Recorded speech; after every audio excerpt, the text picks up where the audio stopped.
お待たせいたしました。2024JAF 日本ドリフト選手権グランツーリスモ D1 グランプリシリーズラウンド8オートポリス始めてまいります。ようこそオートポリスお越しいただきました。今日は素晴らしい天気でございます。昨日土曜日ラウンド7は降ったりやんだりという中での波乱のラウンドということになりましたけれども、今日この日曜日ラウンド8はおそらく最後までですね、素晴らしい天気の中皆さんに熱い戦いを本当に見ていただきたいというところで、どうか最後までよろしくお願いいたします。私も今日も盛り上げてまいりたいと思います。実況 MC 鈴木学でございます。よろしくお願いいたします。さあ、そして続いてはこの方でございます。はい、皆さんこんにちは、江崎ロアです。今回も事務局として頑張りますのでよろしくお願いします。よろしくお願いします。確かに事務局としてそれ以外にもいろいろ頑張っていただいてたというところでございますね。はい、そしてさらにはいと皆さんおはようございます。楓咲です。昨日に引き続き頑張っていきますので皆さん一日よろしくお願いします。はい、よろしくお願いします。多分一日頑張ったんだと思いますが、誰もお会いしてないのかなという、この2人にはどこで会えるんだろうというね、不思議な紹介の2人でございますけれども、どこかで見かけするんじゃないかなと思いますんで、ぜひ声をかけてあげていただきたい。ピットオークで会える。あ、ピットオークで会えるね。そうだね、ピットオークの時にはまた会えるのかなということでございます。さあ、このメンバーでやっていくんですが、さらにはですね、審査員のご紹介していかなきゃいけないんですが、今日はですね、実況&審査、昨日に引き続きましてコントロールタワー4階からいつものように皆さんの前からですね、櫓が立ってそこで一緒になって喋って審査するという形ではございません。残念ながらですね、皆さんとはちょっと離れた場所、コントロールタワーの4階から素晴らしいオートポリスのですね設備を使ってしっかりと映像で、審査していくという形の中でそこに待機しているということで、お名前だけご紹介してまいります。もしかしたら今日は映像が映るかもしれません。今日の、審判体制、上本久志さん、小口義則さん、高橋邦明さん、春山隆さん、この4名でございます。今日は映りましたね。はい、コントロールタワー4階、ここから1日こもってしっかりと映像を見て審判していくということになります。どうかよろしくお願いいたします。さあ、ということで選手宣誓に参りたいと思いますが、昨日の優勝者、今季2勝目、そして現在ランキングトップ、日比野哲也選手にお願いいたします。おはようございます。あれ、今笑いが出ましたけど、若干皆さん何ですかそれ。お客さんしっかり盛り上がりましょう。はい、もう一回。おはようございます。いいねー、俺が日比野だ。いや、日野さん帽子取って挨拶しないと。やる気になって色変えちゃいました気合入ってます。気合入ってます。いや昨日ね、本当にお客さんにはあんまり良いコンディションじゃなかったんですけど、そうですね、自分たちもすごくレベルの高い技術を見せて、ようやく僕もねここの優勝っていうところにねたどり着いて、本当にね苦しかったんですよ。でも今日はめちゃめちゃいい天気で、すごいね迫力のある走りが見られると思うんでね、本当にこの現地に来てる皆さんは本当にねラッキーだと思います。で、あと YouTube でね、ライブ見てる人ももちろんねいい走りが見れると思うんで、もう本当に単走からね追走までねずーっとねかじりついて見てほしいと思います。で、現地にいる人はね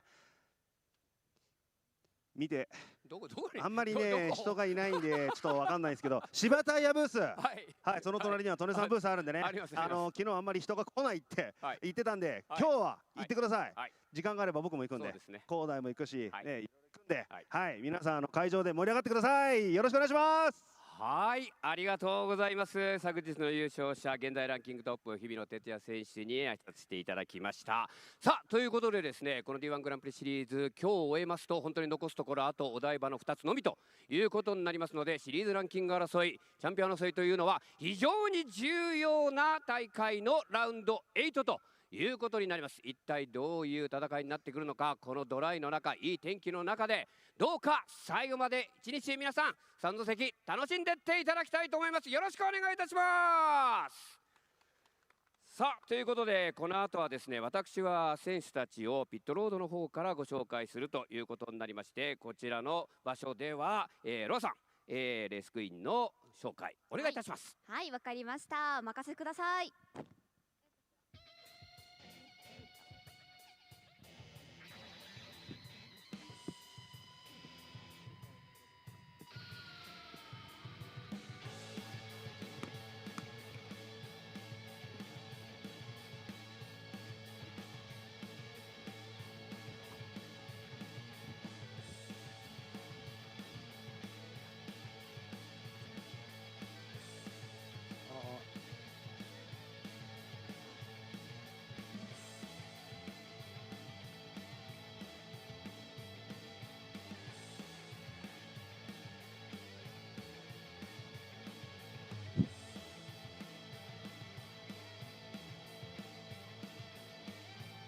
皆さんお待たせしました。この後は D1 レースクイーンステージを行いたいと思います。紹介はこのまま私江崎ロアが行わさせていただきます。 D1 グランプリに登場するレースクイーンの皆さんの自己紹介とチームの紹介の方を皆さんにしていきます。それでは最初のチームのトネさんお願いします。はい、皆さんおはようございます。トネモタスポギャルズの木戸ひなのです。トネ株式会社は創立86年の日本を代表する総合工具メーカーです。さまざまなカテゴリーのレースをサポートしており、常に新しい視点でクオリティの高い工具を作り続けています。実際に使ってみると便利な工具ばかりですので、ぜひトネツールのウェブサイトをご覧ください。こちらの D1 の会場内にはトネ販売ブースを出店しています。ぜひお立ち寄りください。オートポリス戦2日目の今日はとっても暑くいいお天気です。水分補給を忘れずに最後まで一緒に楽しみましょ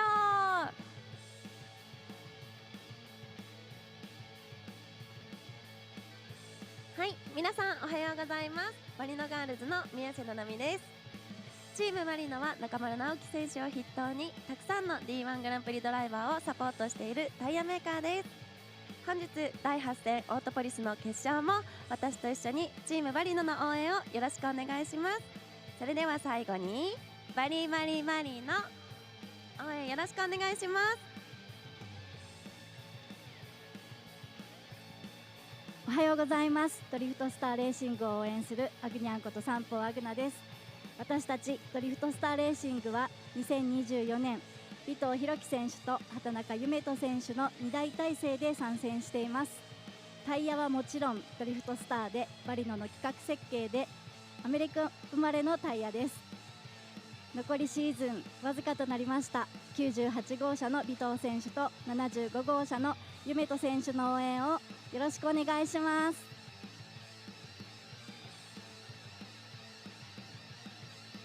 皆さんハッピーハロウィーン。2024チーム東洋タイヤーズドリフトギャルズの白石美音です。同じく早崎ひかりです。よろしくお願いいたします。私たちは川端雅人選手、藤野秀幸選手、松山北斗選手、横井正選手、田野祐希選手を応援しています。昨日のラウンド7では藤野選手が3位に入賞し、松山選手がベストメンテナンス賞を受賞しました。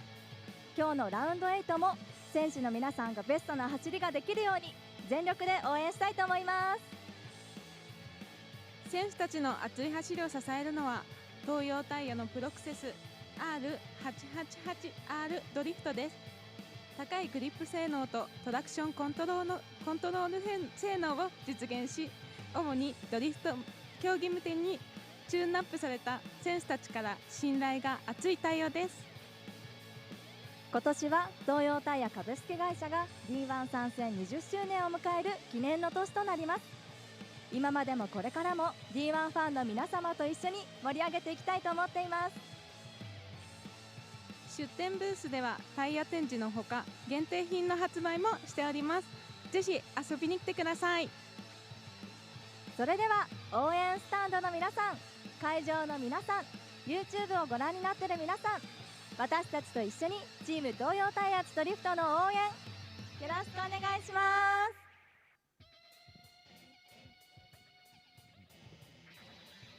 皆さんおはようございます。私たち柴タイヤガールズです。はい、柴タイヤガールズの新田結衣と森脇リリカです。私たち柴田レーシングチームが応援するのは31号車そばぎり広大選手、18号車日比野哲也選手を筆頭に本日12台出走します。柴タイヤの物販ブースではたくさんグッズを販売しています。私たちのタオルも販売しておりますので、皆さんぜひゲットしてください。現在柴田レーシングチームは6連勝中です。7連勝を目指して本日も皆さん熱い応援よろしくお願いします。それでは柴田レーシングチームの応援よろしくお願いします。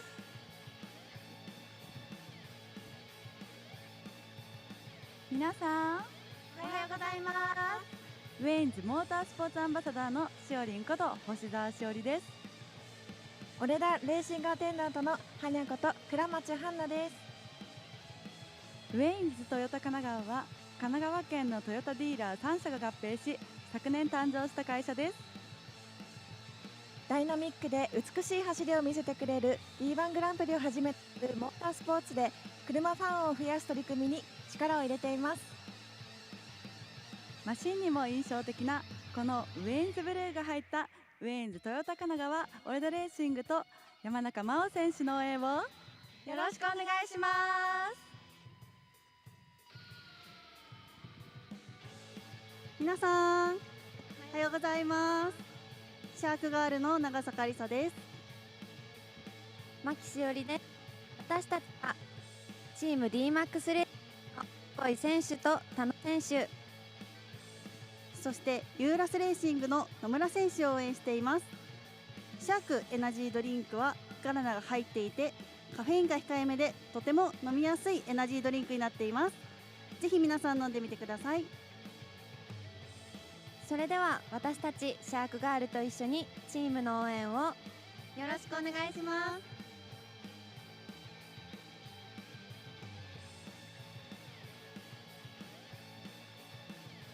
皆さんおはようございます。私たちはレーシングサービス渡辺を応援するマリンいつきと前田恵理子です。参戦する選手は43号車田所義文選手と51号車岩井照義選手です。レーシングサービス渡辺は50年以上続くアルミホイールの会社です。 SNS ではワイルドスピードに登場する反役の三冠さんとの日常も投稿されています。ぜひチェックしてみてください。本日も気合を入れて応援しますので皆さんも応援よろしくお願いします。皆さんおはようございます。リペアクリエイト×リザルトジャパンレースクイーンの月島奈々です。私が応援しておりますのはカーナンバー23村上充選手です。リペアクリエイトは広島に所在する自動車の中古ヘッドライトをリペアし販売している会社になります。そしてリザルトジャパンは村上選手のマシンに装着されておりますエアロパーツをはじめとする各車種エアロパーツを手掛けるメーカーになります。本日も勝利へ進むべくチーム一丸となって戦ってまいります。会場の皆さん、配信をご覧の皆さん、私と一緒に村上選手を応援しましょう。本日も熱い声援をよろしくお願いします。皆さんおはようございます。ガレージワイズのみゆです。私が応援するのはカーナンバー76番下田照明選手です。下田照明選手はここオートポリスから約40分のところにある車屋さんになります。九州で一番最も愛されている男の応援を今日もよろしくお願いします。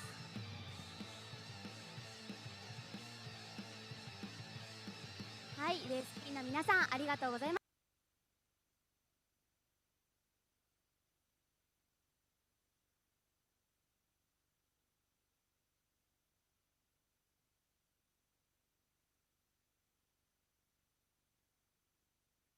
5名を紹介してまいりたいと思います。さあそれではまずカーナンバー99チームバリの N スタイル中村直樹です。続きましてカーナンバー10バデストラ上尾勝弘。続きましてカーナンバー98ドリフトスターレーシング尾藤弘樹。さあ続きましてカーナンバー75ドリフトスターレーシング畑中夢人。続きましてカーナンバー56 GP スポーツグリーントップ森高弘。名前を通過しました。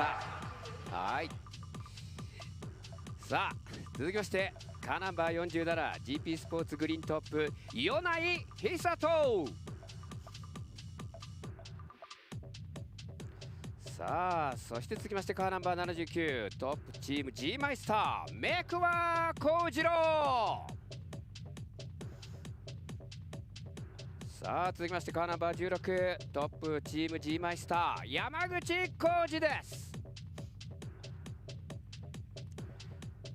さあそしてお隣カーナンバー90ウェインズトヨタ神奈川オレダレーシング山中真央。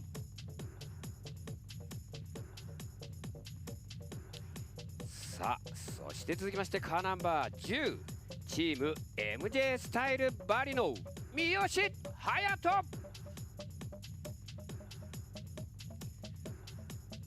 さあ続きまして今日は出てまいりますカーナンバー57トヨプラスレーシングチーム神野俊之。なんとか治ったようです。さあそして続きましてカーナンバー87ファット5レーシング斉藤大吾。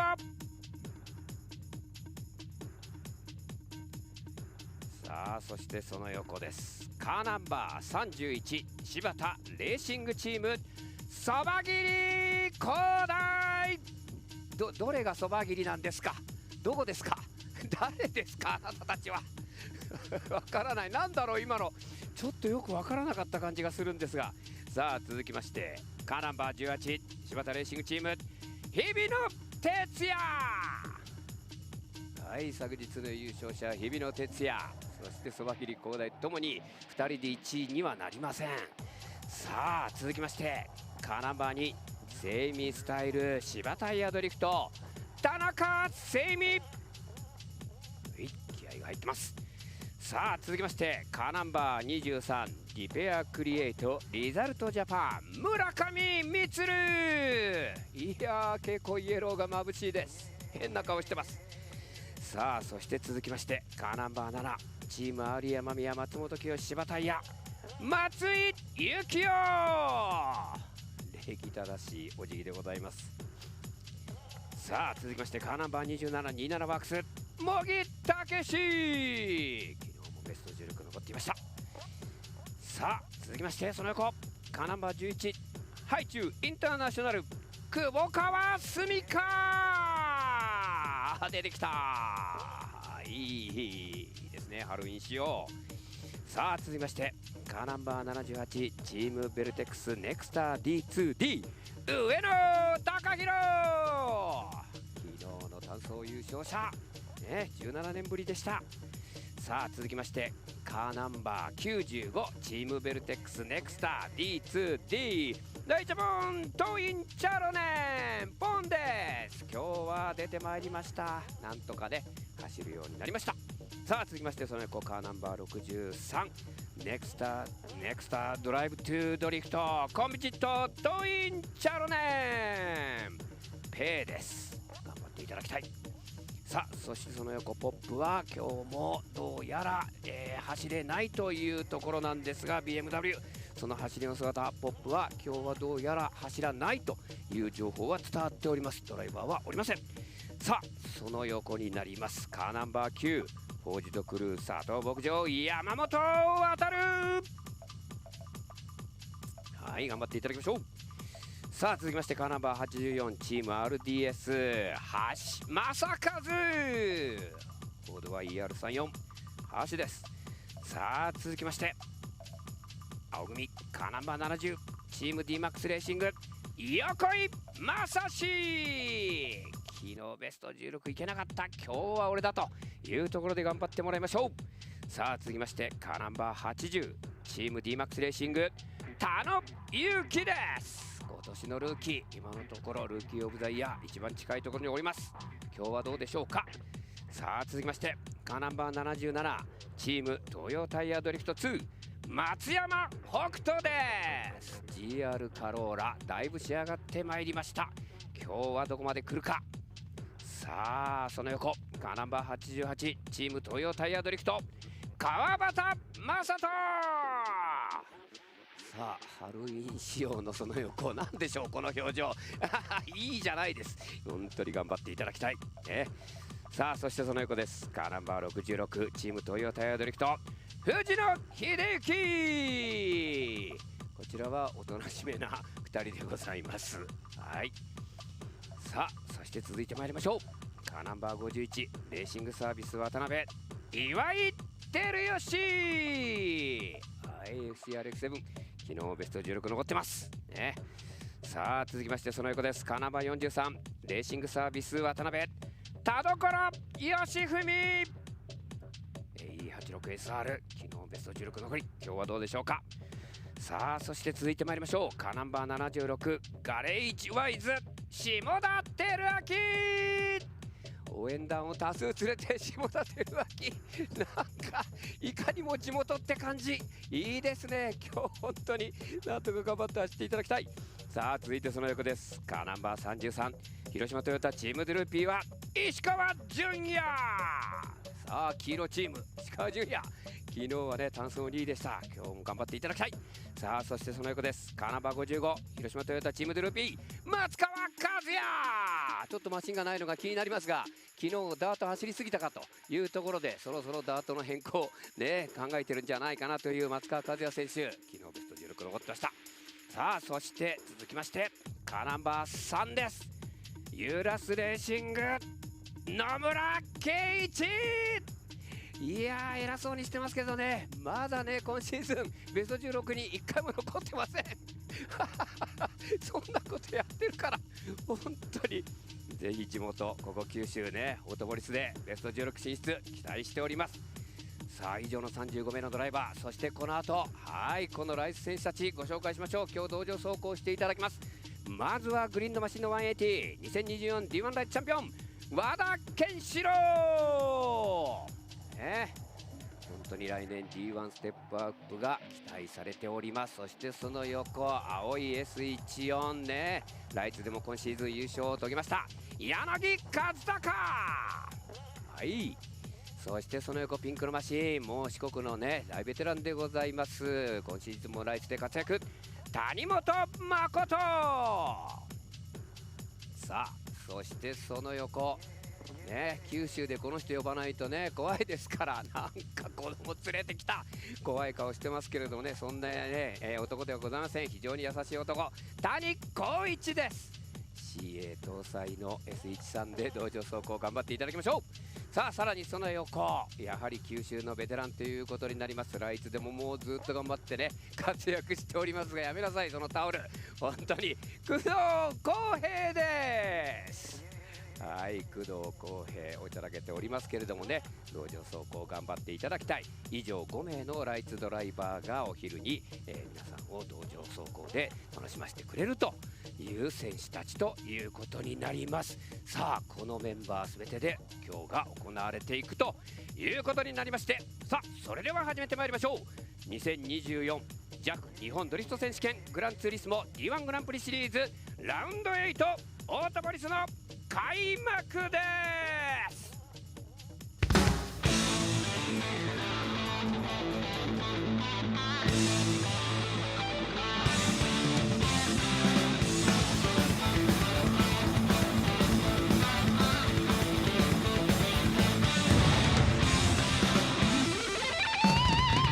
Turn on the stream, now feeling all the heat. There's no turning back now.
シリーズタイトルスポンサーグランツーリスモ、オフィシャルタイヤスポンサー東洋タイヤ、バリノタイヤ、芝タイヤ、サポートタイヤスポンサーダンロップ、パートナースポンサートネ、ダスキレントール、スノコ、グラムライツ、アルティア、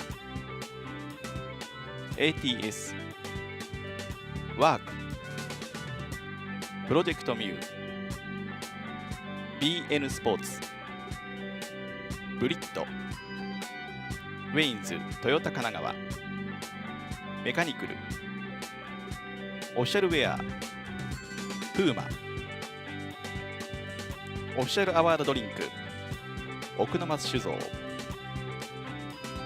メディアパートナードリフトスピリッツ、38、以上の皆様のご協力でお送りいたします。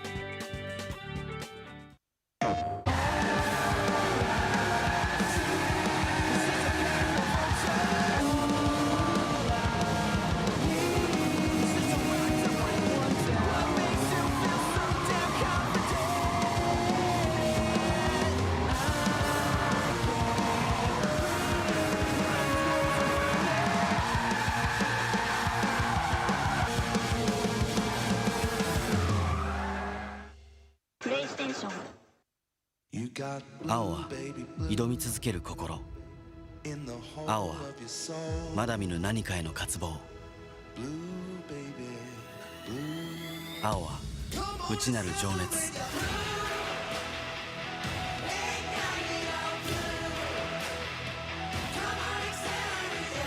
あなたの青をそのタイヤは呼び覚ます。青を灯せトヨタイズ。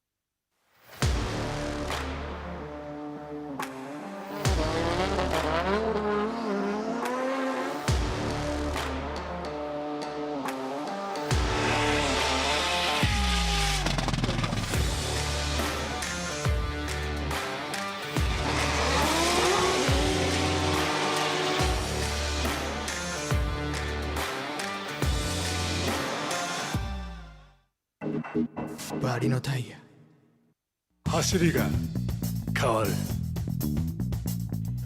願いを叶えるために選ぶタイヤがここにある。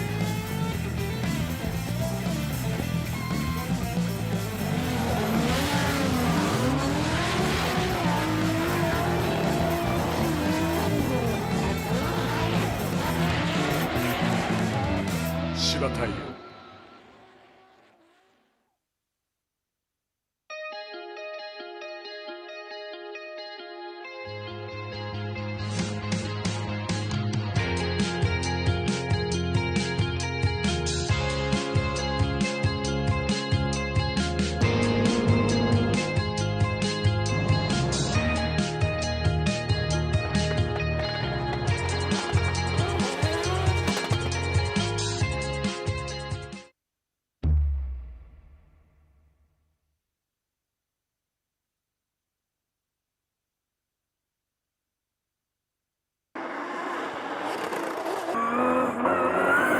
スノコオイルはもう僕は長いことを使ってますけども、例えば、油圧が垂れにくいだとか、ミッションオイルなんかはねすごい泡立ちにくくてすごい、長く使えますし、スポーツ走行にも向いてるかなというふうにも思います。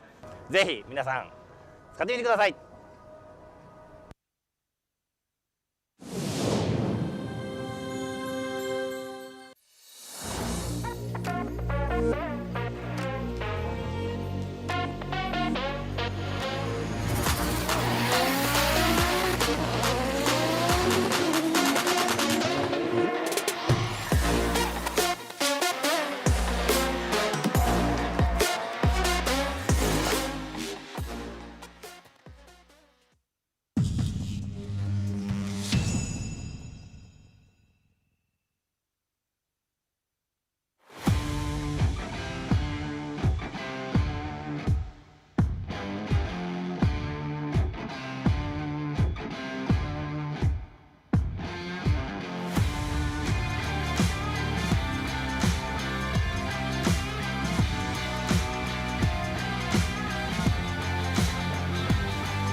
Altia.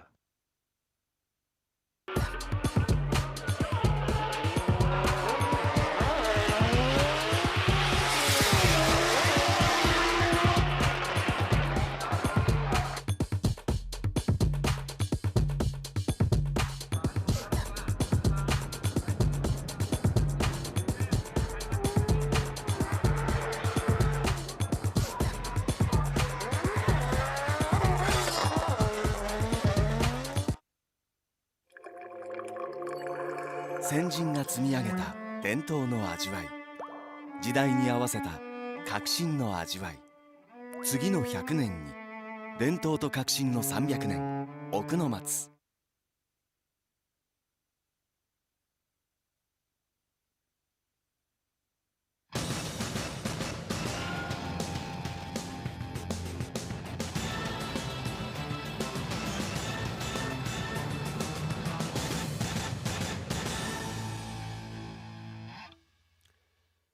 さあ本当にはい、ビデオオプションご覧の皆様おはようございます。昨日の第7戦に続きまして、ビデオオプションで MC を務めます勝俣智也です。どうぞよろしくお願いいたします。そして、今日もですね、解説に入っていただくのは熊久保信重さんです。よろしくお願いいたします。はい、昨日の振り返り。 All right, everyone, good morning. Welcome back to another round of D1 Grand Prix. Round 8 today at Autopolis of the 2024 season of Gran Turismo D1 Grand Prix Series. Hello, my name is Alexi, aka NORIYARO, here on YouTube. We'll be bringing you this event today, live from Shinjuku, actually. We're not on the venue. We've been doing these remotely this year, which is sort of less fun because we don't get to be at the actual venue and you know, go for a walk around the pits and talk to people and see all the practice in the morning live and all this sort of stuff. At the same time, we don't need to fly all the way down to Kyushu and then drive an hour and like a half. Well, it's not a half, about an hour each way to and from the track. It's not fun, but at the same time, it's fun. Also, in Shinjuku, we can just go home really quickly too, so there's that. ランキング争いもぐちゃぐちゃになってきたなって感じはするんですけどね。ちょっと手元にですね、実はランキングがありまして。 So we're about to start round 8. I'll be joined today by Kyle, SLI guy Kyle, and we'll be bringing you today's action, starting with qualifying in the morning, and then the top 16 battles later on today. So the schedule looks as follows. The time here in Japan right now is just before 9:30. The battles themselves will start in 15 minutes from now, and will run until 12:15. And then the battles themselves will be starting at 1:50 this afternoon. So that's about 3 hours, 20 minutes-ish from now. So if you want to know exactly when the battles will start, from now, about 3 hours, 20 minutes. They'll be starting, if you want to look up whatever the time is on your local clock. That's when we'll be starting that. But we'll also be starting the qualifying very shortly, which is, it's nice because, as you can see, the weather is sunny today. Looks like we might have a reverse of yesterday's weather. Sunny in the morning, and then possibly rain later on today during the battles. There's like a chance, like basically from now on, the percentage chance of rain happening just sort of increases until like 50%. Oh, I know that's not a percentage chance. I know that. Kyle, that sort of, I think that blew everyone's mind a while back when it sort of came out. I mean, it was a fact, but then people started to realize that, oh, 50% rain doesn't mean 50% chance of rain. It means there will be rain falling in 50% of this certain area, right? Isn't that what it means? I have heard this, yes. Yeah. Also, good morning, chat. Sorry for being a little bit late. Yeah, I don't know that I've ever actually verified that. I don't know. Yeah, I don't know. It's, any meteorologists in chat? Anyway. Okay, so today's competition. as you can see on screen right now, judged by the DOS judging system. So how does judging work in D1 Grand Prix? Well, the course is split up into different sectors and is judged by the computerized judging system with assistance of human judges. Now, what makes for a good drift? Well, of course, the big thing is angle. That's the whole thing about drifting, is sliding around the corners sideways. We like to see big angle. The bigger the angle you can hold, the better. And also big flicks when the cars are initiating or transitioning. We want to see not a big, long, slow rotation. We want to see a hard flick and then holding that angle nice and cleanly. So today's course, split into 5 sectors. Sector 1, the entry, judge section 1. No points to be gained, but if they do something weird, they can lose points. Sector 1 with a zone. They need to put the car through that zone. Not the entire zone, just at least tag it at some point with the tires. Then there's the transition. And a big long sweeper. So in clip on the in zone. And then an out clip and a long sweeper down to the finish line. It's sort of a opening downhill corner. So we have human judges checking the zones with the assistance of some drone shots and also replays. So the score will be displayed as follows for qualifying. Penalties on the left of each of the 5 different sectors. The sectors are differently weighted, so 25 points, 15, 25, 25, and 10 for a score of 100.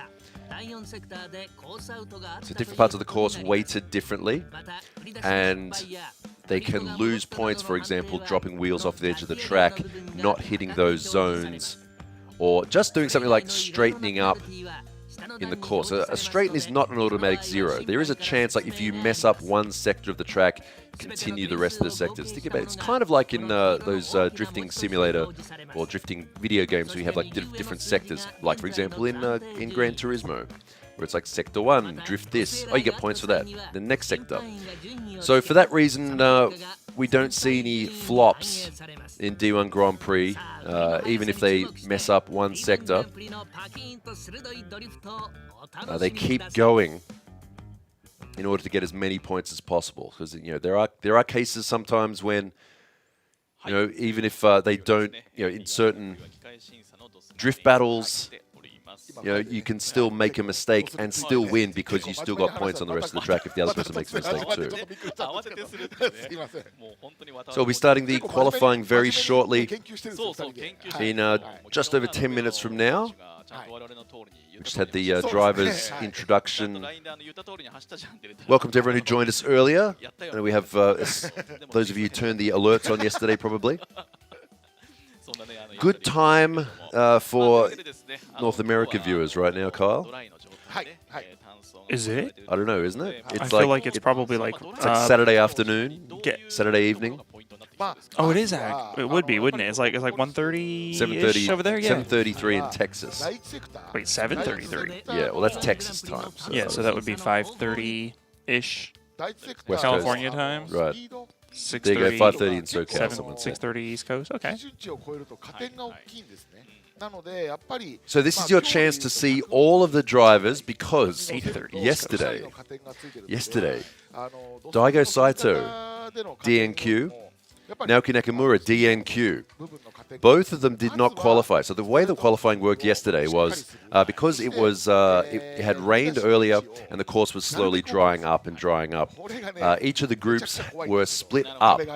In order to keep things as fair as possible, each group of either 5 or 4 drivers, which is all determined by lottery in the morning for what group they're in, each of those groups has a different surface coefficient of slip.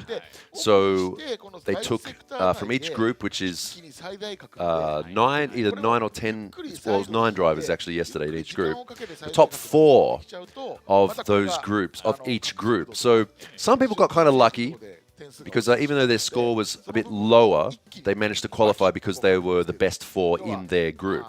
like it's as fair as you can make it, because obviously with the computerized system, the score would go up and up and up, and it did that yesterday. As the course gets faster, they get more speed, they can hold more angle through the course. And unfortunately, both Daigo and Naoki both didn't make it. And that actually made things really interesting for the points for this season. So going into round 7, Naoki Nakamura was in first place. And Hibino was in second, Daigo Saito in third. But yesterday, because they didn't qualify, Hibino ended up winning yesterday. And there was a bit of luck involved there too, I think. We'll get to that soon. He ended up getting the full 25 points, 25 total, and 133 points total in the championship ranking going into this round. Naoki with 119 and Daigo with 106. There's a big plus duck egg on this sheet, a big 0. A big old 0 next to both of their names. And it did allow some of the other drivers to catch up slightly, but right now, Hibino has a massive lead over his rivals. Could this be his season? Daigo was kind of due for a comeback. He's on an 8-year cycle, apparently. That is a thing, isn't it? Yeah, well, he's won, I think it was 8 years. He won, and then he won again, and now he's due for another one. Yeah. He was meant to... That was this season, wasn't it? He was meant to win, like, if you go by, like, waves, this was meant to be Daigo Saito's season. But we'll see. I mean, I would love to see Hibino. It's still close enough. It's still close enough that it could happen. Yeah, we have Absolutely. 3 rounds, and both of these venues that we have for the rest of the season, AUTOPOLIS, which is the highest speed, fastest track, and then we have Odaiba, 2 rounds next month, which is a smaller track, which kind of suits people who are more technical and better at tandem. Yeah. So, and this, well, I mean, this course suits the high-speed crazy guys, like Daigo and Naoki, but for whatever reason, I mean, yeah, they just didn't seem to suit the wet here for whatever reason. We thought Naoki was looking pretty good though, but until he wasn't. I mean, that's kind of a thing. Yeah. Yeah. Between honestly, I was thinking about what happened yesterday kind of a lot because,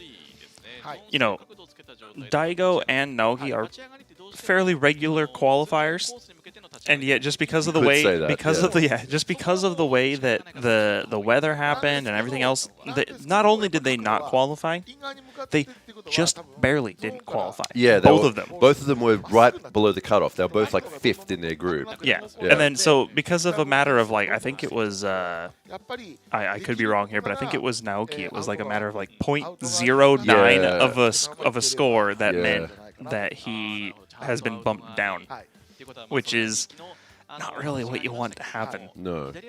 It did provide some interesting commentary when he was on the interview booth going ham on Hibino. Yeah, they tend, what they do in D1 is, on the Japanese stream anyways, they get in drivers who did not qualify to do a bit of commentary on each of the brackets, and Naoki was talking mad smack. But no, he was giving good commentary, but then he was like, "Oh yeah, Hibino did really good in that run. I'm not cheering for him though." But, yeah. He's like, I can't deny that he's done well. He's like, "No, I'm not actually cheering for him, but he did really well there." And chat said, "The 2 angriest people in D1 right now," was a quote from yesterday. That was what I quoted. I mean, and it really, I mean, if you're a contender for the championship, and you just watched your day go from, oh hey, we can maybe secure first place here, to extend our lead. Oh god, we're most likely going to not be in first place anymore. Yeah. Not exactly how you want your day to go. No. No, but we'll see what happens. The conditions here, as you just saw there, are dry. Yeah, the weather this morning actually looks kind of like super dry. I know that we had just mentioned, or you had just mentioned, sorry. We do have a rain chance as the day progresses. Yeah. I kind of wouldn't be surprised if we don't see it though. Just well, because I mean, I don't know. I have this feeling. I wasn't even looking at the. I didn't look at the what do you call it? The cloud, the radar. To be clear, neither did I. Yeah. I definitely didn't check, so I can't really just say like, oh, well, that's not gonna happen. But yeah, just I just have this feeling. I feel like it's probably not gonna be super rainy. So, how are we doing this morning, chat? How's everybody doing? It's nice to see some of you guys again. I do recognize some of you guys.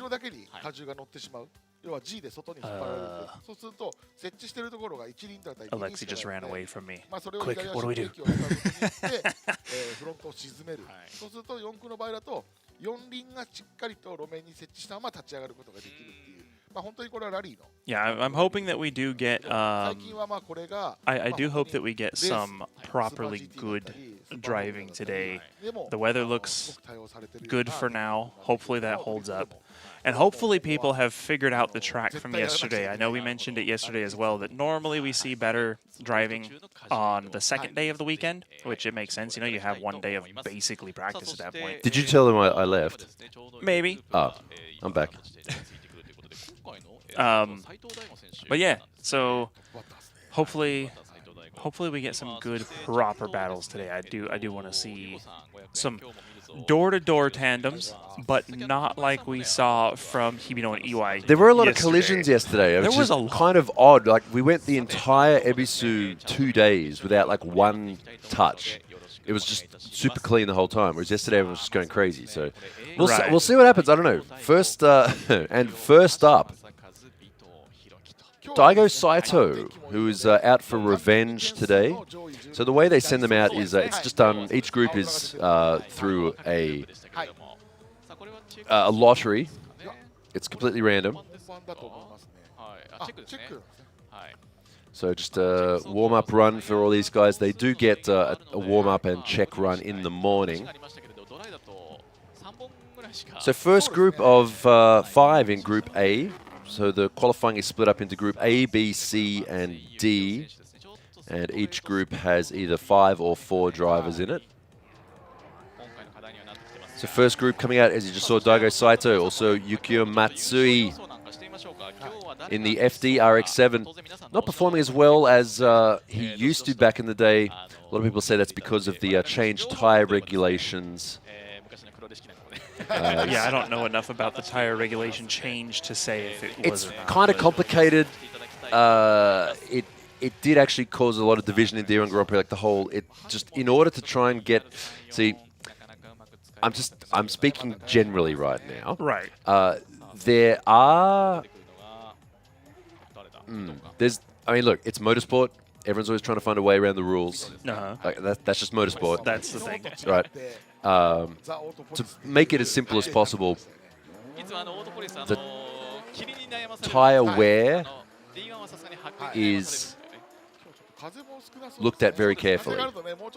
And basically, you know, I don't want to say cheater tires, but tires that give people an advantage that other people don't have. Right. They're trying to avoid that as much as possible. I'll be a bit controversial here. Some people say it's because certain tire sponsors would like to be it a certain way in order to, you know, make it as advantageous as possible for them. Right. Other people say it's because people were using special compounds from certain manufacturers that aren't available to the public and things like that. There's various sort of things. To get it, it's just made it difficult for some teams to have a competitive tire. And honestly, tires are. We'd like to say it's more about our car setup and everything like that. Tires are a big factor when it comes to the overall performance of the car, like throughout an entire season. So, you know, you might see some cars out there with like, oh, why is he running 19-inch wheels on the back? Or just, you know, various things like that. It's just to get around those rules. And they do have a limited amount of tires they are allowed to use per event. And they are all checked and marked. essentially they can use one pair per bracket that is available to them, but quite often they won't run brand new tires. A lot of them will run scrubs, even in the finals, like we saw yesterday. Yeah, but actually, the last they run scrubs in the final battle too. So yeah, there's various. It's kind of complicated to explain, but it made it difficult for some teams to be competitive after that. Especially and that's understandable though. It depends on the car too. Like some cars, like I think it might be a bit too hard to run a 19-inch on an FD. Like they can run fat tires. It's difficult to run and keep within the regulations of like the construction of the car, right, and things like that. So I don't know. We'll see. Anyway, so this group. Matsui, Daigo Saito, Matsui, Hashi, and Vito, and Kojiro Mekawa, who performed pretty well yesterday.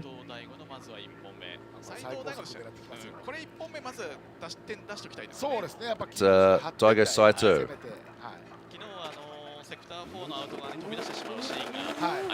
Fell off yesterday. Literally. Yeah. He's not going to want to do that again today. No, he's out for first place again. Daigo also very fast with his entries. So this is the course we're using today. Oh, a bit of an extension out there. So outside line there, they don't need to go through that zone entirely. Okay. They need to just hit those zones at some point. So good top-down, great drone shot we can see.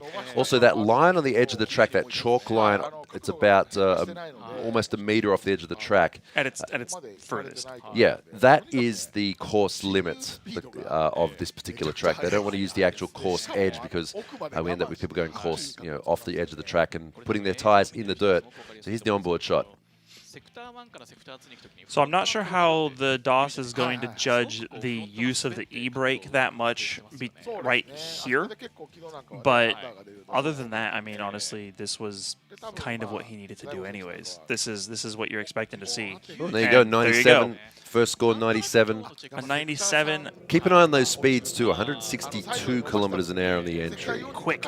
That's basically 100 miles an hour. It is 100 miles an hour. That's quick.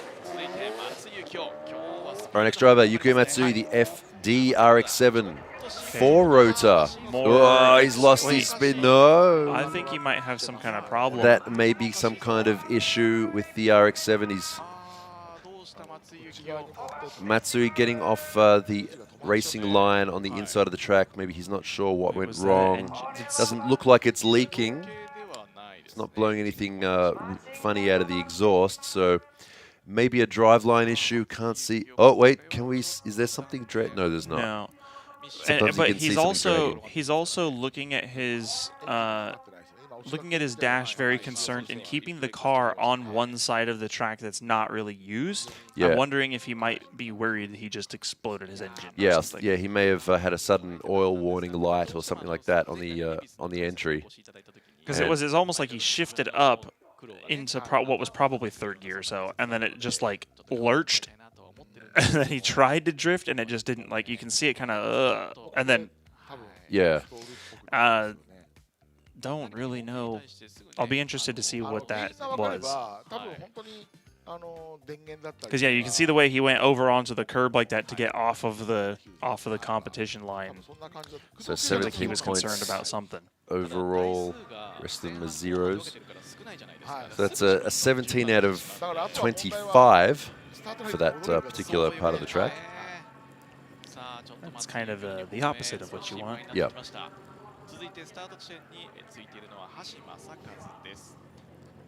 All right, next driver, the four-door R34, Masakazu Hashi. One of the lower budget entries in D1 Grand Prix. But he's out there giving it a red-hot go.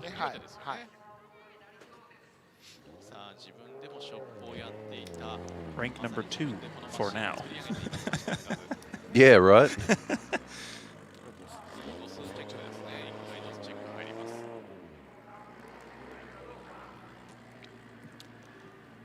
Just turning around here, they just running. Is this a DOS loop thing? Yeah, this is a DOS loop thing. They just run through this quick loop just to reset the DOS. Sun comes Usually. out. sun comes out and DOS gets warm. And quits working. There have been, usually it's when there's really heavy cloud. Right. Is when there's a problem though. So yeah, I know what you're saying. It's like the opposite.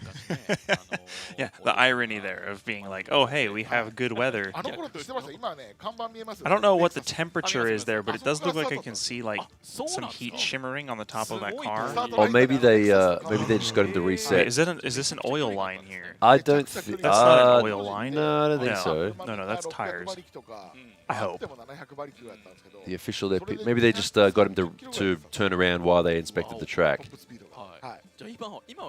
And that would be smart, honestly. If Matsui had gone back to the pits and been like, guys, my car died, then the first thing to do would be, okay, let's make sure there's nothing on the track. Well, yeah, because.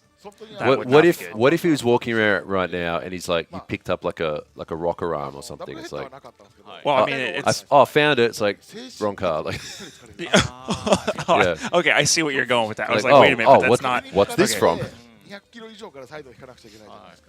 Some nameless SR. Well, there is one SR out there today. One remaining SR. Is that the orange car? No, that's 2J, right? No, the 8.6. Oh, right, the 8.6. Yeah. Duh. It's running the VE head on that now as well. So only one SR remaining in D1. No coefficient levels for dry conditions. Yeah, it's a 0. It's dry. Yeah, actually, a comment that I saw right at the end of the stream yesterday was looking forward to a lower soggy number. Oh, yeah. So hopefully it stays that way. The moisture amount. All right, let's see. Next run. Masakazu Hashi, first qualifying run. Nice big angle. Nice transition too. He's going to go a bit wide though. Maybe no, he just comes off a bit. Maybe he thought he was going to go wide and just backed off a little bit, but ended up maybe not hitting that zone on the outside there. That was a good entry. That first part of the track looked really good. Yeah, so right before that last outer zone, he just he was in the O zone. Right. So that was I think he did everything he needed to do to not drop off of the track limit. Yeah. But it definitely sacrificed his his entire sector 4 and 5 actually. Yeah, he sort of flicked a bit early maybe, or sorry, a bit late I should say. And so right here, he probably thought, oh, I'm going to go off the edge of the track. I better back off a little bit and try and get in, but then ended up going a really shallow line. So, yeah, zone 3 penalty. So that would be miss. That's the one on that sweeper. Yeah. So the zones are, zone 1 is on the entry, zone 2 is the in clip, and then zone 3 is the big long one on the sweeper. So and that's kind of rough too, because if you don't go wide enough, you get -2. But if you go off track, it's technically -1. You're probably going to ruin that sector as well, though. Yeah, so. Yeah, probably. Yeah. But it's no, you get a zone miss too because you go over right, because you get a zone miss and an off. Yeah, so yeah. it technically would be better too. Yeah. But right. Vito. Okay, so Vito, yep, right there in the middle there looks pretty good. Like they don't need to do that for the entire run. So there's zone 1 there. Zone 2 on the inside, a bit hard to see from the glare. Too wide? No, it should be okay. Vito also in the top 16 yesterday. Where was he? Vito in top 16? Vito? Yeah, was he? Not. Oh, no, he wasn't, sorry. Like he did like one really good run, but didn't make it. Oh, he got knocked. He was in that group that was like kind of stacked. Yeah. Yeah. Okay, scored there 149 kilometers an hour, 97.7. Nice run. We might have been over a little bit over-ambitious with our guess of speeds yesterday, because I know we were like, I wonder how fast they're going, and we were saying probably roughly around this speed. I don't think I think we said like 150-ish. Yeah. I mean, they probably were, honestly. All right, next run. Don't think so? I don't know. It might have been possible at some point. Next run, Kojiro Mekawa in the BMW 2JZ powered, the Eurofighter kit. First qualifying run. See him kind of float the front end there, flick it in. He's got the rear end squatted down, ready for that transition. Nice, solid. That's a good transition. Like, this is what the DOS really likes to see, is not slow rotations. It's more of a real flick. Like, think more like a Bruce Lee punch sort of thing. You know, right. Like nothing and then whoop-ah, just like And then, that. yeah. Yeah, not like a big rotation that's really slow. Right. Yeah. Alright, so Daigo's second run here. Next run now, Daigo Saito's second qualifying run. He's spinning the tires the whole way. That's huge angle. Yeah, he looks like he really, really wants to just get this. He's mad. Hits that zone just barely. That was pretty good. This is something that Daigo does this a lot. Like, a lot of other people try and keep their grip the entire way. Daigo will just fry the tires until the start. Oh, that might be. Is that going to be a penalty there? I don't know. I don't know. I really hope it's not. That's the O zone. That's for sure. I'm really hoping that that's not going to be a penalty there. So you can see that sector 1 really obvious from that shot. The flick here as well. If it's a on is in type of ruling, I can pretty much be sure he's going to get the fine, because his tire was very clearly on the white line at a couple of points.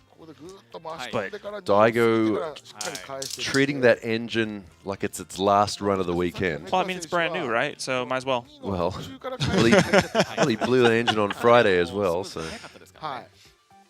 Hey, it's just the 2JZ. It's wear and tear part, right? So it's fine. Oh, lucky. Yeah. Okay. Max points on the entry, I should say, over 25 points. Max points on Sector 2 as well. So best entry and chicane we've seen of the weekend. And a 24.14 out of 25 on the Sector 3 as well. All right, next one now, Hashi. Last chance of the weekend. Angle doesn't look very stable. He's kind of wobbling around.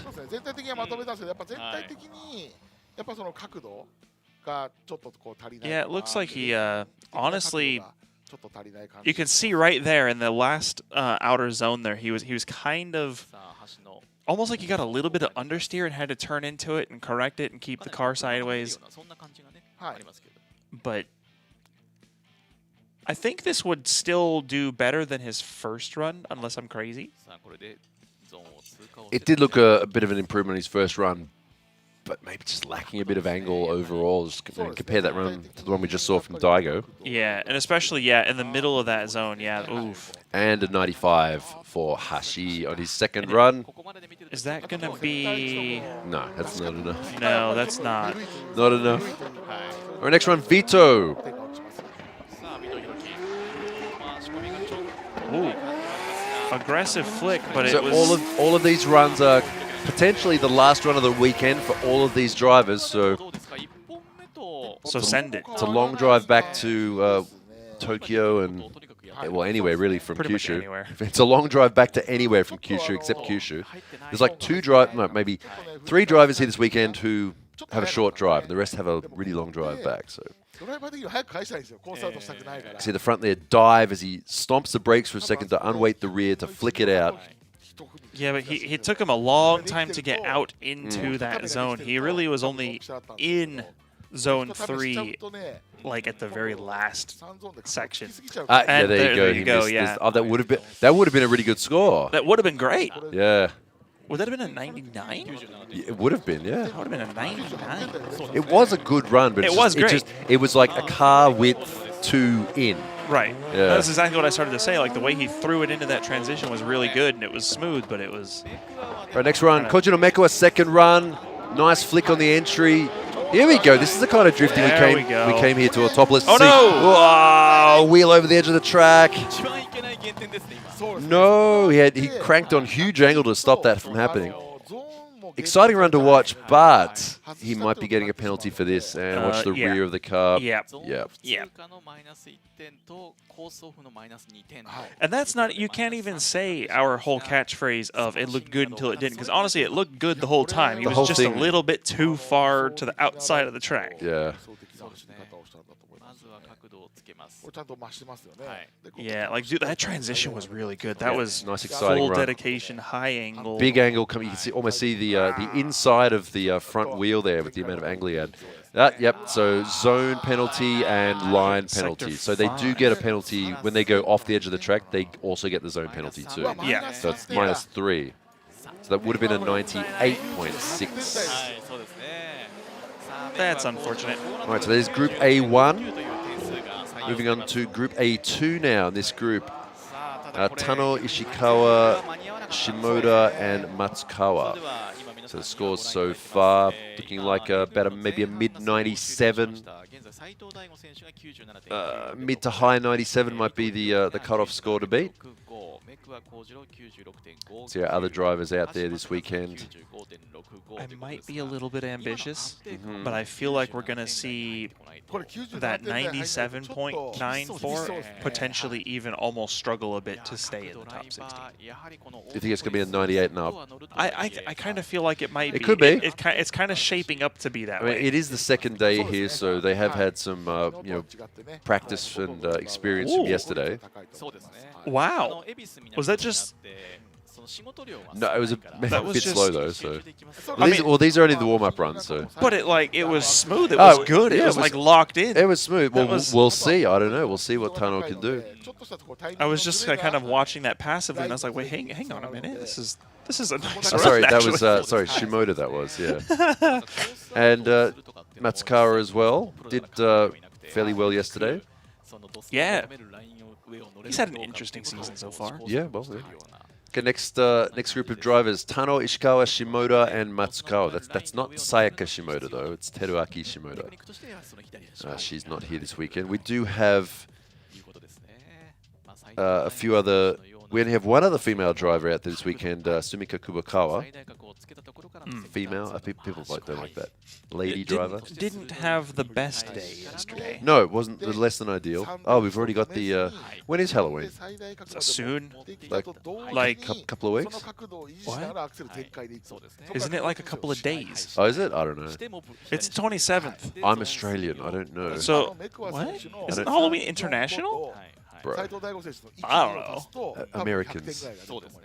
I mean, it's to be fair, it's like one of the only holidays that I actually know.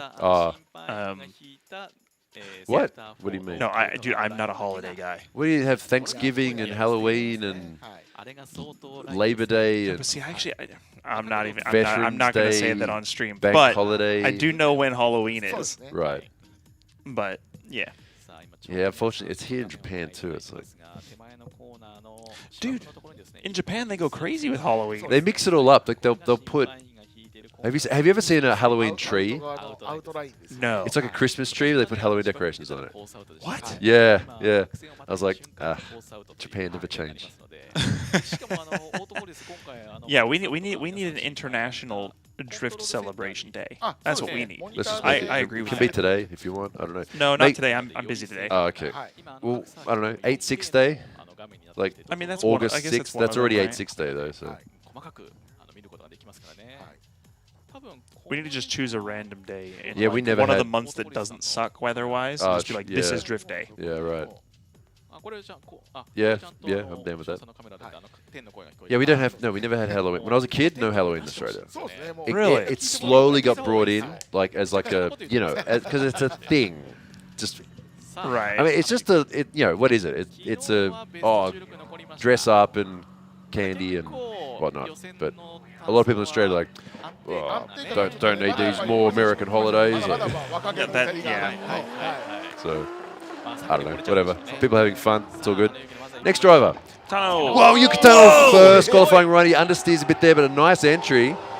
Saves it. All right, well, he's going for it. The line was a little bit sloppy. Yeah. But man, that was aggression. はずなんですけど、 I want to see that. I want to see that initiation again because this corner was really good. Like this corner was pretty locked in until like sector 5 at the very end. He kind of went a bit off. To the Here we left. go on board. Watch Yeah, the okay, scenery watch this, go watch this. sideways. めちゃくちゃ躍動性がね、角度変化が Dude, yeah. Nice exciting run there. And you can see he's kind of working the steering wheel a lot to maintain control of that. Ah, wait, did we not see? Oh, that was. Ooh, that was. They didn't dog him for it. No, well, it must have been past the judge sector line. Really? That's lucky though. That was lucky. Yeah. 97.8.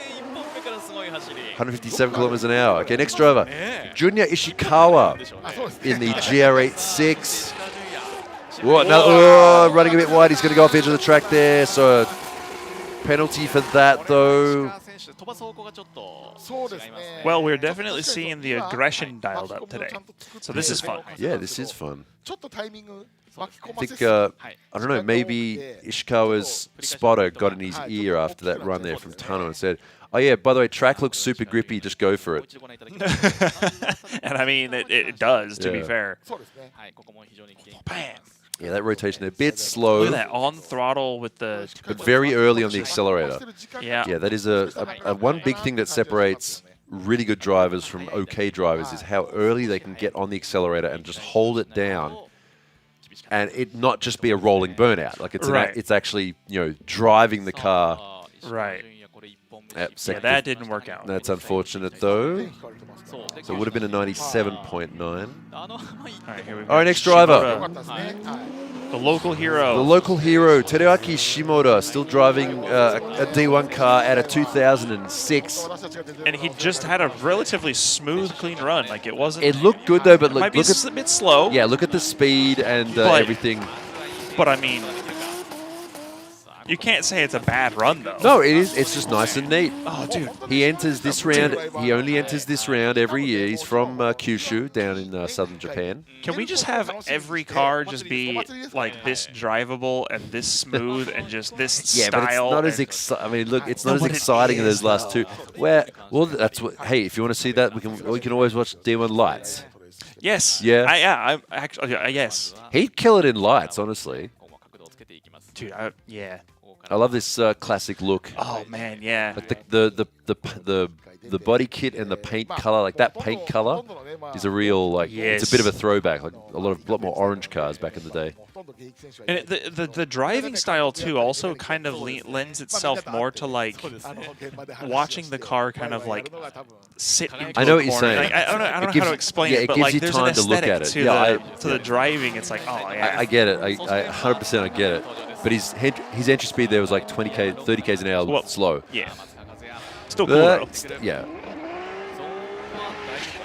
All right, next run, Matsukawa. Ooh, that car looks gripped up. Yeah, you have to give it a bit of a kick at the end there to keep it going. Yeah, it looks a bit odd to see an A86, or this is an 85 technically, with tires that big on it. It starts to lose a bit of smoke there as his wheels start to grip up. It looked like he had started to almost dial it off a little bit to get the car to grip up to stay on the inside of the track.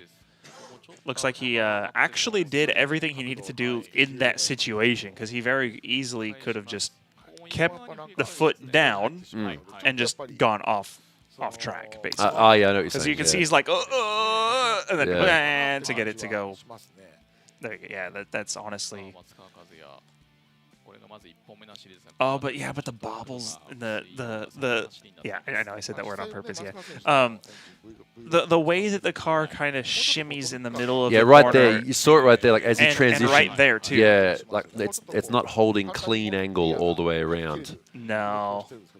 So it might be a fairly. Also, that it took a long time to get to angle as well. Right. Yeah, right there. Yeah. It's kind of wobbles around.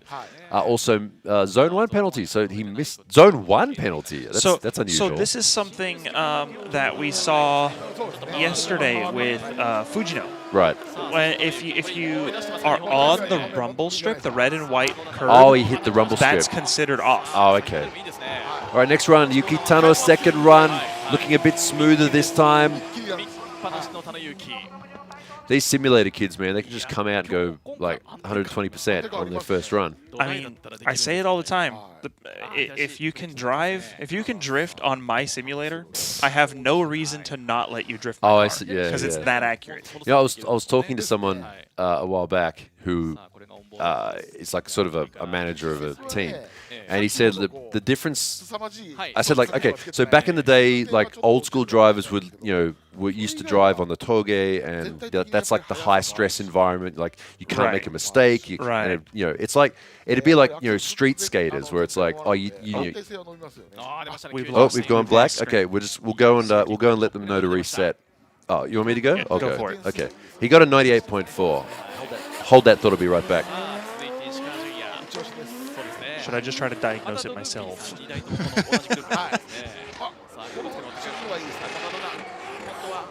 All right, yeah, guys, the screen is dead. I do apologize. We're going to get this taken care of shortly. So I use my own sim. It's one that I've built. If you guys want to check out the sim that I use, you guys can do that. Send me a message on social media, and I'll let you know what's going on. All right, we're doing the. So it's now a radio broadcast. We've just got our guy in here.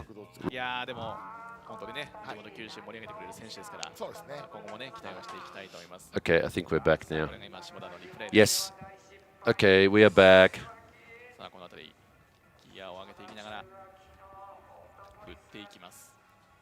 Okay, we're back. Sorry about that. All right, second run now for Matsukawa. Mike's a bit hot there. Second run now for Matsukawa. Looks like he had to shut it down halfway through the run, unfortunately. Let's watch this run again from the start because I was not watching it. Okay, so here we go. Matsukawa, replay of his run. And straightens just after the second zone, so some sort of problem with the car. One thing to do there is when a car stops like that, look underneath the car because sometimes you'll see something dragging on the ground like a drive shaft or something leaking out. All right, next right now, Matsukawa. Oh, looking good this time.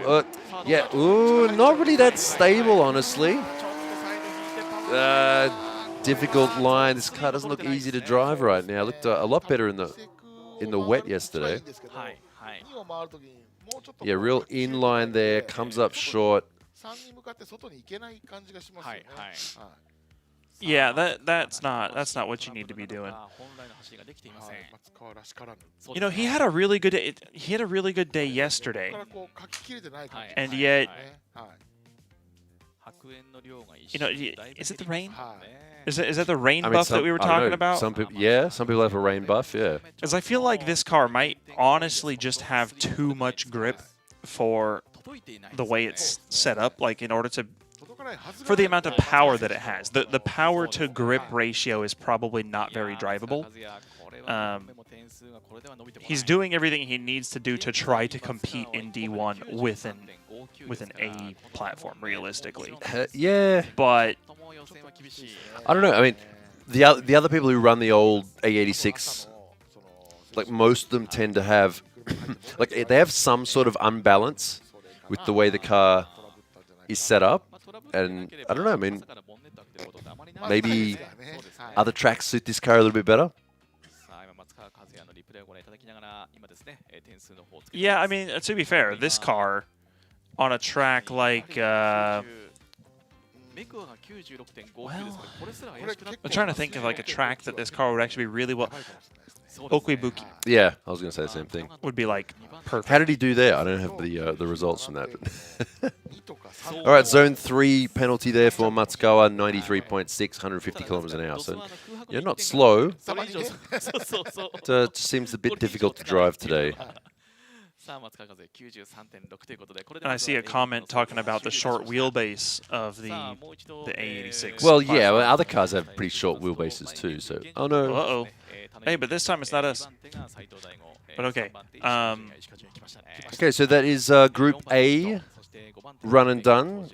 So far, fastest entry you've seen was, unsurprisingly, Daigo Saito with 162 kilometers an hour.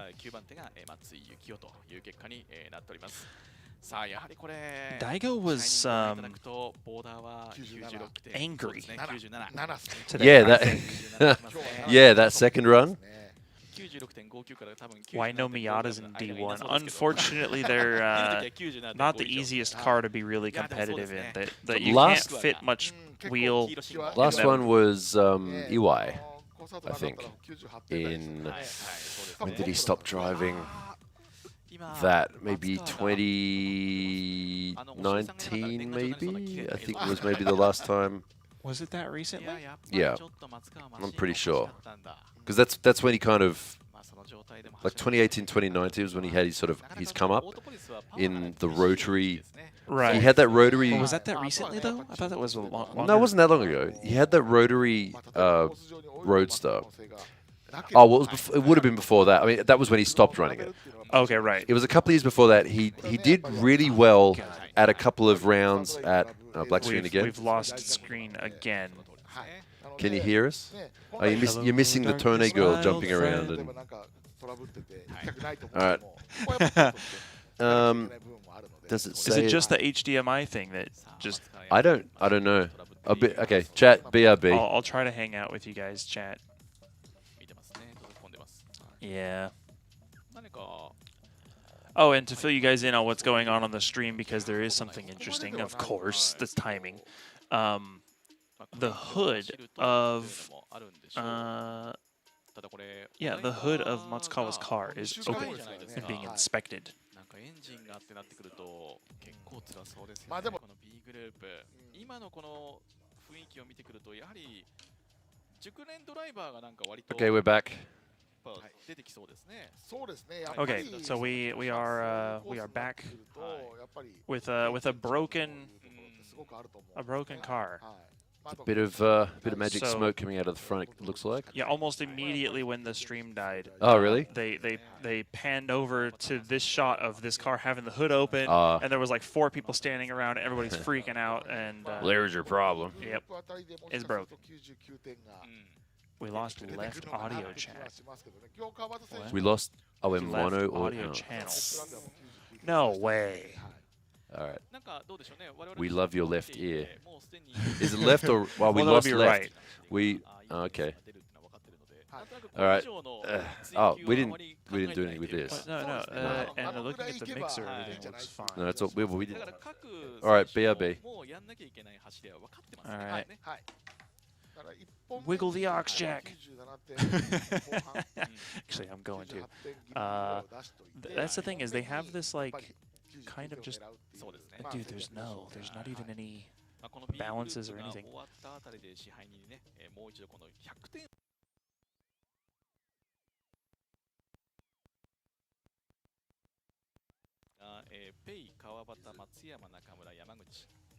This is showing good. Are we back? How's audio? Are we back?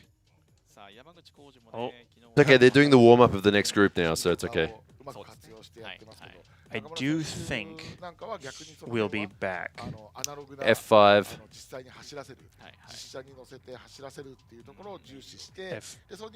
F5. Okay, full audio mode now. Okay, we good. Okay. Alrighty, good. We We're are back. back. It's We okay. are so back. You didn't miss anything. It's okay. That was just the warm-up run for the next group. So next group out, B1. Heading out right now. If you've just joined us, welcome to the D1 Grand Prix 2024 series. This is round 8 at AUTOPOLIS. Third last round of the year. We had a round yesterday. Winner yesterday was Hibino in the GR86, and he's currently sitting first in the championship right now thanks to that. Also thanks to the fact that Daigo Saito and Naoki Nakamura did not qualify yesterday, who are also third and first, respectively, in the series. So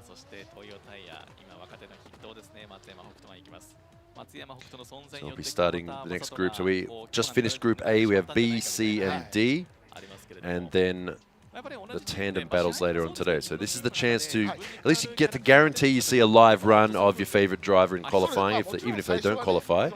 And speaking of Naoki, there he is. He'll be out in this group. He's driving the supercharged V8 S13 Silvia this time. Ooh. Big wing on the back. Apparently that wing's worth is like $8,000 retail. What? Yeah. I'm assuming that's because that's one that they recently put on. Yeah, he put it on for the first time this round.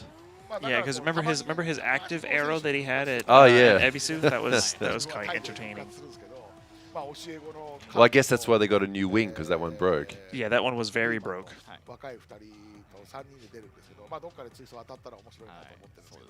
So he's got that the new massive gooseneck one on the back. On the higher speed track, which is kind of an interesting choice. You know, some drivers do change their aero depending on the track. A lot of people took them off at Ebisu.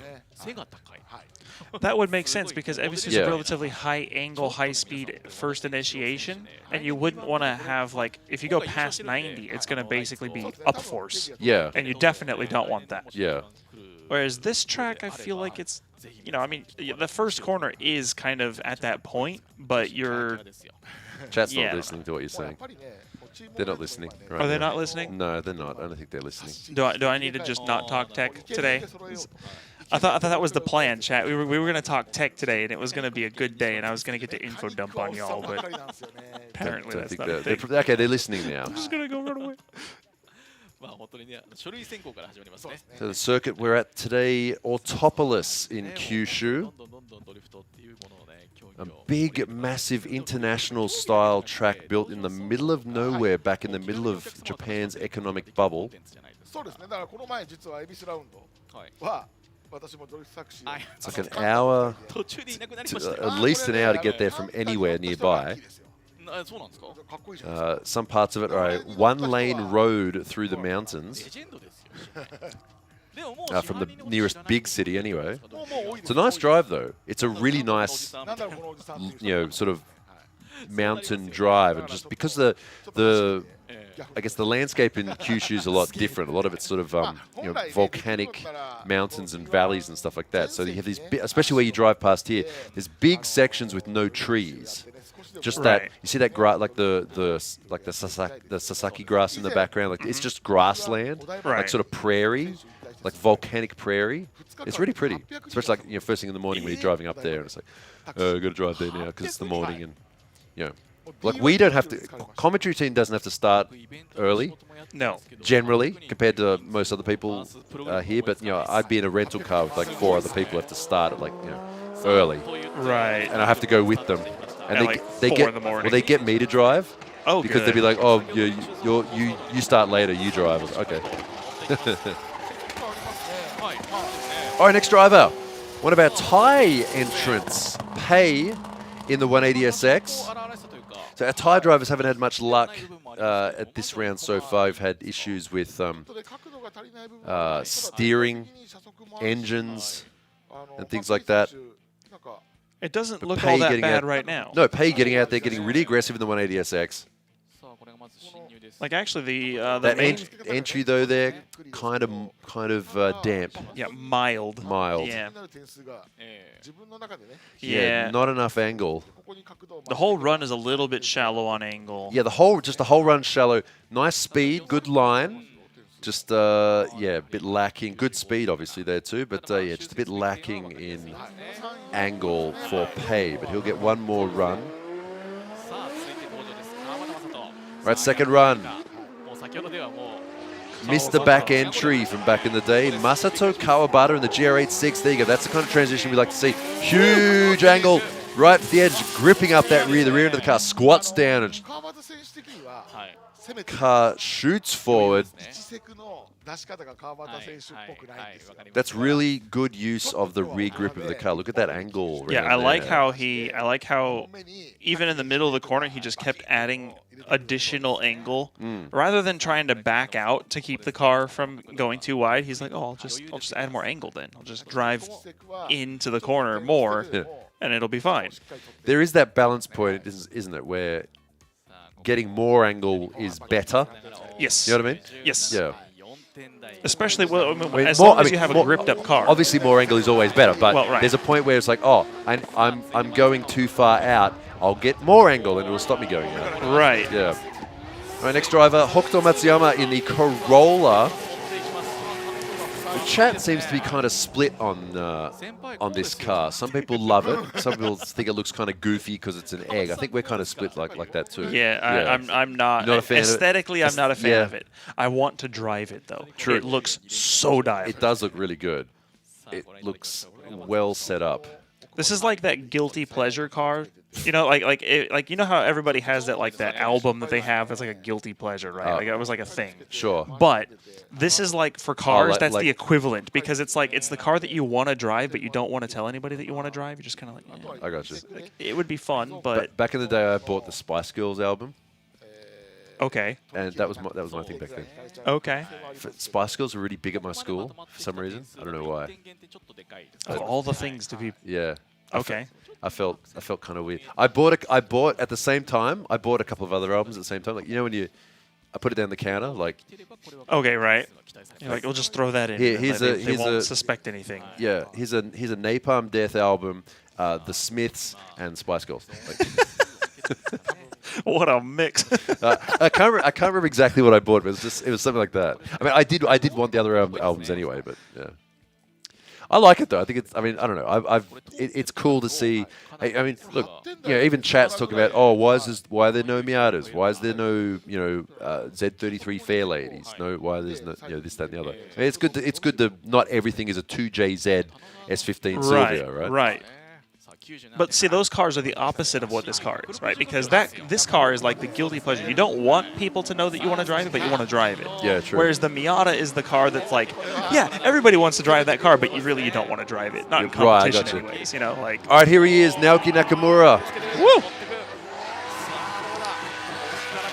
Did not qualify yesterday. That is fast, dude. Is that rear wing increasing the downforce or what? I think somebody said, "Hey, Naoki, we had a rough day yesterday. Just bring back the 2013 U and just use that limiter and just stay there." Because I saw him driving the other weekend at Meihan at the Kansai All Stars too.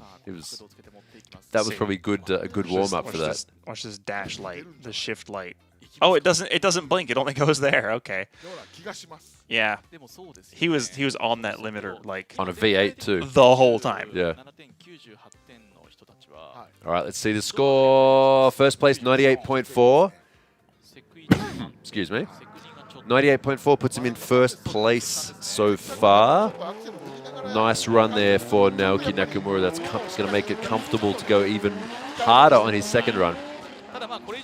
Next run, Koji Yamaguchi in the BMW. He's the teammate of Mekawa. That's why their cars look similar. Good flick. He's had a couple of rough seasons so far, but this run looks pretty good. That was pretty okay. You can hear the anti-lag rumbling there as he goes over the finish line. Looks like you might have had a little bit of a wobble right there, but yeah, not really. Like it's not a little bit. A little bit. Wasn't a bad run. No, not by any stretch. Let's watch the entry again. You Oh, see the back of the car, just do that little squat and then whoop like that. Yep. Yeah. It's like in Supercross when you kind of like you seat bump the bike right before the jump to get it to fly higher. That's actually a good analogy for it. Yeah. I love suspension so much. It does add a lot of personality to competition drift cars. Yep. Yeah, just there. He so sets good. it up. Yeah. That's a really good solid technique there. It really sets up his line for the rest of the track. You can see they're right down the middle of that zone. Like I said before, they don't need to run the entire zone, but obviously, if they can, that's going to be the fastest, best way to go through the course. So no penalties for this run. Just a nice clean run overall. This could be a good day for Why are they Koji replaying Yamaguchi. it so many times? I don't know. I guess they're waiting for the score. Stability too, I think, is a good way to describe this run. There was you're right. There was a little bit of a thing there in that last zone. But it contrasts with like the rest of the run was quite nice. Oh, would have nice speed too. 97.8. Would have liked to see a bit of a high. I guess just that. It would have been nice if he scored a little bit. He just had a couple of wobbles here and there, which would have brought it down a bit. But good run for Yamaguchi. Okay, next run. Next run, Pei. I think something about this car, the way that it's driving, looks like it's absolutely on the edge of what that car is capable of doing. Right. Like, I don't know that I can say that that's... like, I don't want to say that it's the driver. It looks like the car is, like, erratic. It's like... It's on the edge of what that car wants to do it. Honestly, it looks... I mean, all things considered, this run looks pretty good considering the runs that we've seen from him this season so far. Yeah, not a bad run, 96.7. Yeah, it does look to be quite twitchily set up. The second run now, Kawabata. Wow. Big speed. That's a huge angle there. Maybe a bit too much. It's because you called them Mr. Backy. Well, right. Well, I was just thinking, you know when you can sort of say, oh, that looks a bit too much for it to handle, and yeah. I mean, it didn't until right there. No, I think it did. It did. Honestly, I was looking at it from like here, like through the chicane, thinking like, oop, here we go. Let's wind that back a bit. Can we? We'll hopefully we can watch that replay. Here we go. Watch the replay again. So the flick here. Watch this. Nice angle from about here. I mean, it's like, okay, no, that's see just there where it kind of slides out a bit too far. It's like, no, he's not going to make that. You can kind of see it coming. With it being Kawabata, I kind of just assumed he did that. He'd make it? Like, yeah, right. He's like, yeah, okay, he'll do this, and then he'll get on throttle here, and then, but... Bit too much. I think he almost could have. Well, I would expect it to be him to be able to handle it, but yeah, that's that flick there. Yeah, J2, judge area 2. Yeah, penalty for that. So that's 8th place for him so far after 2 runs. That's not ideal. Not where you want to be right now. All right, next run, Matsuyama. Second run on the Corolla, going for the big angle 2. Comes up a bit short there. Going to get a penalty for that, probably for going off the edge of the track. Rest of the run looks pretty good, though. Yeah, he went for that huge angle. The car just stopped. So he either could have gone faster or just started a bit later. That would have been really good. Oh, no. Oh, no. Oh, no, it's no. Yeah, I don't have that accent. No. So. Oh, no. The Australian. Only we can say that. Yeah, that car has so much grip, if dude. If he'd have entered just a little bit later, that whole run would have been amazing. Yeah, he just timed it a bit wrong. Wow. 2JZ powered rear-wheel drive Corolla. Imagine if they were rear-wheel drive from factory. Hell yeah. More rear-wheel drive cars. More rear-wheel drive cars. More FR cars specifically. More FR cars that aren't, luxury European cars. Yeah, because they're all big GT boats at this point, aren't they? They're just heavy. And honestly, luxury cars, some people dig them. I don't. Like, I mean, if you're going to be regularly doing 200-kilometer drives or sort of long drives, I could see that. No, dude. What? No, the best cruising car I had. We're talking almost 1,000 miles a week. Wait, Chad. Here we go. Here's the hot take from Kyle. Go on. Yeah. I used to do almost 1,000 miles a week, and the best car that I did that in was my R32 4-door. Oh. With a stock seat? Well, no, I had a ZF3 in it. Oh. But, really? Yeah. Okay. I don't need a Mercedes. What? No, get out of here. Yeah. Stop it. All right, here we go. Second run, Naoki Nakamura. Wow, look at him dialing that wheel. Whoa, hold it. Please hold it. Please hold it. Please hold it. Please hold it. Wait, did it hit the wall? No, I don't think so. No.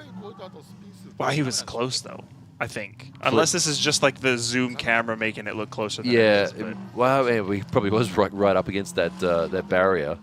Okay. Angle maxing. Now he's angle maxing. He took the drift pill. All right. Okay. Is he going to get a penalty for that? Is that after the J zone or not? I mean, if it's after, it should be okay. But so the reason, so chat, they have there's a finish line and then a section of track after that. No, he's not. There's a section of track after the finish line where the car needs to be straight and stable. And the reason they do that is to prevent any kind of cheesing of scores. Now, there were those cones on the track. He may have been past those cones, which means he wouldn't get a penalty for it. But you're holding your finger up. Because it's arguable he was out of control of the angle way before that. It's going to be up he was on full lock trying to keep the car from spinning way before he got there. It's like right about here, he's like, just hold it, just hold it, just hold it, just hold it, just hold it, just hold it, just hold it. I can't hold it, I can't hold it, I can't hold it, I can't hold it. Wait, where's the cones on the track? Yeah, it's. I think he's gonna get docked hard. Probably like zones 4 and 5. No, and J2. No.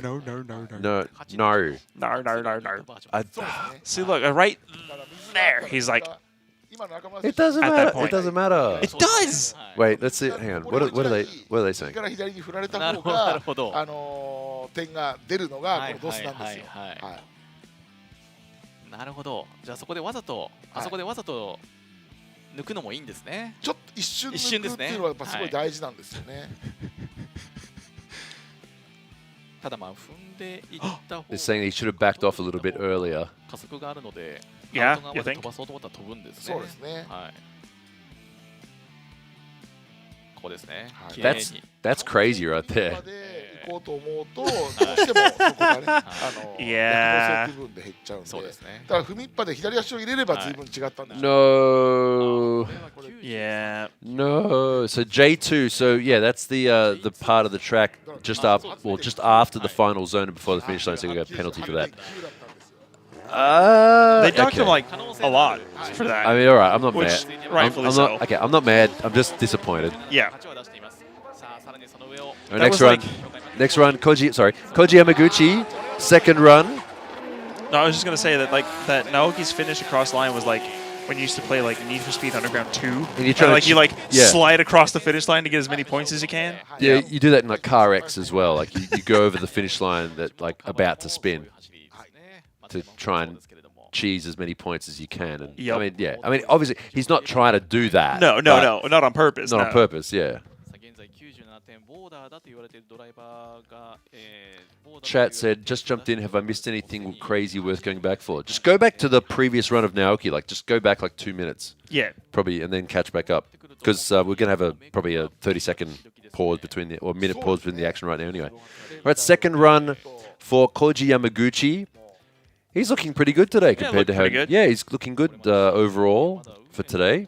I think, if anything, this could use a little bit more, like... aggression. Right there. Yeah, I was going to say it could use a little bit more ante, but I was trying to think, wait, no, that's stability is what I'm trying to say. Yeah, ante means like, stability. And yeah, he really is wobbling around a lot. That's one of those things too where, like when you're in the car, you don't think you're doing it as bad as you are. No. And then when you look on the outside, like you look at a replay, like, oh wow, yeah, I'm really doing that really bad. Like it's hard, or unless... 安心するのはやっぱ 97.5 以上出しておかないとそうですねアンパイアいかないですよね。はい、ちょっとかなりでしかも我々の目に焼き付いている走りも Okay, we're back. Hi, chat. ほぼほぼ変わらないですから。 Hello. そうですね。はい、もう本当にそのやっぱ私たちが見えないところでの車の動きを I went next door and the guy said, "Have you tried turning it off and on again?" I mean, it worked. Hello, IT. Have you tried turning it off and on again? With the tape recorder and everything. What's that? Was that in IT crowd? Yeah, the automated tape recorder thing where he answers the phone and then just plays it back and forth and it's the same thing every single time. Did you see that ludicrous display last night? That's from IT crowd. I don't remember that. Oh, okay. It was that was a good show. That was a really good show.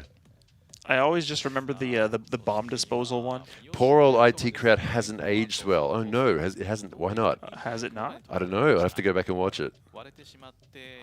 I just think about the bomb disposal thing. It was hilarious. Where he's like, what's wrong with it? And he's like, what operating system is on it? He's like, Windows. He's like, we're all gonna die. All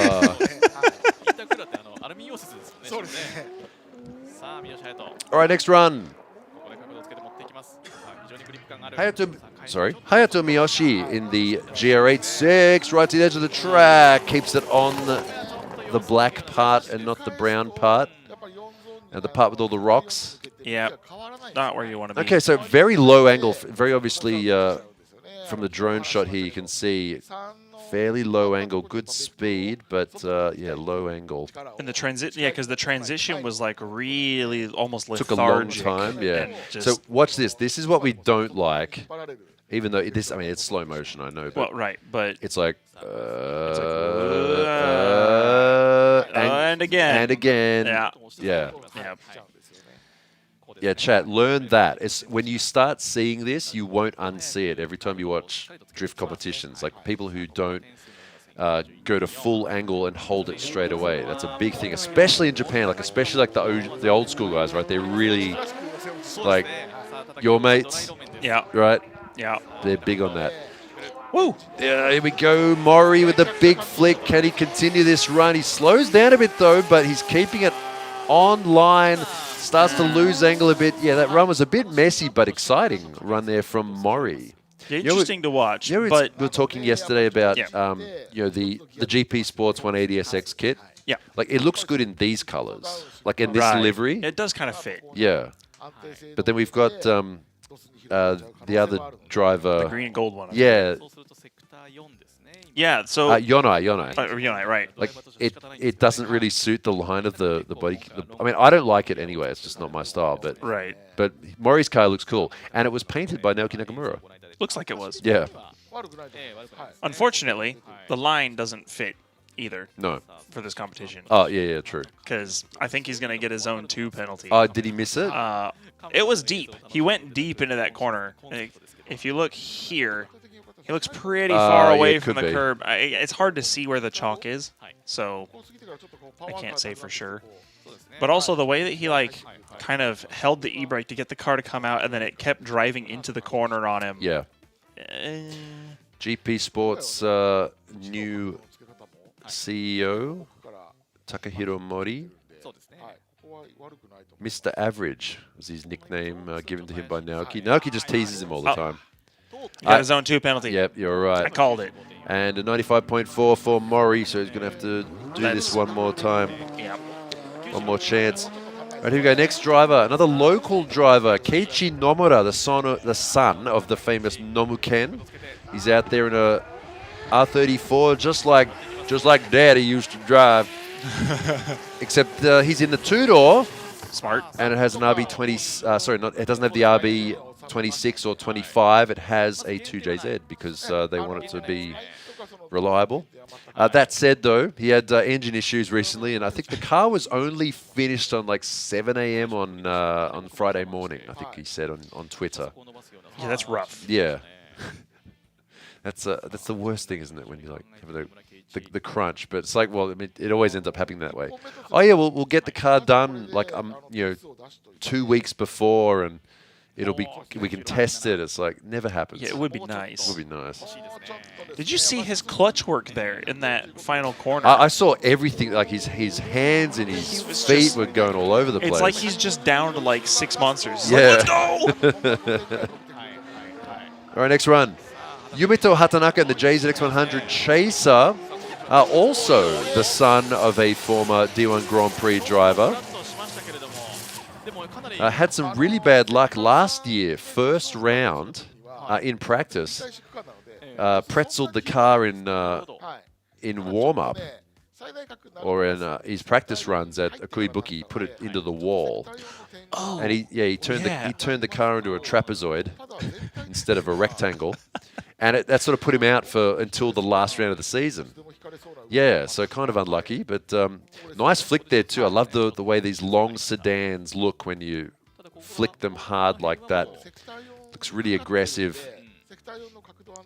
One thing I do like about the long cars like that is when they have kind of like anti-rake and they sit down in the corner and they're on throttle. It's kind of an aesthetic. Yeah, it does. It has a look to it.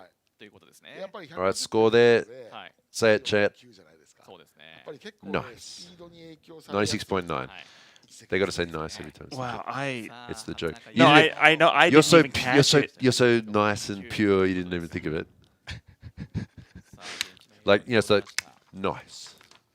No, I know the meme. I didn't catch it. You're like, okay, come on. I was like, I'm looking at it, like, what are you talking? What are you? Oh, I'm a little slow. You got to go and ask Nomura for some of that monster he's been drinking. You had a monster. You had a monster this morning. I did have a monster this morning. I got to live up to the name, right? Yeah, right. All right. All right. Next driver, Hayato Miyoshi. Have you tried the ultraviolet flavor? I have. It's really nice. I like that. It's okay. Hayato Miyoshi's second run looking better this time. Here we go. Big angle. An improvement on his first run for sure, but is it enough? Very shallow angle there. And yeah, see the car slowly gets more and more and more angle. That's just you losing points with the DOS. Yeah, because DOS wants to see you have all of your angle immediately and then just hold it. That's it. That's what you want to see. Yeah, good effort on the entry. But yeah, watch this angle, then shallow, bit more, and over the finish line. So yeah, that's 97.1. So definitely an improvement on his first run. See if that'll be enough. That was unfortunately, yeah. If Miyoshi could have done that a bit earlier, a bit more. You know, if the remaining list of drivers wasn't as stacked as it kind of is. I would say it's probably feeling okay. But right, second run from Mori goes a bit easier this time. Nice Looking transition. Had to pull the handbrake there. He didn't quite get that transition right.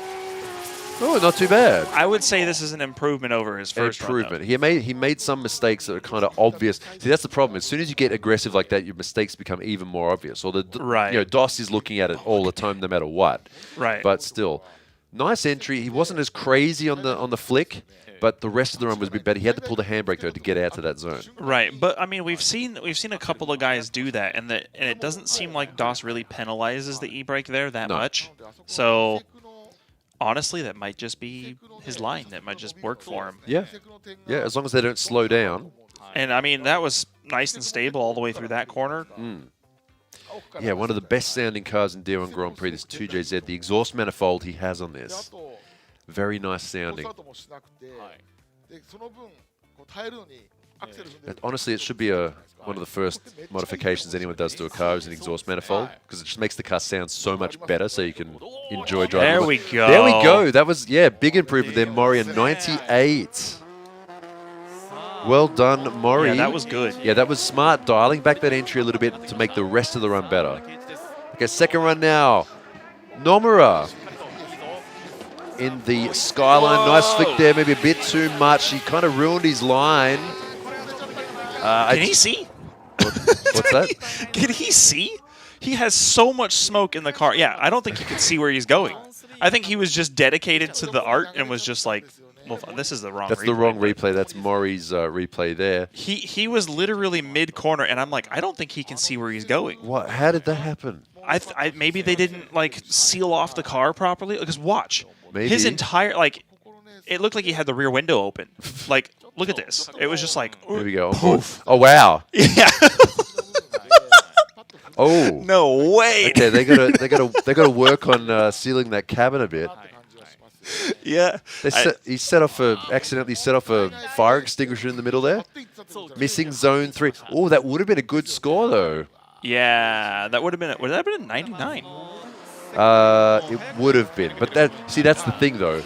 But it doesn't matter because he got the penalty. Like it wouldn't have been. It wouldn't necessarily have been because he because of the he hit the zone. Right, So I know. yeah, but it had potential. Yeah. Right, second run Hatanaka. Oh, everyone's kind of on it right now in this group. They gotta separate that cabin from the smoke generators. You know, like that's. It's like he threw a smoke grenade. Yeah. You know, like when you Smoke out. Yeah, yeah. Smoke. Yeah, that's. Have you ever had a car do that on you, where it's like it just gets so thick in the car that you literally can't see like the dashboard? No, I've never. Only when, like, you know, when you come around a corner and you're directly facing the sun. Yeah, it's happened. Yeah. Okay. It'd be kind of like it happens at Nico sometimes, and you kind of.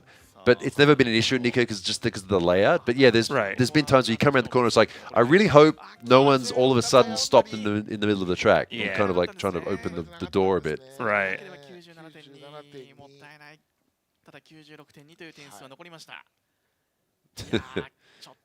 Okay, so this is Group A and B. So let's look where scores are up to 17 drivers.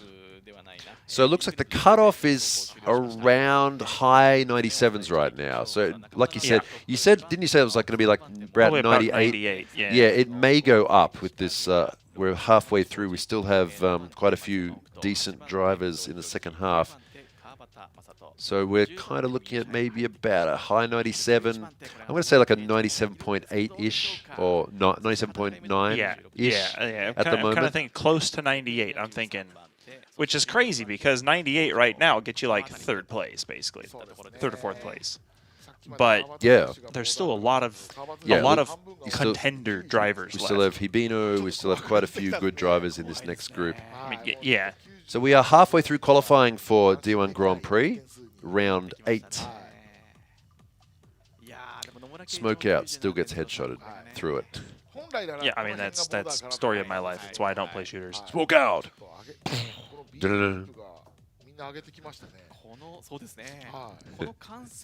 by AWP. Headshot by AWP. Through that little gap in the doors. No scope 360. You get the gap in the doors on Dust? Yeah. Yeah. Didn't they do something about that recently? I heard something. I don't know. I haven't played. I'm so bad at that game anyway, so I don't know. Yeah, I haven't played seriously since like Source. Oh, did it just die? Oh no. Oh, I think we just died. We just died right now. Before we even noticed, so hang on. We should be back. We should be back. Are we back? Wait, are we back? I think it might be still black.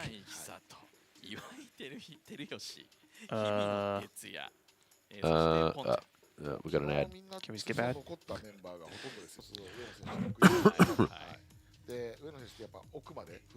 Okay, we're back.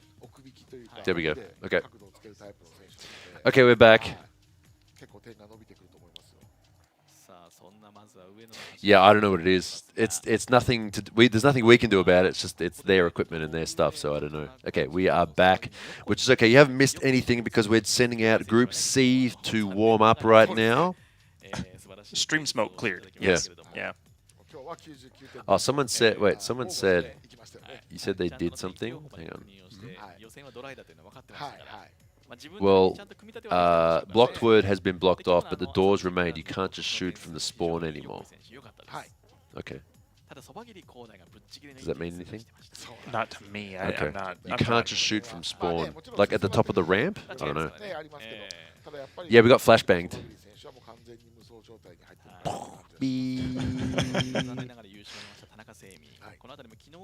Right, sitting at next group.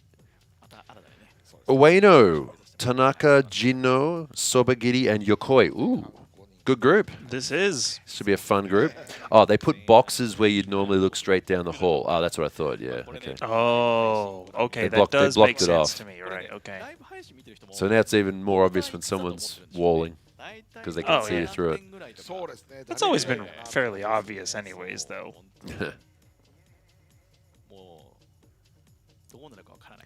All right, coming up to the start line now, the big two-door Tourer, Lexus RC 2JZ. Normally the V6 in this car.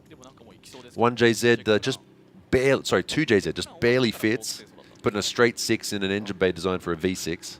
And speaking of people who like those big luxury cars, this dude is the opposite of me. Oh, I see. Yeah. Well, they do have a lot of road presence. Sending them right now for the warm-up. Next group. Ooh. Ueno. Love the livery on this car.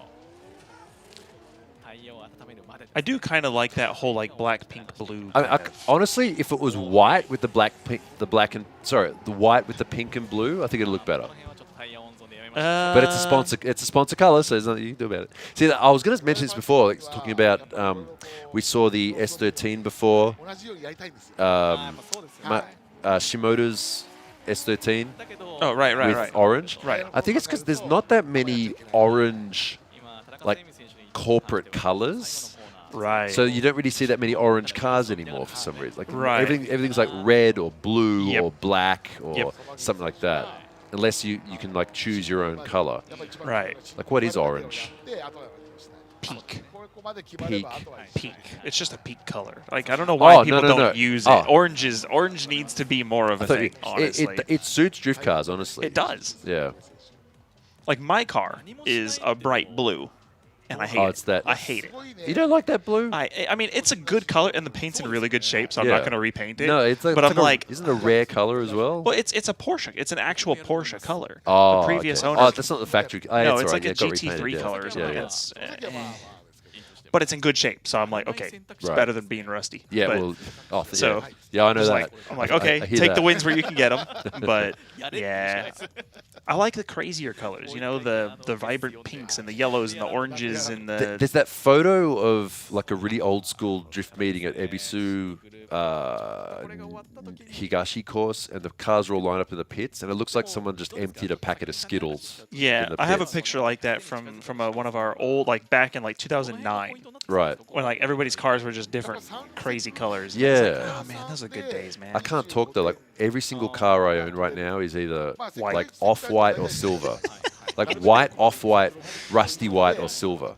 Like everything I own. It's bad. Got to do something about that. Oh no. Did it die again? Yeah. What is it? Can you hear us, chat? Yeah, they can hear us. Well, Smoke out. It's okay. We'll try and get you back before this starts. So they're heading back to the start line. Okay, we'll be right. BRB. Hang on. I'm gonna leave you on. Yeah. I'll hang out with you guys, chat. I'll hang out in the darkness. Hello, darkness, my old friend.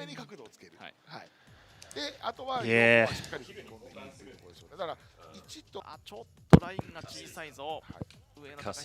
Percussive maintenance. Actual percussive maintenance. We are back, right? Okay, chat, we just we missed. back. Okay, we just missed that run from Ueno, unfortunately.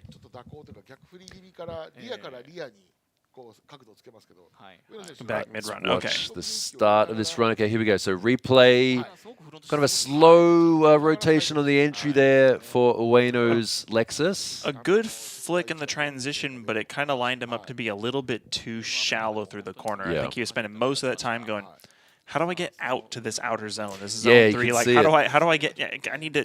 Yeah, Yeah. I think he's gonna get a penalty for that. Honestly.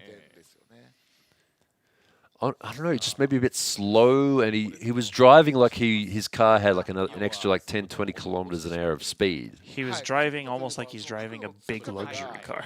I mean, sorry, I'm gonna there's nothing wrong with it.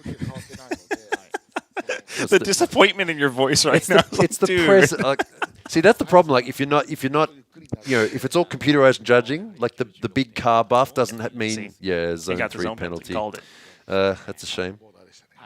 He was still doing 157 kilometers an hour though. It just didn't look like that. And actually, I agree. Kagami said like even without the penalty, it probably wouldn't score very well. Yeah. And it's like realistically, that run was Well, kinda, that run. Well, I mean, yeah, okay. All right, next run now. Semi Tanaka, second place yesterday in this S15 Sylvia. So here we go. We go from the luxury sedan to the Meta build 2JZ S15. Generally performs well, and with Semi Tanaka behind the wheel, looking relatively good. Yeah, looking good there. Second place yesterday against Hibino.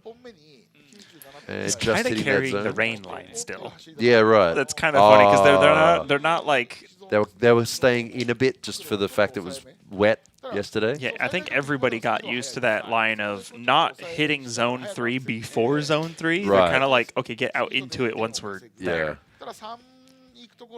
Which is fine. They don't need to be in the zone through the entire thing. No, that's the thing with the zones in D1 Grand Prix. The car does not need to run the entire zone, which, honestly, I'll just say it, I'm not a fan of that whole thing, like, oh, you have to be in the entire zone from beginning to end. Right. It's it's easy to watch, but I think it's boring to make people do that. Yeah, because usually in order to do that, you'll end up going slower. You make weird adjustments. It ruins your line because you're trying so hard to be in a spot. You got it. That's exactly it. Okay, so engine trouble yesterday. Toshiyuki Jino wasn't able to make it out for yesterday's round, but he's out today doing qualifying. Definitely not giving the engine any breaks today. No. That sounded angry. See, that was out in the zone before he got to the zone. Yeah. I actually like seeing that line a lot more. Oh, it looks more dedicated. They go in a bit deeper, and then... Oh, I know what you mean. Yeah, it looks a bit more... You know, they're not holding back quite as much. But it's a bit of a wobble on the angle there. Not a whole lot of angle. Yeah, the transition was kind of like overly controlled, almost like he really didn't want to spin. Yeah. It was sort of holding back a little bit. There's zone 3 miss. Zone 3 penalties. Really? Okay. And at 95.8, a bit slow on the entry speed too. But he didn't run yesterday, so give him a bit of leeway for that.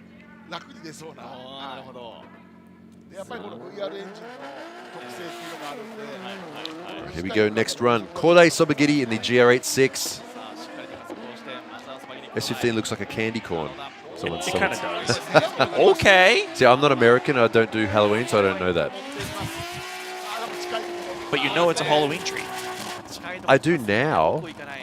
I mean, just the fact we have to learn, like all these things, like what is it? Circus peanuts and things like that. Like people, like I don't know. It's some candy from America. I don't know. You might Anyway, be out American. Oh, I don't know. We're sort of forced to consume this content. Well, we're not forced to. I guess we're just exposed to it. Anyway, yeah, exposed to it. Yeah. Anyway, this run here from Sobagiri. Let's watch it again. Yeah. Let's not watch it again. And a 98.8. I was kind of watching it I was watching it sideways while I was talking to you. It just looked so smooth. There was nothing that grabbed me to talk about. That's good. Turned out it was really good, yeah. And that was why I was kind of like, that's why, yeah. It caught my attention. So we were talking about this group being kind of stacked. Oh, no. No, this is the opposite of what we just saw. Yeah, that grabbed my attention. It's like, oh, no, what is he doing?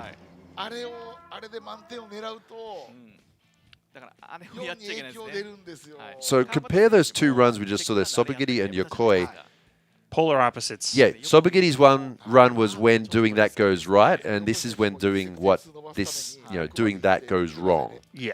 The big flick. I mean, the flick looked cool until he started to understeer, and then the whole thing just started to fall apart. Yeah, too much angle, has to straighten up a bit, and then more angle again. Yeah. Yeah. Kind of unfortunate. And that's the thing too with drifting, right? Zone 3 penalty, 93. Like even when you have the car dialed in, even when you've done the track 1,000 times, even when you've been drifting for 30 years, like it's kind of a gamble no matter what, because you can't really predict exactly what's going to happen every single time. Okay, so I have something to say about that. You can build consistency. I have something to say about that. So next run, Ueno, second run. Boat. Nice big angle. He might have missed that zone though. Penalty. That might be a zone miss. Yeah, he was, as he came through zone 3, as he finished it from where we could see. Yeah, that's going to be a miss completely. So they do need to put a tyre into the zone. It used to be just the bodywork, but the rules, they changed it to a tyre. What were you just saying just before? I was going to say something about it. Oh, you had. what was it? We were talking about. Oh, dude. I forgot. No. Chat, Oh, no. chat. What were we? Chat. Just What were we about to talk about? I had started And to say something about. I said I was about to say something about that. Oh, consistency. The fact that you can build consistency, but like you can never really predict every run. Okay, so I was talking to this guy who's like not professional, but like really good at bowling. Okay. Okay. It's like he was. Okay. It was actually Hurt. Did you know? Okay. You know Hurt is like a semi-pro level bowler. I had no idea. Yeah. And I was just sort of randomly talking. I think we were playing Apex or something, and I was just talking to him, and I said like, "Why can't you just like bowl a strike every time?" Like, and then I realized how stupid that sounded. Like you can't just do the same thing every. Like you can have everything can be perfect. The lane could be perfectly oiled the way you like it. You can have you can be like nice and feeling good that day. You can't just throw a perfect run every time. Right. I realized how silly that sounded when I said it. You can build consistency and technique, but you can't. I mean, you're not Happy Gilmore. No, yeah. So it's the same with drifting, like you said. It's everything can be perfect, and you can still just mess it up. Yeah, like Twerkstyle in Hurt. He's really good at bowling. It's not a secret. It's been mentioned, but it's just funny. He never brings it up. All right, next run. Semi Tanaka's second run. Well, speaking of being consistent, I mean, he was consistent enough yesterday to get second place, and he's looking pretty consistent today as well. Car looks like it might be a little bit too gripped up. It kind of like really dove into zone 2 hard. Kind of did what we saw from Matsuyama. Yeah. Like where look at the car just kind of like dives towards that curb really hard. He managed to pull it off pretty well though. Did. See how hard his head was turned. So a nice 98 there for Tanaka, looking really good in the first sector, a little bit weak. He had a bit of weak in the second sector. His angle was a bit low. Yeah. But the rest of that run, pretty good overall. All right. Next run, Gino. Room for improvement on his first run for sure. All right, looking good. Good speed, just lacking a bit of angle, I think, for the entire run. Let's watch this entry again. Here. Yeah, building that angle up, kind of shallow. You know, good there's speed, nothing though. really wrong with the run. No, there's nothing It's just, nothing spectacular about it. Have that flair. Right there, like that sort of handbrake entry. Compare that to what we just saw before from with the big flick. Yeah, the big flicks we just saw, like from Sobagiri, like from like who else? Who's been doing the best run so far? Yokoi. Yokoi?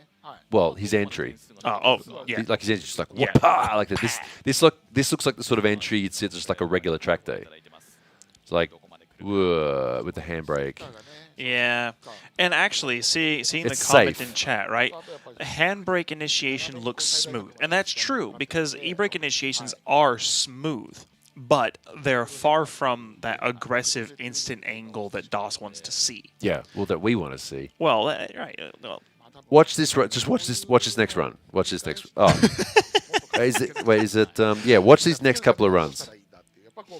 yeah, because the e-brake initiation thing is a thing, but you can see how the car kind of like slowly gets to angle. You kind of get that initial little flick.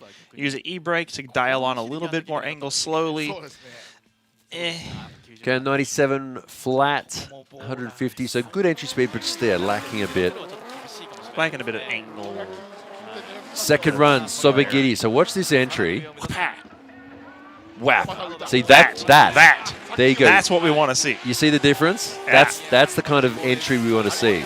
Yeah. Instant violence. Oh, that was good, actually. That was This really a good good there run. from Sobagiri. Yeah, that had everything. Good angle, good speed. He hit every zone. Nice transitions. On the power the whole time. Keeping his speed up. That was a good run.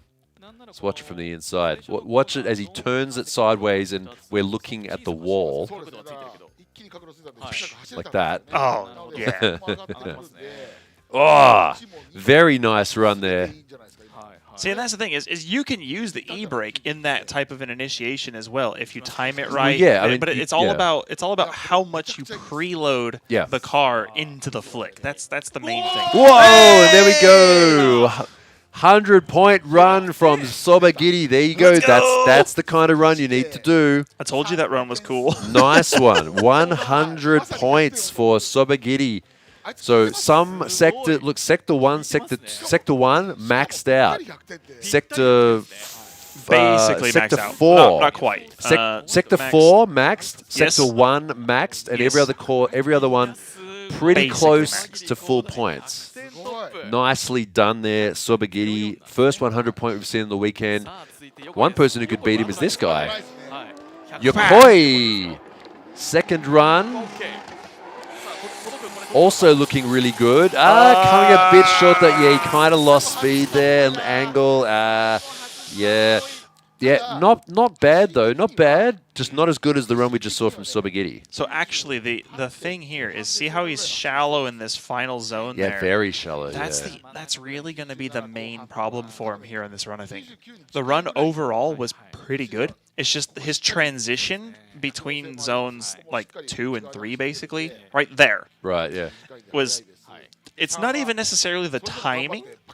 Or the speed of the transition, it's just the trajectory at which he stopped. Yeah. Like just a little bit less of a transition, and then, yikes. Could have been a bit better. I mean, his transitions were great, but yeah, the timing of it kind of screwed up the rest of his run, though.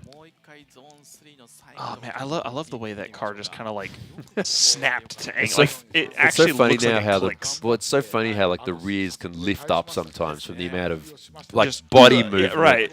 That's exactly what I was looking at when I said that. I was like, dude, that's so cool. Zone 3. So that's the big long zone on the sweeper.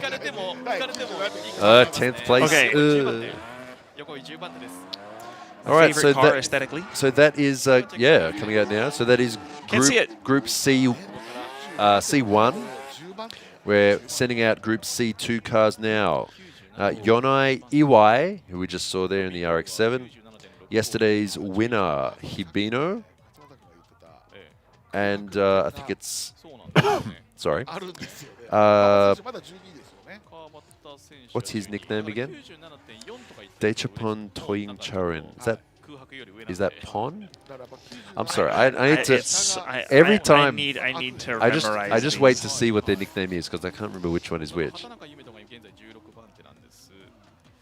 I've talked to these guys before. They're all really... They speak really good Japanese, all of them. Like, they just speak Japanese. Pond. It's Pond. Okay. What confuses me is that it's not like a short version of their name. You know what I mean? Like, it's not like I don't know, like Danielovich or something, and just call him Dan. Like, I don't know. Right. I couldn't think of a long name. Like, yeah, that's Pon.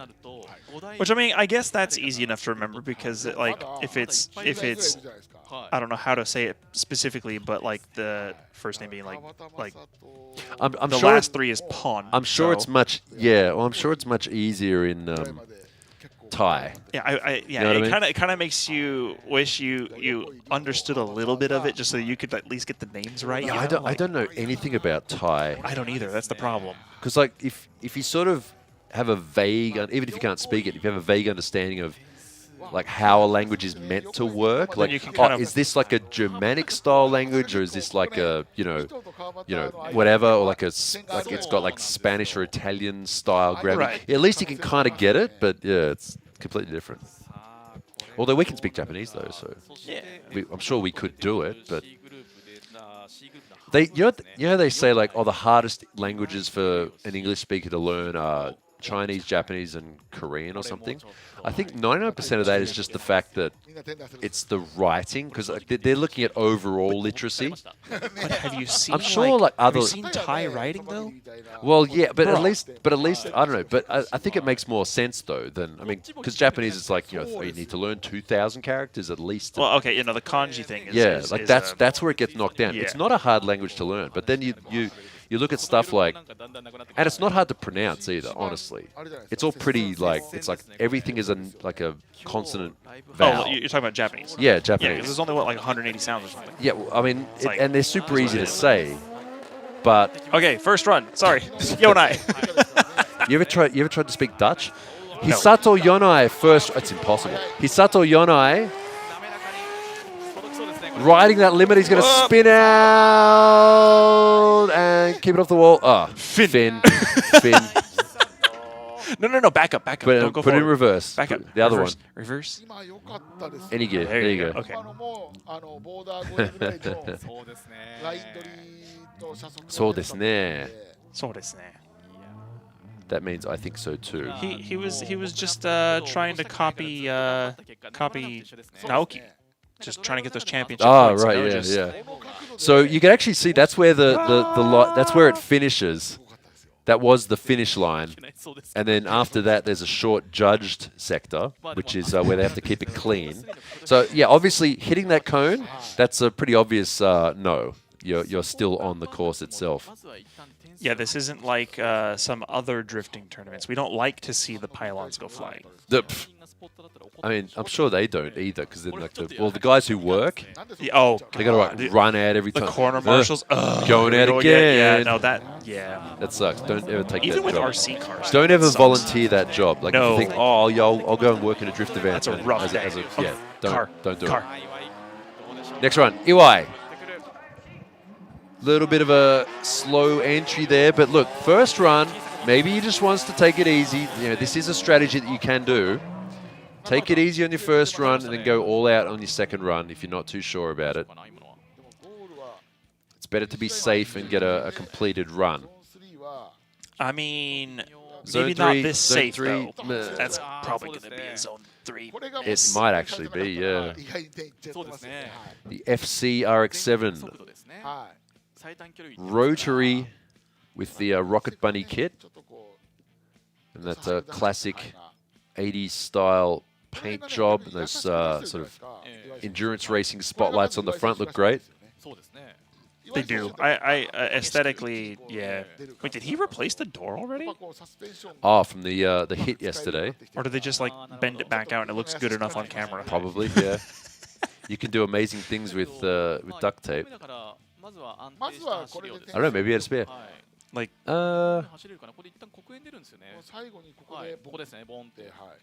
there's a bit of a ding there, so maybe they just. I don't know. I mean, you know, Hard to tell. Over-fenders can hide many sins. I have a friend that knows about that because of me.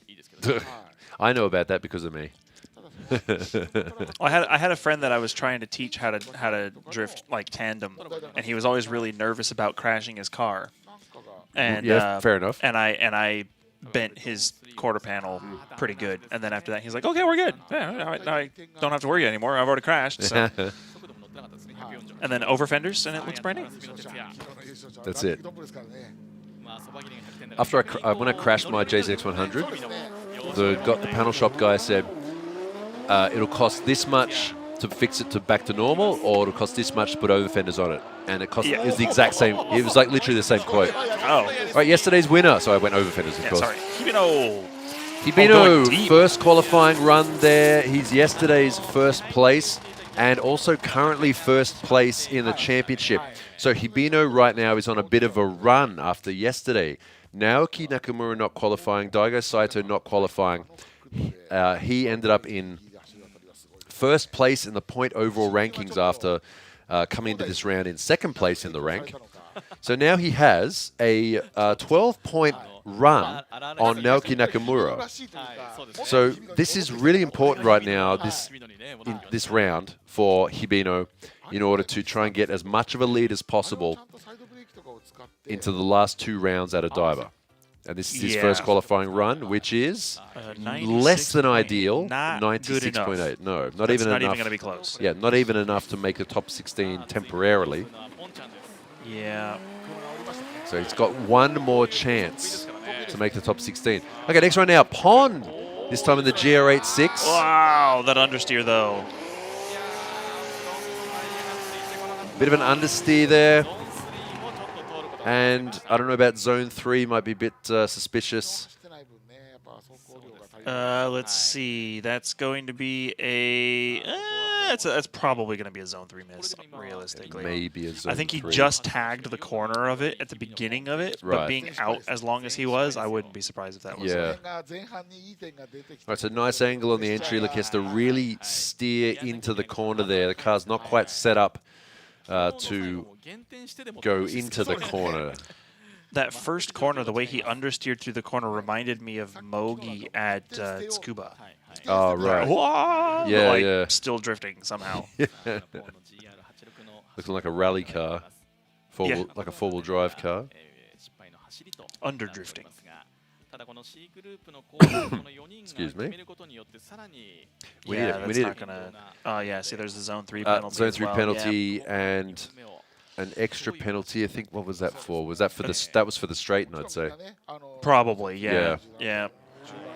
So he did get actually ended up getting a penalty for that straighten. Okay, next right now, Hisato Yonai. Coming up to D1 Grand Prix from D1 Lights after winning that. Also in a 180SX.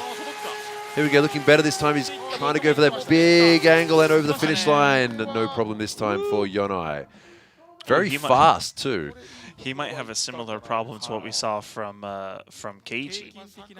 The smoke on the inside of the car. Did he open the door as he went over the finish line? I don't think he did, but he had smoke billowing from both windows. Right. So, because you can see his windows actually kind of like almost falling off. Yeah, the Perspex windows start to open up. Well, it's not Perspex, it's different. But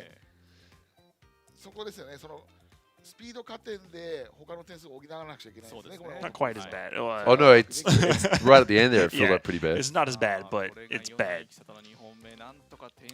Run didn't look too bad though. An improvement on his first run. Maybe a little bit wobbly. Yeah, it wasn't the best run. No, he did get good angle. He keeps that drift. He kept the drift angle the whole time though. So. Yeah, like this looked good. I'm just wondering about there where he kind of like was kind of like adding angle, reducing angle, and adding angle. Yeah, a little bit though. Little bit wobbly angle, but the question is DOS going to hate him or not? No, I think overall I think this should be a decent score. I think so. Yeah. I'm just nitpicking, Right. just trying to like, Yeah. just a little bit wobbly, because overall the run was great. And aesthetically, I love the way that the front right tire just touched that inner curb. Oh, and it kind of And it bounces just up kind a of bit. like, boop. Yeah. Yeah, it's so cool. Were you the type of person who would always watch replays on Gran Turismo? Me? Yeah. If I felt like something cool happened. Oh, okay. Like I drive like on purpose to make the replay, like do stuff like that. Oh, okay, right. Like I think what is it? Chad will know. It's that. It's like whatever Valley Speedway, and it's got that big chicane before the start finish line. Like I'd always drive through there and like that. Like, I'd hit the curbs on purpose to make the car kind of bounce. Is it Hidden Valley? I don't know if it's Hidden Or Valley. It's not Grand Valley. No, it's something Valley. I don't know, but it's the one. No, not Apple Valley. Grand Valley. Yeah, it was Grand Valley. Yeah. Yeah, it's Grand Valley. Not Apricot. I know the one you're talking about. Deep Valley. No, I think it's a Grand Valley. I think it's the Grand one Valley. you come down a hill and there's a chicane, a big chicane right before the finish line, and a little bridge over it. No, you're talking about that's Deep Valley. Grand Valley. Isn't that Trial Mountain though? No. Because Trial Mountain's the one where when you run it counterclockwise, it has that little like it has a super sharp left hand. Trial Mountain. Yeah, Trial Not Mountain. Valley. And then it turns to the right, and you can hit that curb on the inside, and the whole car will Goes like flying fly up. On, That's the one. Actually, you're right. Sorry, I'm wrong. It wasn't Valley. Yeah, Trial Mountain. That's the one. That's the one. Yeah, so Yonai didn't really get a good score for that run. No, he really unfortunately. Yeah. So, see, I think the fact we watch. But here's the thing. I think the fact that when we watch it, we've got so many little things to pick at. I think that means that means something. Like, there wasn't a good run. Right. Like the less we have to say about it, sometimes the better it is. Right. Like, the less we yap, the higher the score. And that might be particularly true with me, because I'll sit there and be like, well, but this and that, and well, but this, and then usually that ends up being a lower score. If I'm sitting here just going, oh, that was cool, then usually it's going to be like... Usually it'll be a good score. That's kind of true, honestly. Like, am I actually just DOS? Like, by accident? Am I just like an organic DOS machine? I mean, you could say that. It's like, what, like opposite meat DOS? Like, The more you have to Meat say, DOS. the more you talk, the more the score goes down. Yeah. I mean, I shouldn't really be saying that as like the fact that we are commentators. So. Oh right. Oh wow. Yeah. You're gonna take commentator curse and just bring it to a whole new exponential level of influential. Yeah. So what we're gonna do is we're gonna say, okay, here we're gonna see EY get a 99.3 is what's gonna happen.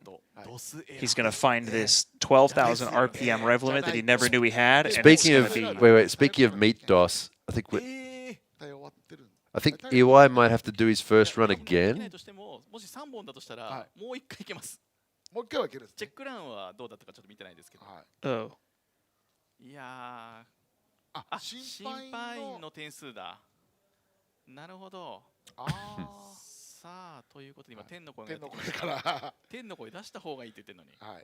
だからまあ審判員の点数に切り替わります。走り直しではないです。今の走りを見て、他の点数のまあ他のドライバーとの比較をして、点数をつけていくっていうことですね。今の走りだとこの辺に入るだろうというふうに。でも点数を決めるというより今の走りだったらこの辺の人たちと一緒だねってところに入ってくるんですね。ああそうですね。I missed the context of what they're saying. 川 So. 端と三好の間。川端と三好の間、そうだと思う。ね。川端、そうですね。川端超えないかな。川端超えないですね。多分。で、米内の順位が決まるのは全ての走行が終わった。All right, so the next driver who is sorry meant to head out now is EY. Sorry, RX7 on screen. だから何だろうか分かりますよね。でもちょうどその辺じゃないですか。そう、ちょうどその辺ですね。米内が変な話16位ぐらいですよ。ですよ。今の走りで川端とトントンが川端のちょい下ぐらいじゃないですか。What? Are they saying something about like Yonai's score was lower than it should have been because it judged something? Yeah, yeah, maybe. So like maybe that 93 was not quite deserved. It should have been a bit more. We will find out. I'm gonna need context clarification. Yeah, we were talking over what they were saying at the beginning, so we'll find out. Yeah, by the way, look at those clouds in the background. No, it's too late now. You said it. Yeah, no. No, well, I mean, you said it. It is inevitable. The cloud over there, like the clouds are like, I am inevitable. All right, next run, EY.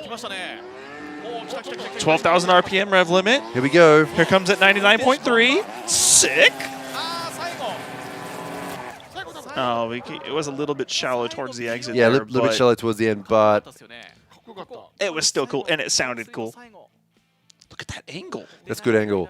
Does he start to lose it? He starts to lose line, but he keeps the angle the entire way around. Oh. I think he's going to change that after. All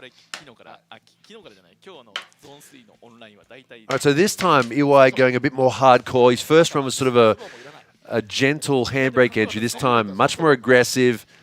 Holding that angle cleanly. Starts to go a bit shallow, though, but he keeps the angle, which is nice.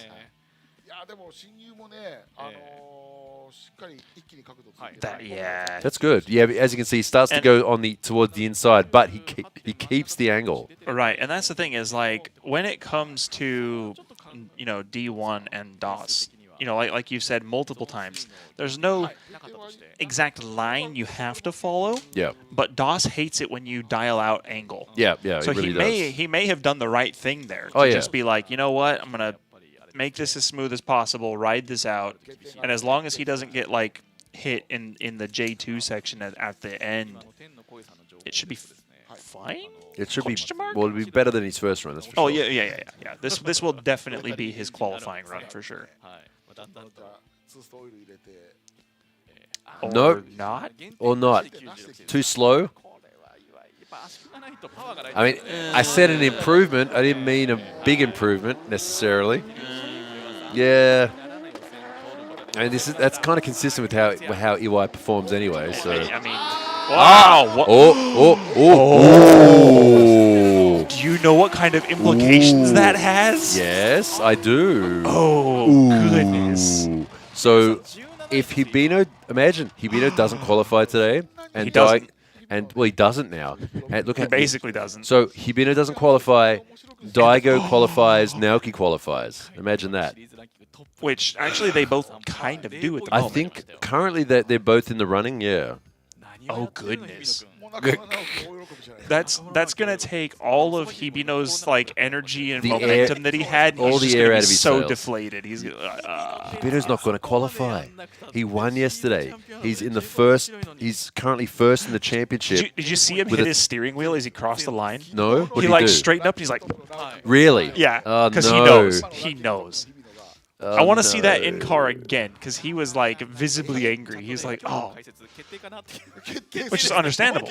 Like that's a huge mistake for him. Ah, that's so bad. Who said solo drifting can't be entertaining? Are you not entertained? Oh no! Hibino live reaction. Oh yeah, you don't want one of those right now. Yeah. 17th. Nah, not even a chance. Like he's 17th. He was trying to play penalty bingo.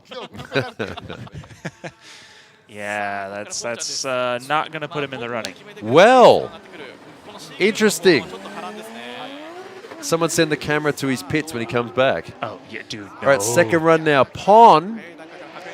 Here we go. See, Pon doing the run that Hibino should have done. Kind of, yeah. Nice angle, good speed. A little bit not quite as aggressive as some of the other drivers, though. But I mean, it's solid run, but maybe not enough. But I think also we might be seeing a bit of what we saw from EY, where he's losing that line as he gets through the corner, and that seems to get hit pretty hard, actually. Yeah, it does. So, well, I mean, you think about it. The closer to the inside of the track you get, technically the less angle you have. Right. Right? I mean, it's the same it's the same steering angle. Right. But relative to the slip angle because as you go through the corner, technically the car is losing slip angle unless you're increasing angle. Correct, yeah. So if you're maintaining the same angle and the track is straightening out underneath you, you're losing angle as you get through the corner. Chat, does that make sense? Do you understand? Like I know, right? Like that's exactly what's happening. If you need clarity on that, message me or something, and I'll make a little hand video with a drawing or something. I'll figure out how to explain it. But hopefully, essentially, what we're saying is that even though watch here, even though the car has the same steering angle and position, relative to the track, it's losing angle as it goes around the corner. So even though the car looks like it's the same angle, it's according to the actual angle, it's not. Right. So, yeah, like you see they come out of the corner kind of straight compared to the other drivers who come out with angle still, they have to straighten up. You know what it is? What? That's like the rally thing. Yeah. You point the car towards the exit before you get to the corner, and then you let the car go through the corner. Yeah. And that's not what you want to do. Not in D1 anyways. It looks really cool in real life. He said, straightening his glasses. We need what's his name? Who's the guy from The Simpsons? The guy from the scientist from The Simpsons. The one with the glasses. I feel like I know who you're talking about. Blaven. Yeah, I don't know the character. We need him name, to somebody explain in chat it. will Somebody know. will chat on there. Yep. So there you go. So we have two groups to go, D1 and D2. And right now it looks like, let's have a look at the scores. Maybe we're looking at about a 90, mid-97s maybe is going to be the cutoff eventually. But right now, definitely not qualified. Hibino, 17th place. Yeah. Shame. Look over on the left there. Naoki Nakamura currently sitting second. Daigo Saito sitting sixth. I think they're feeling This is kind of an obvious script, though. If they're writing a script, it's like Hibino not. Hibino not. No, they know it's not. Come on. So Hibino in 17th after those two terrible runs. And this is going to give Nakamura and Daigo Saito a chance to catch back up in the points. So like I said before, yesterday, coming into this round, first place Naoki. Don't ruin my immersion. It's all right. First place Naoki, second place Hibino, third place Daigo. Well, now it's Hibino in first place with a 12-point gap. But now he's not qualified. The other two might be able to catch back up. You never know. Yeah. No, what I mean is like, well, that's the point. Is like, if this was a script, it'd be like too, it would get rejected. Is what I mean. It's like, nah, it's too obvious. You know? Yeah, no, that would be, yeah. That would be like scripting an Undertaker victory, you know, like duh. Yeah. But like, yeah, this is actually has real potential to again shake up the top 3. I mean, that's what you want, isn't it? You absolutely. I mean, you want it to be decided at the in the top 16 on the last round. It like increases my blood pressure just thinking about it as a driver. I'm like, God, I hate that so bad. When you're like, oh, like every single second you're at the track, you're like, please just crash. Like the other people just like I don't want to wish bad on them, but like please just let me have this. Praying for their downfall. Yeah. Yeah, I know what you mean. Like you're not like, please crash. It's just like, please just fuck up. Oh, sorry. Please just. Hey now. Well, I'm being this. That's the truth. Please just make a mistake. You know, I mean, I'll take. I won't be happy, but I'll take it. Like, ooh. It's all right. It's fine. This is the English broadcast. No one knows. It's okay. That's not a rude word in Japan. People say that all the time. You're allowed 1 per 90 minutes of broadcast.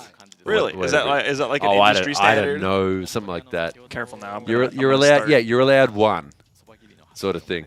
I have actually heard that referenced. Like there are actually there's like FTC rules about that. But hey, I'm in Japan. I'm an Australian citizen. Haha. I don't celebrate Halloween. I'm not an American. There you go. Okay. Well, they're probably Australian ones even worse though. So. I don't know. Oh no. I don't know what I am at this point. Yeah. Like I'm not American enough to call myself an American in a lot of ways. Right. But I'm also definitely not Japanese enough. So like what the heck am I? I don't know. I'm just a being. Honestly, I think everyone should live overseas for a year in just like some other random country. It will open makes your you eyes. it just makes you more like, oh, okay, let's just fine. Like makes you more like open to stuff. Yeah, like I've lived obviously in the States, and I've also lived in England, and I've lived here. Oh, really? Yeah, I lived in England for 2.5 years. Oh, wow, okay. Which was where? In the middle of nowhere, in a place called Buckingham. Not the palace, obviously, but like there's a place called Buckingham because I went to university there. Oh, and it was like what region is it in though? If you know where Milton Keynes is, if you know where Silverstone is, it's like just south of Silverstone, like literally within earshot of Silverstone. Oh, okay. Okay, so you're not like up in, Manchester or something like that, like or like Birmingham or something. Yeah, well, okay, you're down near London, sort of that area. It's about an hour and a half. 2-hour train ride. Okay.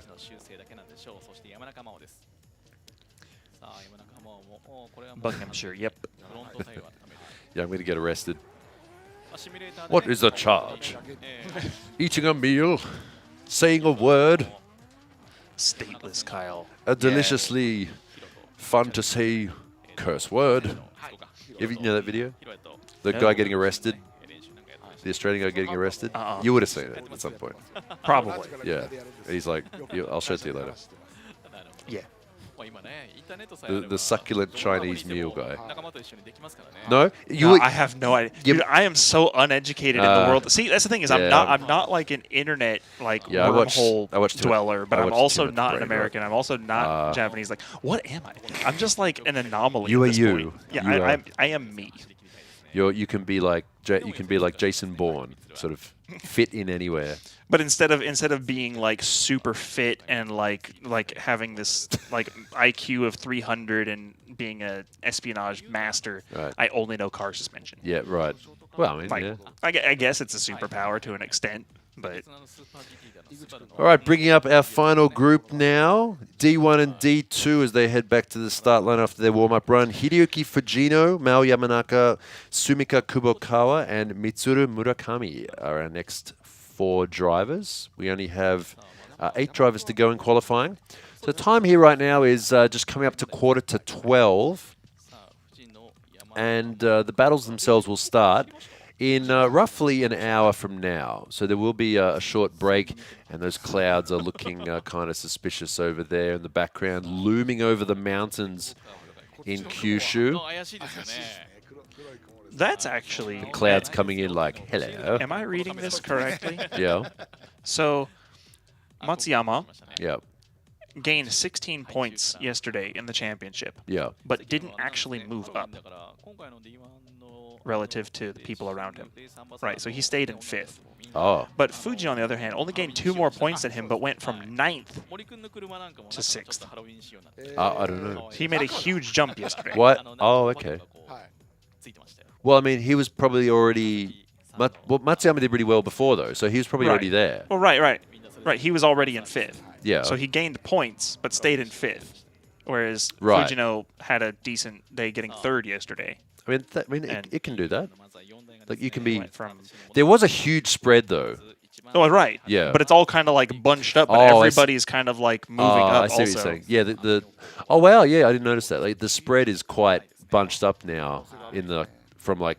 4th until like... Yeah, 4th until... Until like 9th, Well, actually. I mean, the spread is pretty close. Like, they're kind of bunched, like, 6th, 7th, and 8th are all 62. Yeah. 6th is 63. So, yeah, 6th through 9th are bunched up. All right. So, yeah, I mean, it should be interesting. Crazy how close the championship is right now, actually. All right, next run. Hideki Fujino, first qualifying run. Nice and smooth edge. Oh, wait, he's got his line just right. Perfect timing. A little bit shallow on the last corner, though. I think it might be okay. I don't think he's going to get a penalty for that zone. Let's watch the replay. Let's see. I think he's going to get a penalty for that zone, actually. Zone 3, penalty. I might be harsh on him, but that's what it is. There you go. Well, he was kind of shallow going through Sector 4 as well. Yeah, well, the rain, it's basically from when we started this morning until we finish, there was going to be an increase from 0 to 55% for rain. So we may have rain in the top 16. That would make things very interesting. Meat Doss has spoken. We'll see how it goes for now. We should be dry for the entirety of qualifying, which is good. So Fujino's initiation, quick, smooth, not super high angle. Yeah. Transition looked good. Last corner, this big sweeper here. Yeah, not good. Not good. No. You know what it looks like, actually? It looks like he found the grip he's been missing for the last 3 rounds. Oh, I see. Like, literally. Yeah, true. Like, it's just like, oh, cargo forward now. Cool.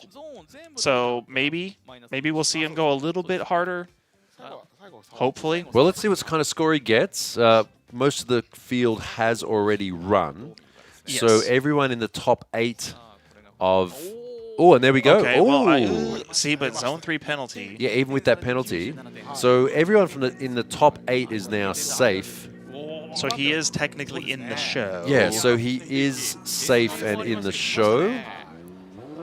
But I still want to see him do better. Oh, yeah, It's not an excuse. Okay, next run now. Mao Yamanaka in the Supra.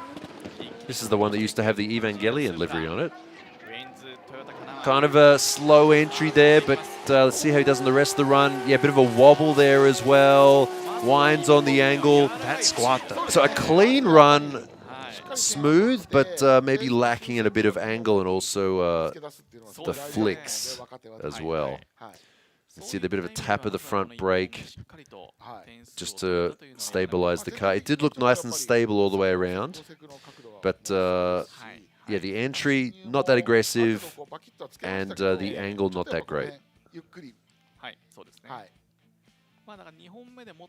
that a little bit of left foot brake there? There was, yeah. He does some here as well. Chat said looks like a tube of toothpaste. I can't. Oh God, I can't unsee that. Unsee it now. Yeah, I didn't even notice that. It's like, what is it? Blue for minty taste, red for tartar control. It literally looks like I forget what the company is. Colgate. No. in Japan. There's it's like you didn't have clean. You didn't have Colgate back in America? Oh no, we have Colgate. Oh, okay. But I'm just thinking because like the shininess of the colors and everything, it looks exactly like that. What is it? Yeah, the Next Dent ones? Yeah. You're right. Yeah. Okay, next one. And the opposite of toothpaste. The High Chew sponsored 180SX, Sumika Kubukawa, had a absolutely terrible day yesterday. She had a terrible event at Ebisu as well. Maybe a bit of redemption now. Which, I mean, this run is not going to be a 100-point run or anything, but no, it's a far better run than we saw from her yesterday. Hopefully she can take this as a bit of a confidence booster and get that second run, just send it, make it happen. Yeah, the mental part of it is definitely a big thing at this level. Like I want to see her get back in the groove because I know she can drive, but she's had a rough season. At one point she was 100% definitely the best lady drifter in the world. Right. And she used to be in Team Orange. Yeah. You know, there are other good drivers out there now, but at one point she was definitely the best. All right, next run now. Murakami, the tennis ball. This guy's been improving in this car over the past couple of seasons after upgrading from his S15 Silvia. I'm not a fan of the huge handbrake drag on the first corner. Gonna be honest. Yeah, they're saying the Japanese commentators are saying zone 1 as well. Yeah, it wasn't that great on the entry. Hey, look, I mean, again, sometimes if you're not feeling it, maybe take it easy on the first run, get a feel for it, and then go all out on the second run. And they actually said the same thing there as you just did. Because they were saying, like, maybe he was a little bit nervous on the initiation. Okay. Because that huge e-brake drag. But the thing is after the transition into the final sweeper, look good. Yeah. Like, good. Good. Yeah. Like, really good. Like all the way from here all the way around. Yeah. Looks dialed. Yeah, that's good. It was just the initiation was like, eh. I mean, still, okay, so 97.2, so... But I don't know, I mean, add a bit on top of that. Yeah, exactly. He'll be fine. We'll see how he does in his second run. Okay, back to the second run now. Speaking of second runs. Second run of Fujino. Last chance for a top 16. I mean, he's already in it, but always a better idea to improve your score as high as possible. Okay, there we go. Shift up a little bit. There you go. Of course, qualifying position can make a difference in a pinch when it comes down to one more times in the top 16, or there's various other times where having a higher qualifying score is advantageous. Yes. Oh, yeah. Especially when you get, later on, like, for example, if you make it to the semifinals and you lose, the two people that lose your semifinals are decided by qualifying. So. Yeah, so you can, end up getting third place instead of fourth place. Which is a big difference. That's a huge difference. Whoa, smoke! Is that just a trend here at this track? Just because it's such a high-speed, smoky track, it's just gonna... Honestly, smoke toils every day. Smoke toils every day. No, that actually looks like a fairly decent run. There might be an improvement. So he was in 8th place before this run. I think it'll be an improvement on his first run, definitely. I do like to see Fujino in the top 16 when it comes to the battles. He's always good to watch in battles. Yeah. Yeah, almost no corrections on the steering wheel too. That looked pretty good. Like I want to nitpick things, but I'm not really sure I can do a whole lot of that this time. Yeah, it's not like we were saying before. Like the less there is to talk about, usually the better the score is. That was just good overall. Yay! There we go. So second place, just behind Sobagiri who managed to get a good 100 score, 98.7. Well done. Yeah. He'll be feeling really good about that. Yeah, that was really good. Okay, next run now, Mao Yamanaka, second chance and last chance of the weekend in the Supra. His first run was kind of flat. Better this time, though, maybe lacking a bit of angle. The YAP to score ratio checks out again, chat says. It's true. I mean, yeah, that's, yeah, Are your McLean showing? Did you have that ad in America? No. We may have. Fellow Australians, was that was an Australian thing, wasn't it? Like McLean's toothpaste. Oh, that might be an Australian brand. Your McLean super Australian. Yeah. 98.3. Ooh, there we go. Actual improvement. Yeah. Again, consistent. Yap to score ratio. We true. were almost not talking about that run. True. Because it just looked like a good, clean run. So. And New Zealand. Well, there you go. It was Australia and New Zealand. That hemisphere then. The hemisphere. Commonwealth countries. Sumika Kubokawa. It's a bit late for a handbrake entry this part of the competition, I think. It might be a little bit on the slow side. Yeah. But is that good enough for top 16? I don't know. I don't think so. Like the transition might have been a little slow. Nah, look. Nah. I mean, she hits the zone, but like we were saying before, the shallower they are, no matter how much angle they have, it's going to be scored worse. Right.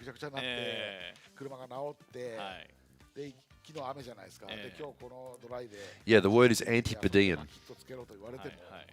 Antipodean. Yeah. The antipodes is like Australia and New Zealand. It's like the opposite.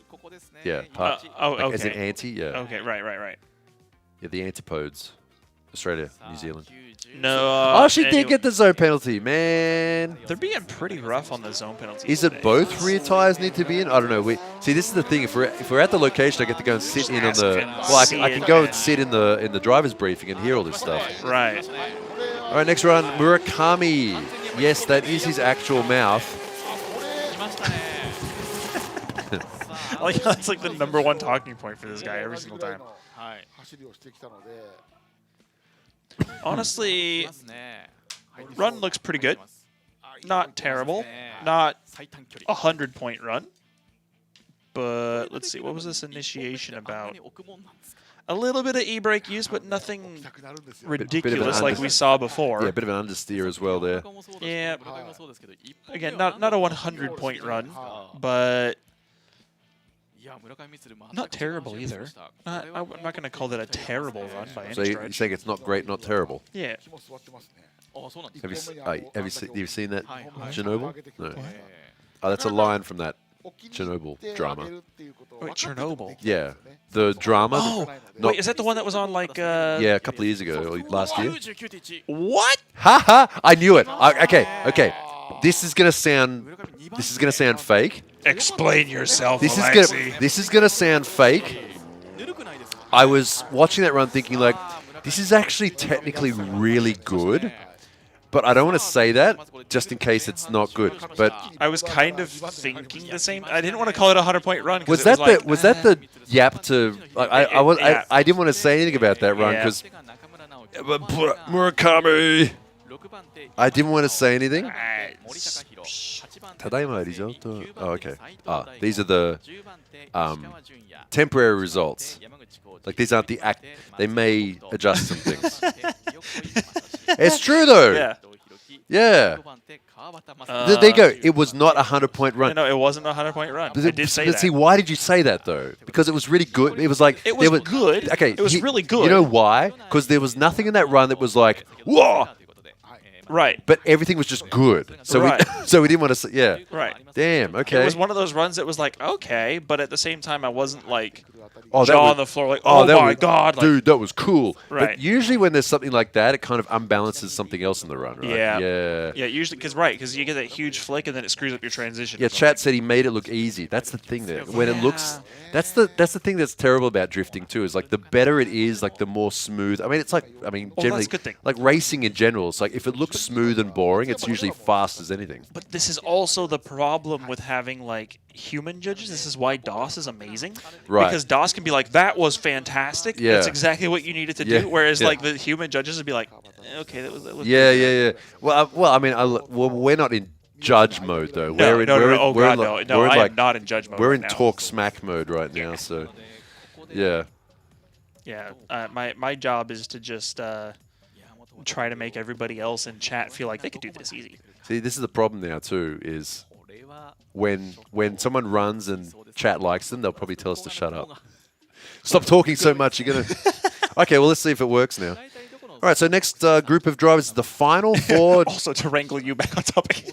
Yeah, true. Yes. So, final 4 drivers in qualifying. Wataru Yamamoto, Katsuhiro Ueyo making his appearance. What? Black screen. Oh, no. Black screen. Fix. Okay, can we... What was the process? It's off and then on? Just go... Yeah. Just go yell at him? Yeah. Just go like black screen. I don't want to get up. I've got up like 6 times already. You go get him. It's okay. We will have time. Yeah, see, he already knew.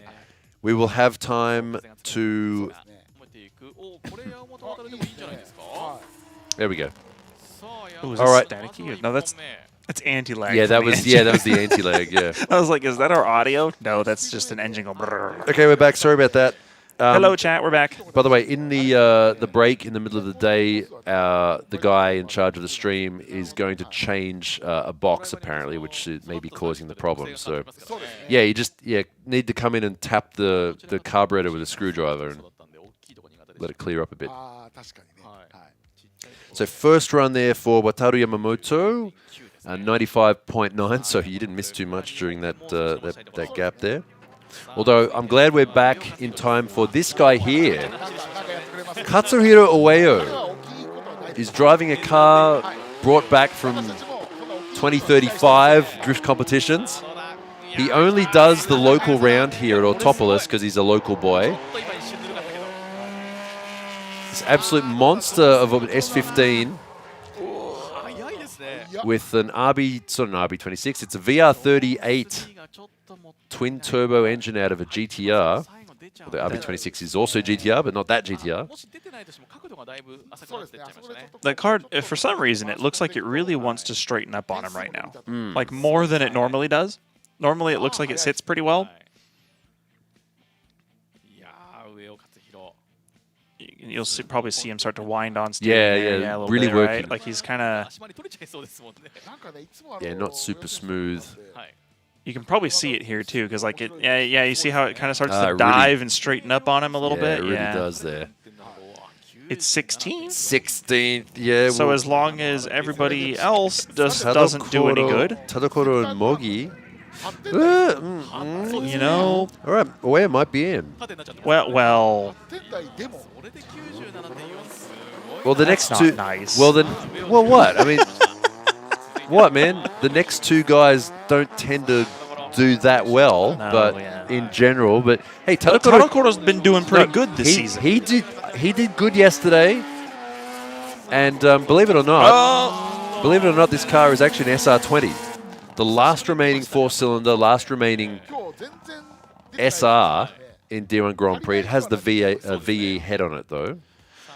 You know what I want to see though? I want to see him get the spot from Ueyo. Right. Just so that we can be like, yes, future killer. Yeah. It would be cool to see him in the top 16. Someone said it sounds like a 13B. Well, this car used to run a rotary, used to have a 20B in it, also 2JZ. He's tried a whole bunch of stuff, and also 2JZ, RB20, sorry, RB20, 20B, 20B. Yep, rotary. And now he's back with the 4-cylinder. I want a rotary. Me too. They're cool. They are cool. Have you seen those billet ones? They're like from $50,000. from like New Zealand and stuff. It's yeah. ridiculous. Yeah. I think they're mostly made for like burnout cars, right? But, like, I don't know. Well, I don't think it's more that they're made for burnout cars. Just guys with burnout cars buy them because it won't blow up. I mean, So. it's the national pastime of New Zealand is doing burnouts in rotaries.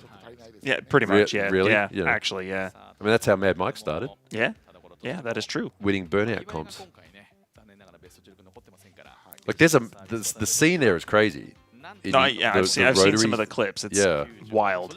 And 96.4 for Tadokoro.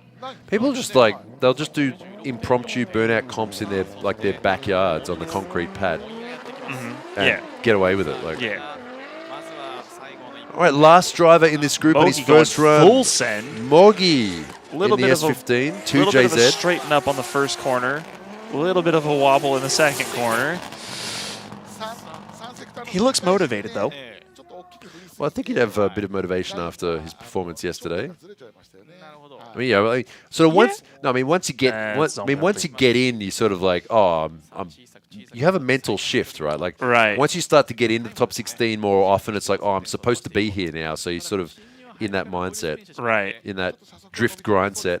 And that really is a thing too. Like when you pill. start placing in the competition, and you're kind of like, okay, that's my spot now. Yeah. Like I'm getting that spot. It's so weird that the whole mental side of motorsport and stuff like that. I mean, some guys, they come in and they're just like, yeah, no, top 3, that's my spot. Just from the beginning, they're just like, that I'm gonna be there.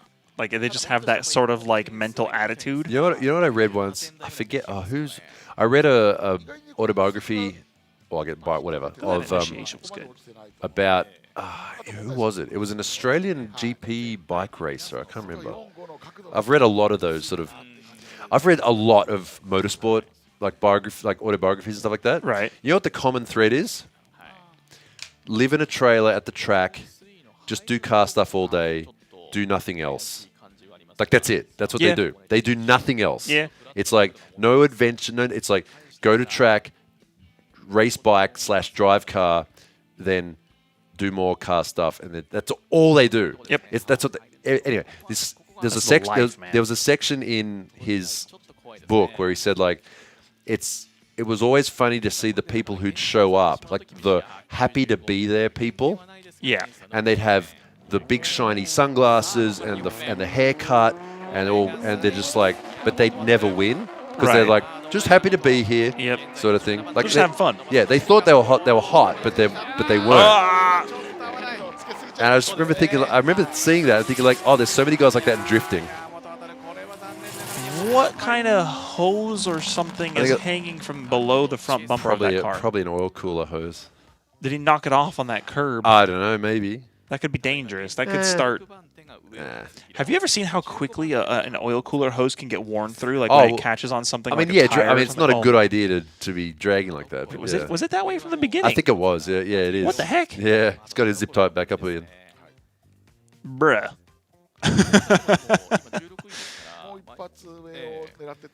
Hose on track. So you can call this car the edge trimmer now. The edge trimmer? Yeah, you know, like the edge trimmers. Yeah. He was trimming the edge. Yeah, he really was. そうなってくると川端としてもちょっとドキドキですね。川端選手はもうめちゃくちゃドキドキしてる。I mean, the initiation was like kind of cool. It was snappy, but like I don't have much else nice to say about that run. He needs to get himself a sim and practice more. Yeah, really. Yeah. I can help with that.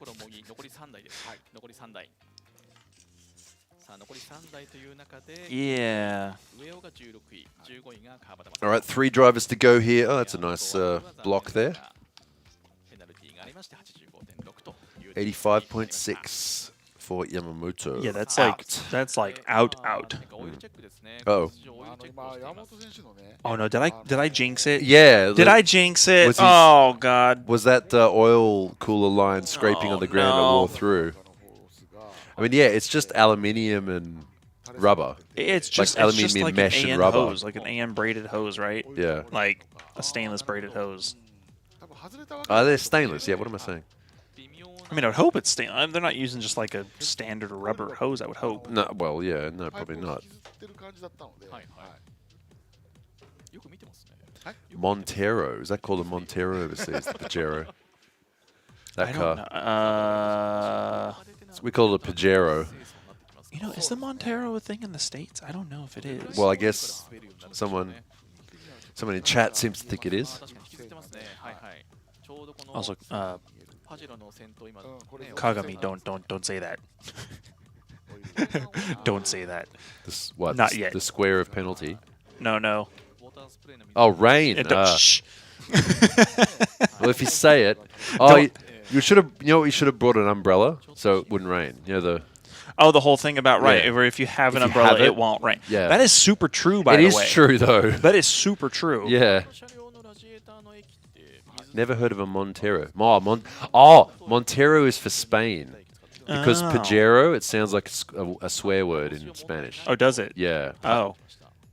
That's awkward. Yeah, I can't say the word, and I can't say what it means. But it means. Okay, we'll go with that. It's like a word for a gooner, which is not a rude word. So. Oh, North America, Spain, and Latin America. There you go. I guess like Spanish-speaking countries. So it was called a Montero in the state. I don't know that I've probably seen one. All right, here we go. Owayo, second qualifying run. Early transition. Oh, big angle, lifting a wheel. It's kind of straight though. It's too shallow. If his runs could be a bit more consistent. But he's built this car. It's like super on edge. So you see how his car was already facing that direction, on the other circuit lane. Yeah. He transitioned super early. He did. You're right. He had just gotten past the zone 2, and he's like, okay, transition. They kind of used to do that, like in some of the previous rounds. They would almost on that chicane. Yeah. They would be transitioning.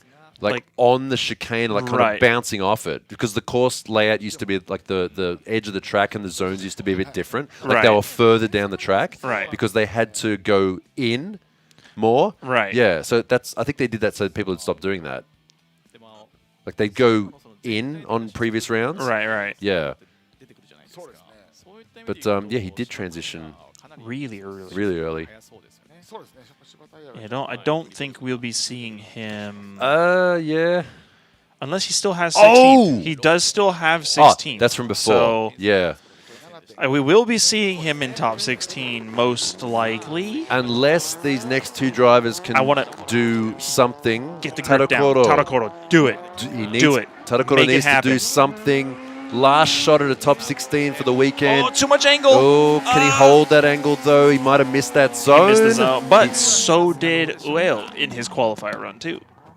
I don't know if he was going as fast as Ueo was, though. Let's have a look. But look at the angle, though. Yeah, this could be. Does he hold this angle? Does he stay wide enough? That's going to be a penalty for him, I think. Yes, it will be a penalty. But look at that flick. That was nice. That was good. Yeah. Transition was a little bit early and too much angle. But it's still nice to watch. But from a scoring point of view, we'll see. Come on. I want to see him just squeeze that 16. Be like, let's go. That would annoy Ueo so much. Because he only does like this round. I just want to see it for the future killer memes. The Corollas. This run, obviously, actually, Nav said this in chat. I just saw that. Like, that run looked like what the run that Ueo just did. Honestly. Valid point. Yeah. Maybe not as fast, I don't know. But that flick there, look, holding that angle pretty well. I'm honestly surprised that it can hold that much angle around this track. Like, this car doing that is actually impressive. 4-cylinder, solid rear axle. Doing the vrooms. Yeah, doing this, hanging out there with all these other guys. And I said this yesterday. It's a Watts link rear end out of an Estima. So it's not the Estima. Yeah, it's not like a 4-link that a lot of people put in these cars. It's a Watts link, which is ancient technology. I mean, if it's yeah, no, I think we were asking for a bit too much there. I wanted to. We were hoping. I wanted to. We were hopeful. We were hopeful. Okay, this is why you don't get your hopes up. Yeah. Last chance for Mogi. Last chance to knock Ueo out of 16th place. Not going to happen. I think Ueo's safe. He's definitely safe. Yeah, he's definitely safe. Okay, that's going to be Mogi out for sure and Ueo in. Yes. So Ueo just squeezing into the top 16. So that means he's going to be up against. Well, first battle will be Sobagiti versus Ueo. Yeah. So that'll be fun to watch. So for top rank today, Sobagiti with 100 points after maxing out a couple of zones. Yeah, that was cool. Highest speed today was Daigo Saito, 162. Yep. So the big news right now is Hibino, yesterday's first place winner and current championship point #1, DNQ for this round. So now he gets to feel what Naoki and Daigo felt yesterday. They're going to get him on the commentary, right? He's going to talk mad smack about them. He's going to say some words, I think, if they do that.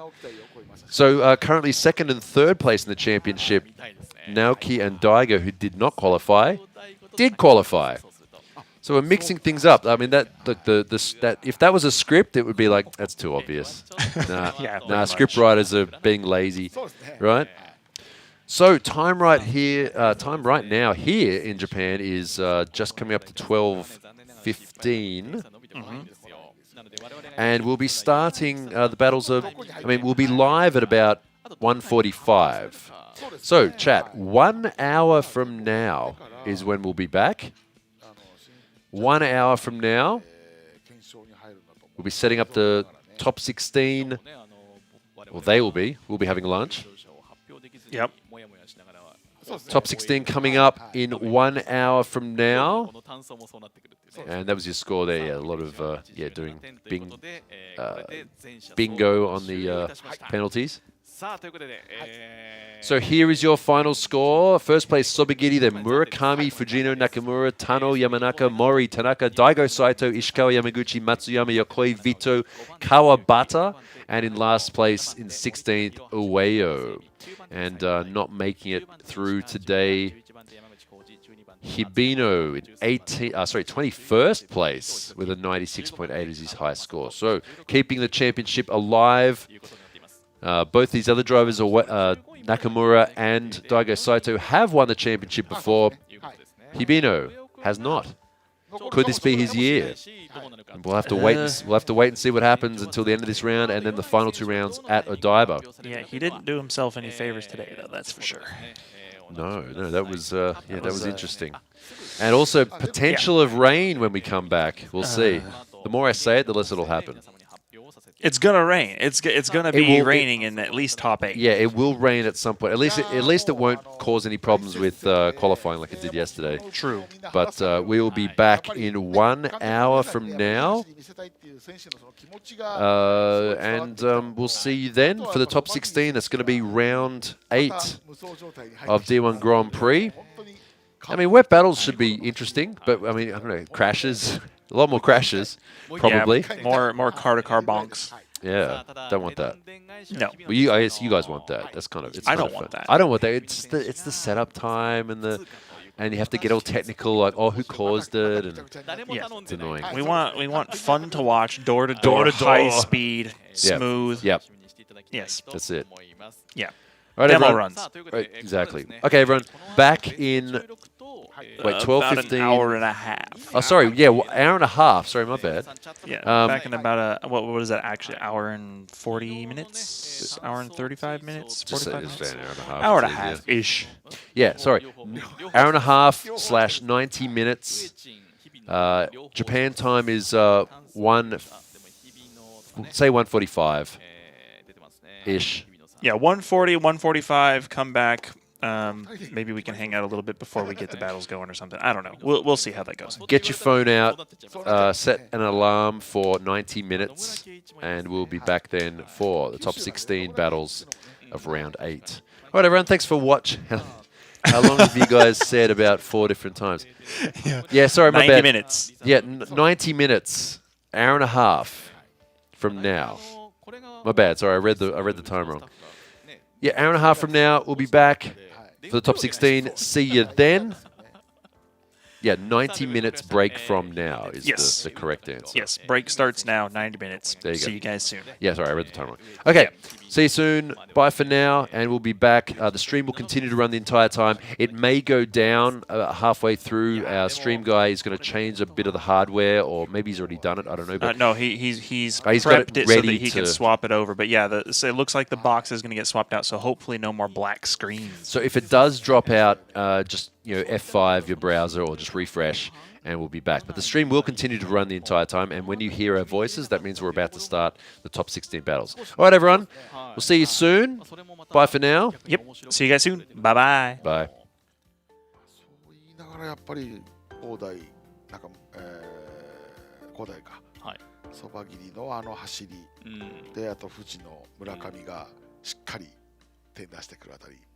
そうですね。はい。だから逆に言うと横井選手がどうしちゃったって感じですよね。そうですね。なんか本来もっと出てね、このベストトップ4ぐらいにいてもおかしくない横井選手がなんかこう練習ではできてるのに本番で出せない。何かこう空回りしてるのかなって気がしますよね。そうですね、さあただこれで横井がまだとはいえね、追走になってくるとまた引き出しが違ってきますからね。そうですね、そうなってくると、だんだんと経験値の高いドライバーたちが必然的に上に上がってくると、追走になってくるとね、やっぱり、駆け引きもありますから、いろんな意味では、やっぱり力のあるドライバーが、引き出しの多さで勝ち上がってきますよね。ただこのオートポリスのコースですと、昨日はねウェット路面での、追走になりましたが、もしこれドライの場合だと支配人としてはこれかなりこう白煙で前が見えなくなるっていうリスクがあるじゃないですか。やっぱりその後追いの場所ですね、位置取りがすごい重要だと思うんですよね。さあということで、はい、さあ今天の声が来まして、米内選手の発表ですが、現地の音声を使おうと思ったんですけれども、ちょっとまだ結果の発表まで時間かかるということで、また D1 グランプリの X とか、ビデオオプションの X で発表すると、いうことになりました。さあというわけでですね、先ほど追走の、お話の途中でしたけれども、また追走の見どころにつきましては、後ほど追走の、放送の前に支配人の方からね、説明いただきますので、よろしくお願いいたします。さてというわけでですね、この後は CM を挟みまして、ビデオオプションアーカイブスよりビデオオプション名物峠企画3連発をですね、皆様にご覧いただきたいと思います。春菜、京都、真庭の3本になります。これね、皆さん勘違いしてもらっちゃ困るのは、いずれもですね、土地の所有者の方、警察にね、ちゃんと許可をもらってますから、クローズドでね、支配人だけですよ、山下とはね。皆さん今やっちゃダメですからね。ぜひね、皆さん、しっかりと楽しんでご覧いただきたいと思います。あとね、真庭息災がまた、11月にあるんですよ、岡山で。なのでぜひね、そちらもまたライブ配信ありますので、興味がある方はご覧いただきたいと思います。それでは皆さん、後ほどお会いいたしましょう。待ってみんな待って、出るみたい。じゃあ聞いてみましょう。現地の音声どうぞ。はい、まだ来ないみたいです。まだ来ないですね。もういいですね、このライブ感、このライブ感いいですね。いいですね。だけどやっぱり来ないみたいなんで、やっぱり締めましょうということで、皆さんすいません。ということで後ほどお会いいたしましょう。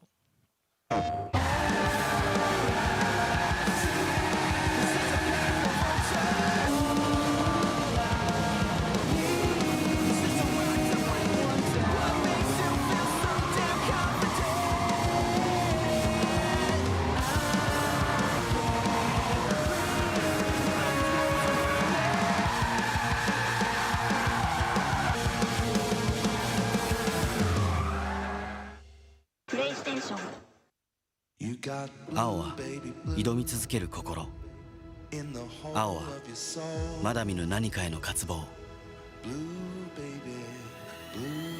青は内なる情熱、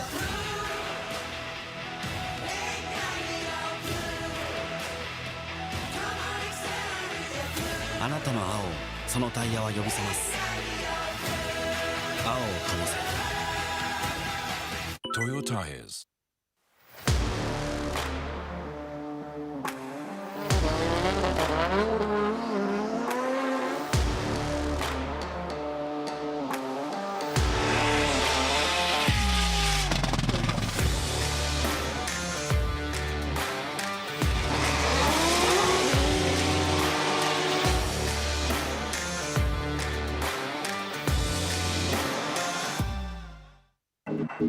バリのタイヤ、走りが変わる。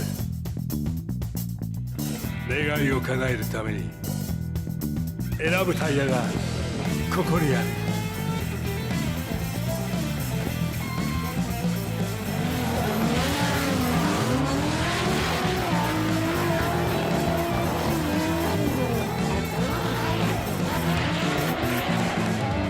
芝タイヤ。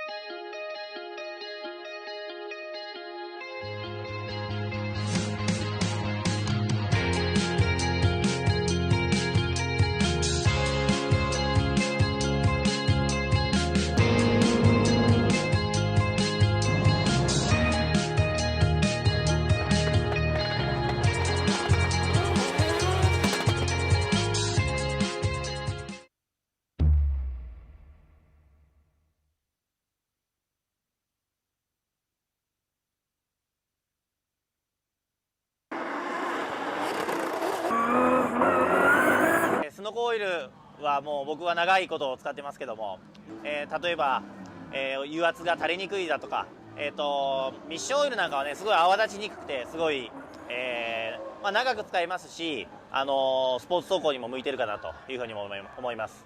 ぜひ皆さん使ってみてください。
Altia.「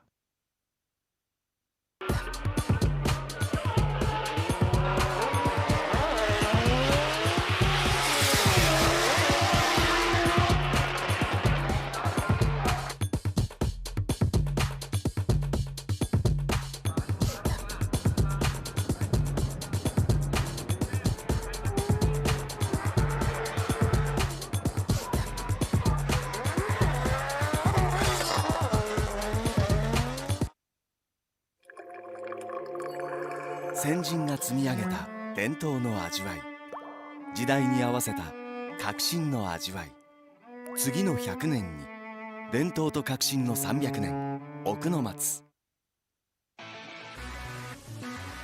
In a world of extreme,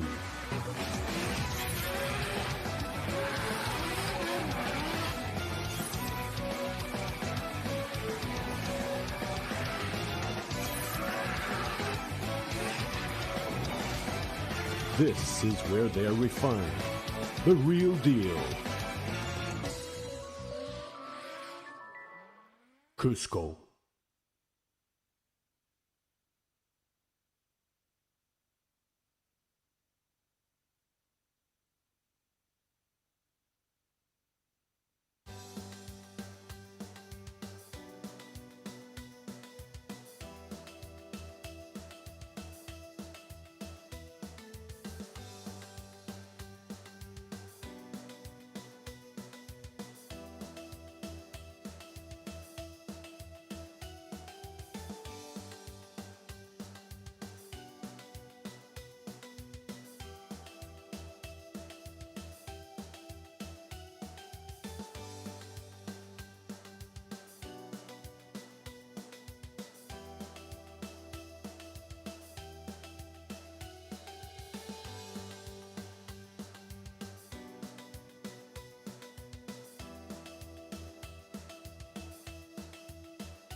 さあ、皆さん大変長らくお待たせいたしました。今、コースウォーク中お楽しみというところだと思います。そして、選手の皆さんもまだですね確定の順位、こういったところが知らされていないというところだと思いますが、暫定結果から今、正式結果の方が発表されました。改めて、順位の方申し上げていきたいと思います。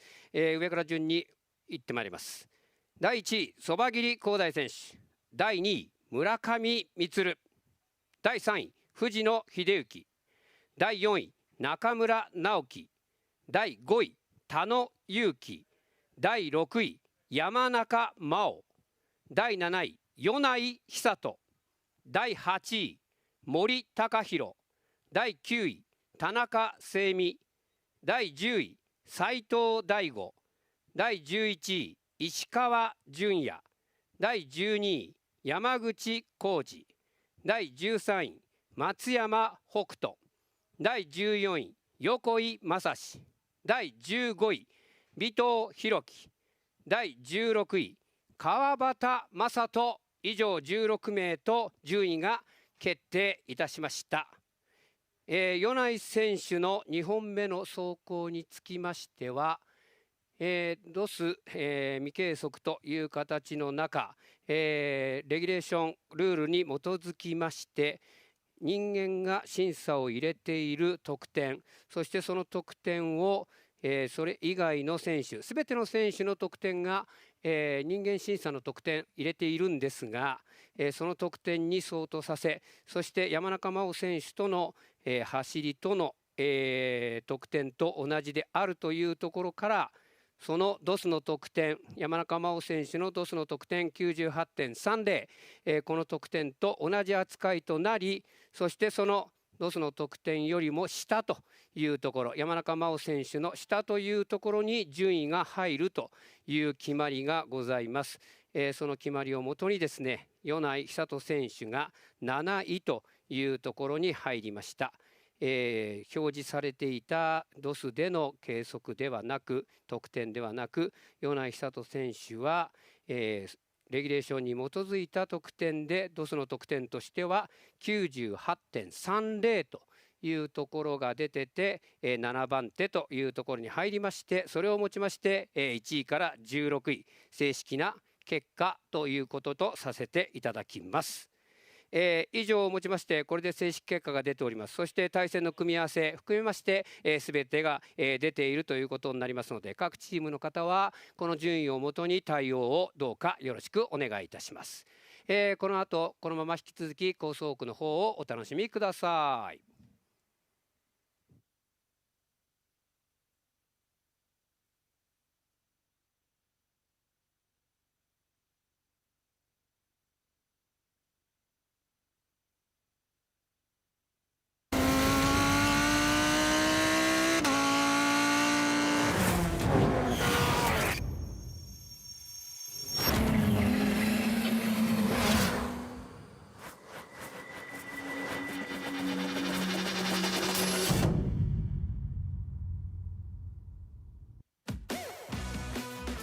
彼には今度ですね、美味しいご飯をおごってあげようかなと思ってテンション上がりますよ。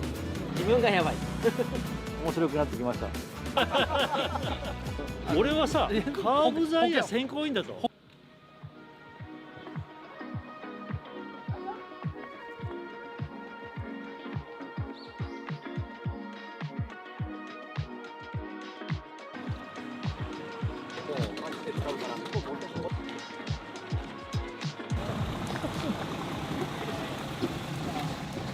おはようございます。おはようございます。なんかこうリムジンとかじゃないんだね送迎車が。なんなら一緒に行きましょうか。田辺さん乗って。パッソでいいですか。これで行く？パッソがいい。これのこれある。パッソがいいよ。これはまた上に上がった時に。ここはじゃあ急がないってこと？うん、この辺は本当に温めブレーキだったりサイドだったり温めてもらう。わ、追われてる今。ツーシーターに追われてるなんか。先行かせよう。怖い怖い。田舎のおじいちゃん早いですよ。怖い怖い。先行ってくれ。あ、おばあちゃんでしょ。おばあちゃんに抜かれた谷口伸てる。こういう企画好きですか？好きだったね。なんすか過去形なのなんで？若い頃はね、基本こういうところを走ってたものなんでね、好きだったけど、もうおじさんになってくると危ないじゃん。この峠道についてはどう思いますか？ちょっとつまらん。もっとこう曲がっててほしいよね、峠は。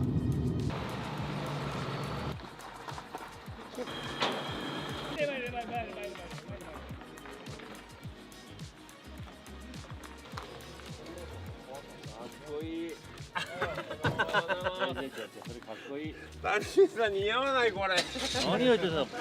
パスをつったら俺でしょうよ。いや。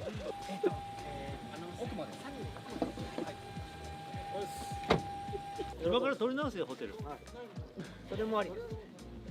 誰が取った？了解です。じゃあ本当？優作自分で津山で取ったって聞いたけど違うの？あれそれ誰にも言うなって。嫌がってる。嫌がってる。俺たちから逃げれると思うなよ。ごもとです。逃げるつもりはございません。嫌がってる。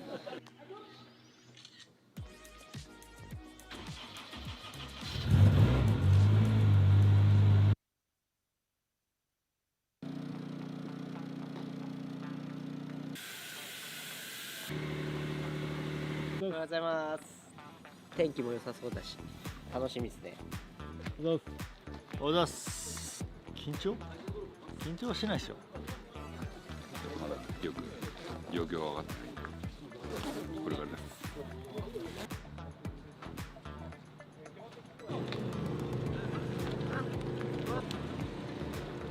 途中出てきたよ、大塚さんが。大塚さん出てきました。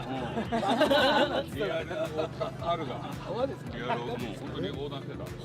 結構大人のでかい猿。本当いた。本当にいた。大塚がいた。猿いるんだ。猿いたよ。あそこヘビいるよ。それも本当ですか？そこいるよ。いる？嫌いです。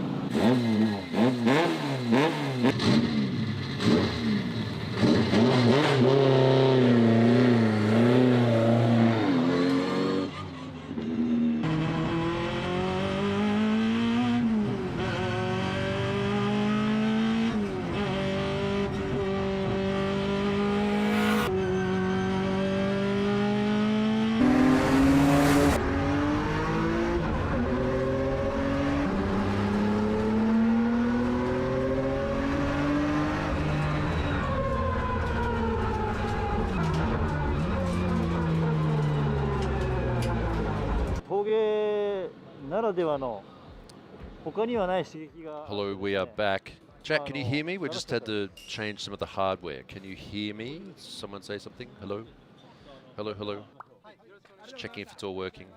We shouldn't have any. I read you over. Okay, cool. Okay. All right, we'll be back in 1 hour from now. I just put a pin up the top there. So it's like 45 minutes past like whatever the next hour is. So that's 1 hour from now. All right, everyone, I'll leave you with that. Enjoy this the Toge video. I'll see you soon in 1 hour from now for the top 16. Bye.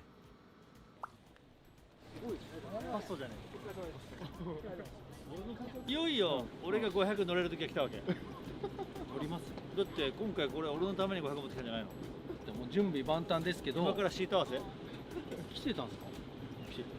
だって500それを聞いてなかった。500乗れるって言うから。ただ今回これ走るのにこんな分厚い契約書でしたよ。ちょっと。多分谷口さんの場合こんぐらい薄くなると思う。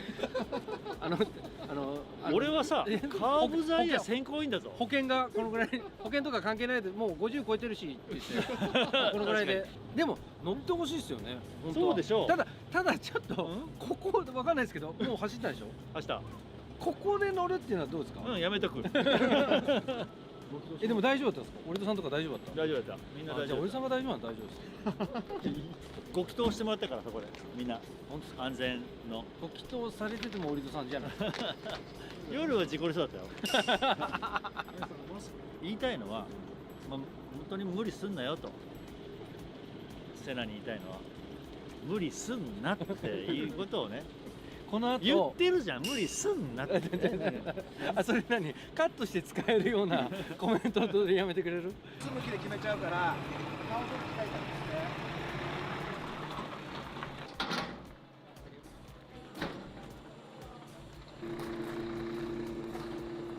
今回は何て言ってきたか、なんて聞いてます今回の企画。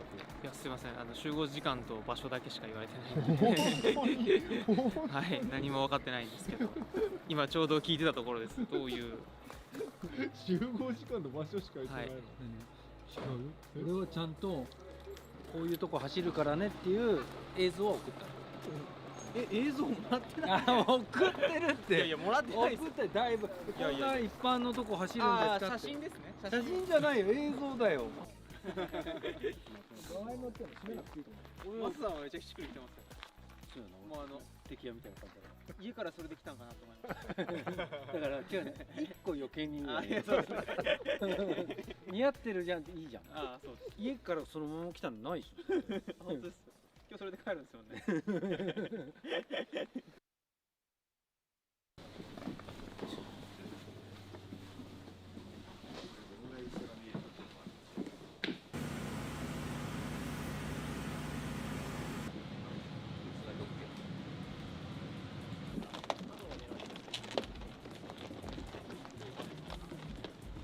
こんなに見つめられるとすごい緊張しちゃうんですよ。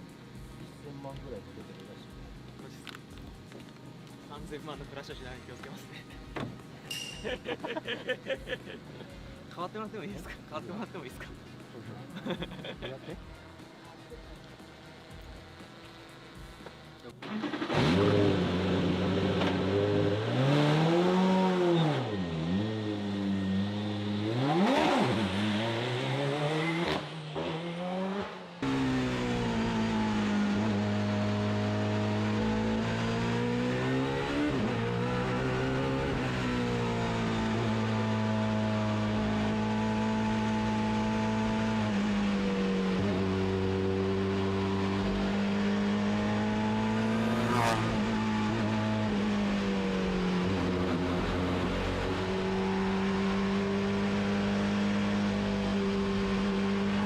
ブレーキが温まってない中行くのはなんか全裸でプールに飛び込むぐらい大丈夫かな。それテレメトリーとかついてないでしょ、ないの？なんかまだブレーキ温度自体とかデータはテレメトリーで見れんのよ。慎重派っていうか、だってやっぱ折戸さん、谷口さんに比べたらさ、彼らはこういうところ育ってるでしょ、セナっていう名前だけあってカートしかやってないからね。わかる？エリートだよ。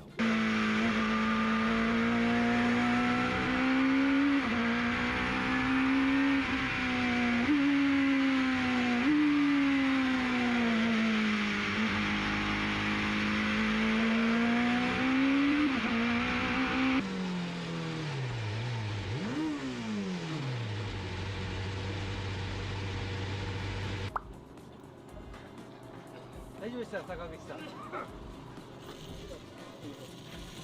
ょっと安いギャラすみません。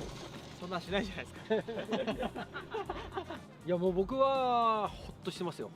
これ他の号車じゃ体験できないこれ19号車だからこそ来た仕事だったんで、ちょっとねその辺はね非常に申し訳ないなと思いながら、彼の経験値もちょっと上がったかなっていうのと、彼には今度ですね美味しいご飯をおごってあげようかなと思ってもちろん初めての経験なので、ちょっとどうなることは乗るまではすごい心配したんですけど、メカさんの方だったりとかTGD さんのおかげで車もなるべく危なくないようにセッティングしてくれたので、順調にこなせたかなっていうふうに思うんですけど、なかなか限界走行しようっては思わないので、やっぱりこういうところで攻めてらっしゃる方はすごいなって改めて思いましたし、今終わって、肩の荷がだいぶ下りたかなと思いますけど、はい、なんかでも今日すごいギャラが高いらしいんでギャラとカニ料理カニ料理は出してあげる。あ、本当ですか。カニ料理。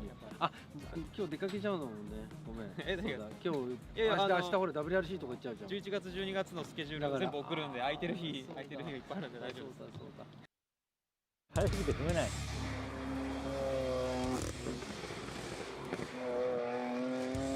ビビっちゃった今。怖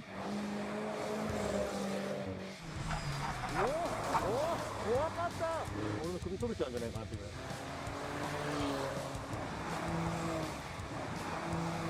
あ、沈みました。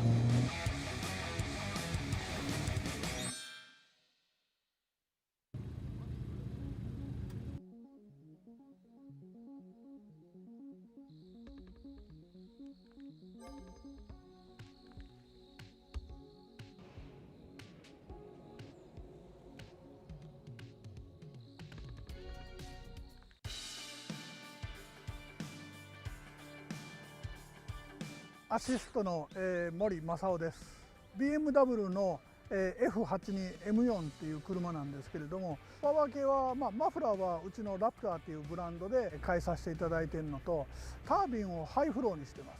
コンピューターはですね、オリジナルで、BM3 っていうのが元なんですけれども、うちの方で調整して馬力アップするようにして、それからあとインタークーラーですね、性能アップするために C&R というメーカーのちょっと海外のインタークーラーをつけて、冷却効果をアップしてます。結構煮詰めてるのが足回りですね、フルピロにしてですね、ダンパーはクアンタムをベースとしてるんですけれども、うちの方でいろいろと、煮詰めていってる感じですね。エアロはですね、フロントの方がうちのラプターのオリジナルのエアロをつけさせてもらってます。で後ろのGT ウィングはステーをちょっとうちの方でオリジナルで作ってますけれども、ウィング自身はボルテックスさんのウィングをつけさせていただいてます。普段乗りもできて、なおかつ峠とサーキットでも楽しめる車っていう形で、お客さんが一般道乗れるような形でどこまで性能を上げていけるかなっていう形でデモカーは作っていってます。この車はね、某ビデオでもよく乗ってる、群馬の方の峠でよく乗ってる車なので安心です。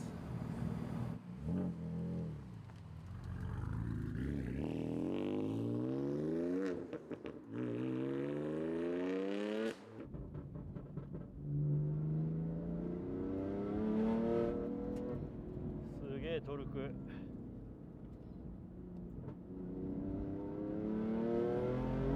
はいや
問題なしです。問題なし。はい、ありがとうございます。いい感じですか。早すぎる。早すぎる。早すぎて踏めない。やっぱちょっと狭く感じるコースが。車は車重それなりにあるんだけど、足はすごくしっとりしてて、で、エンジンもトルクがモリモリですげえ加速があるんで、運転が難しいわけじゃないんだけど、速くて怖い。速いから怖い。ありがとうございます。はい。パワーがありすぎて逆に踏めない。パワーがありすぎて逆に踏めない。コーナーは全然いい感じなの。この不安クイック行くとこあるじゃん。そういうとことかも全開にしたいとことかがやっぱりちょっと踏めない。今からもうちょっと踏むかもしれないけど。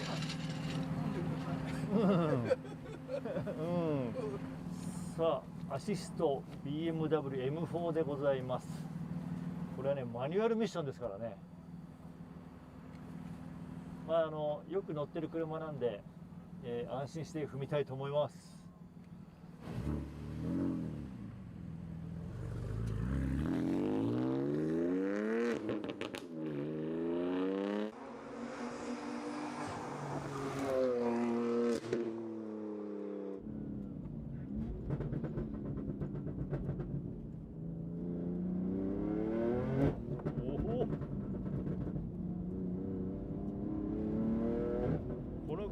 600馬力ぐらいあってね、速いのよね。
さすがにこのサイズの600馬力は速いよ。荒れてる路面でやっぱりこうずっとねホイールスピンしながら登っていく直線とかも刺激たっぷりでした。さ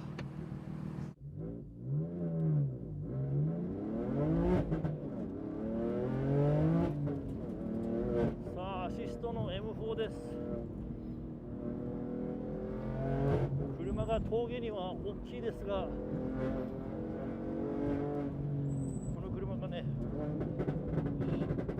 アンチラグも効いてていい感じにレスポンスが良くて速いんですが、なんせ600馬力もあるから踏めない。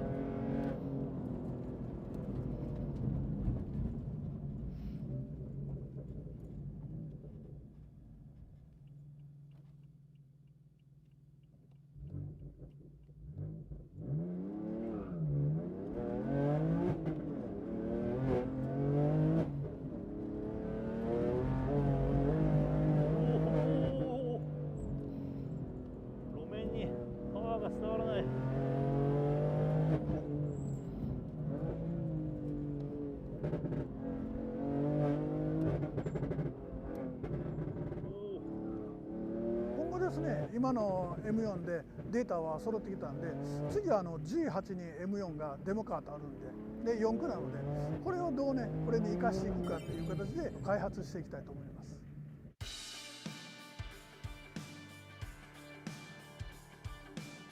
す。MK 柏山株式会社ウィンマックス佐藤健人と申します。基本的にはライトチューン、実際にユーザーの皆さんが改造する範囲で改造しておりまして、マフラーとか、エアロパーツ、それから車庫長、フルバケと4点みたいな、そういうライトチューンに留めておりまして、ブレーキに重きを置いている、ブレーキメーカーなので、今回、S 帯に出しているキャリパーを前後インストールしてきまして、でパッドだけ、峠用に、セッティングしてきました。コントロール性とかには S 帯とかでは評価いただいているので、峠でも同じような評価をいただければなと思っております。山田さん、はい、京都アタック始まりますね。ね、久しぶりだよね、京都ね。何か所かやったけど、やっぱり京都がなんとなくいいよね。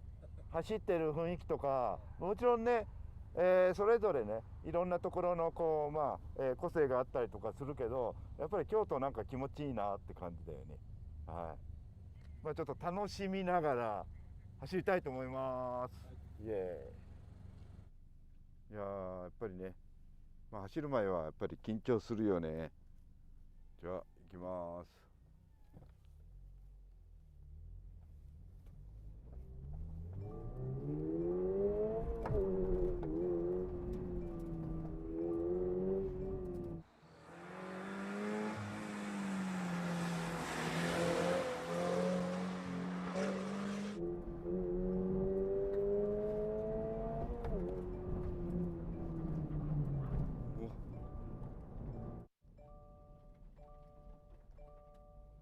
いやー、しびれるね。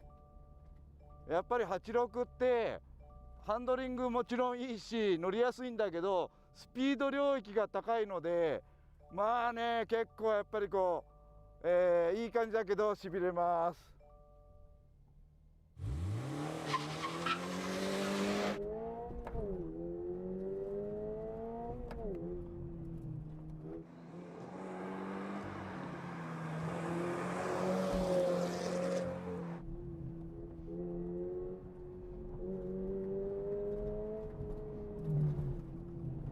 やっぱブレーキはいいよね。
これデフ入って純正ですね。ああ、そうですよね。結構書いちゃいますね。みたいな。あとはブレーキもまだ完全にまだこう温まってないんで、フィーリング、そのうちこうどんどん使ってるうちにキャリパーのフィーリングとかブレーキのフィーリングがつかめるんじゃないかな。さあ山田さん、今完熟ですけど。これ内緒だよ。ビビっちゃったよ、これ一瞬。行こうと思ってるんだけど、行けない自分がそこにいて、いやいや、ダメだみたいな、自分にこう、今言い返せる。お前もっと行け、お前ラーマンだろ、もっと行けよっていうのを、今もう本当にね、そのうちどんどんやっぱりテンション上がってくると思うんで、それでちょっと頑張りたいなと思います。ってことは今自分自身をコントロールできてない。コントロールできてない。いや、本当は走り出しから全開でいきたいの。でも、いや、ちょっと待てよ。これ、やばいよね。壊したら大変だよねっていうね、ちょっと精神的にそういうモードで今走らせました。はい。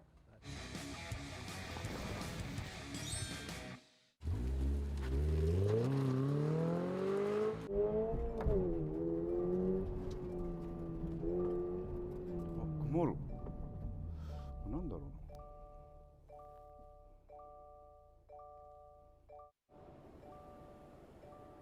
何取れないんだこれ。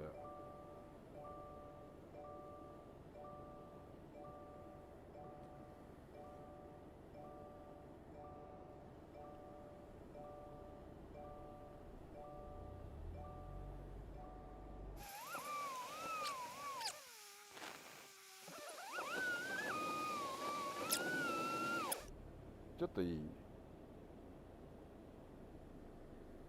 なんか含むある。全然見えないのこれ。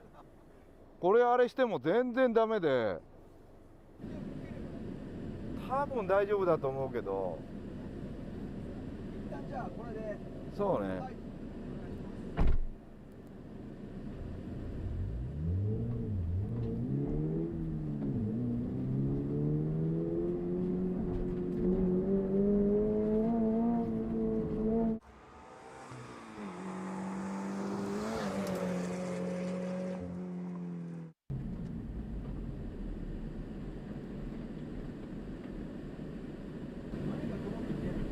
全然見えないんで、全然こうあれしても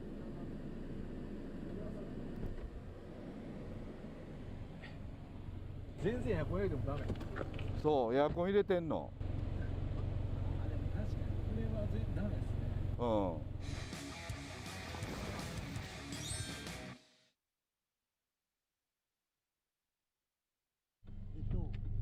1セクションのヘアピンのところあたりに今鹿が出てきたっていう情報があるんで、お、いいじゃないお気をつけください。ラーマン鹿にぶつかるみたいな、もう最高じゃないそれ、絵的に。そこでブレーキ力をこう発揮してください。いやいや、俺はもう全開で行ってやるよ、もうバーンってもしかも奈良県人、ね、そうしかもびっくりだよね、こんな車を何やってんだこいつらみたいな。さあ山さん、はい、いよいよ本番ですよ。いやー来たねー。まあ今回もねラーマンらしいね、俺のアタックをまあ皆さん見てください。かっこいい走りだからね、よーく見といてよ。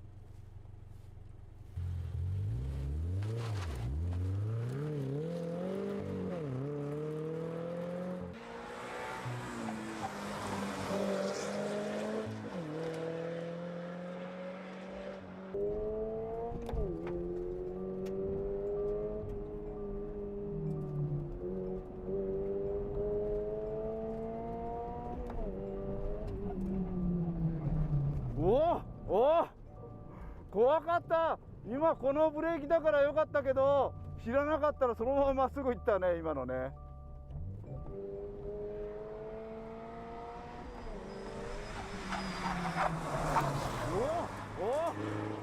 怖かった。いやーもうブレーキのフィーリング本当に効くし、コントロールしやすいし。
やっぱりね86らしいやっぱり、ハンドリングとコーナーリングスピード、あとやっぱりこうブレーキでアタックの時じゃなくってアタックに向かう途中に下りで思いっきり行ったのね。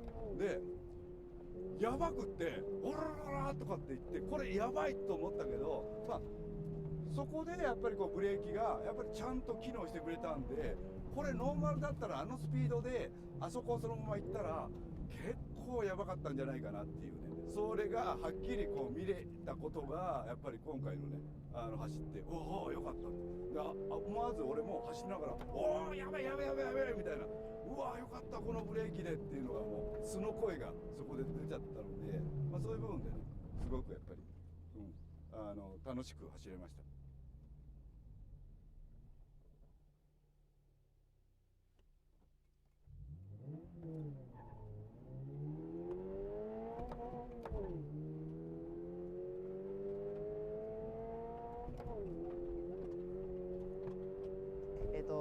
下りとかでフルブレーキングした時に、エビスとか入るものの安心して止まることができて、なおかつコントロール幅もあるというコメントをいただけたので、おおむね成功だったんじゃないかなと思っております。市販化においてなんですけども、インナードラムシューがまだ、ついてないので、それをつけて、なおかつ、今後、対応幅を広く、ストリートからフルサーキットまで、幅広くカバーできるように、開発していこうかなと思っております。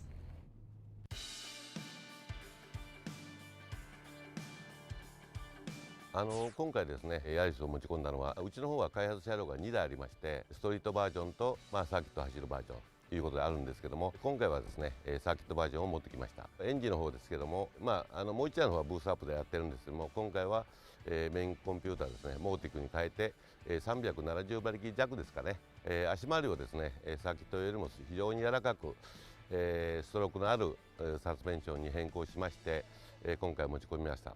だからあとはですね、すごいうちの特徴なんですけど、シンプルな、エアロもありますので、フロントリップ、それからカナド、サイド、リアウィングもそうなんですけども、普通の街で使えるストリートでちょっとですね、ワンポイント、人よりも目立つよというヤリスのエアロをですね、つけて、で今回カーボン仕様の方で、持ってきました。すごい楽しい車なんでね、谷口さんにですね乗っていただいて、評価をですね聞きたいなと思ってます。さあ向井さんの GR ヤリスですが、はい、車はね安心して乗れる車だと思いますが、あとは峠にヤリスってマッチするんじゃないかなと思うんですけどね、サイズ感的にも。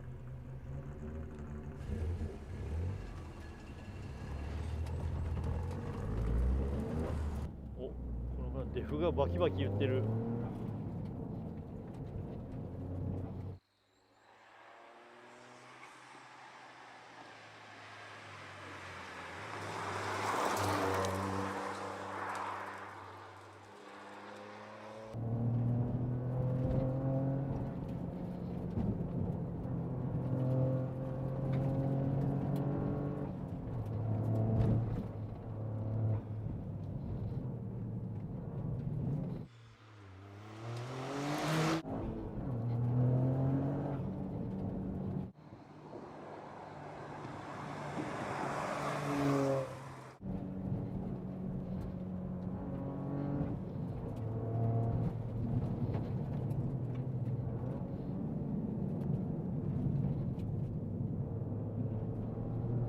すげえ接地感だな。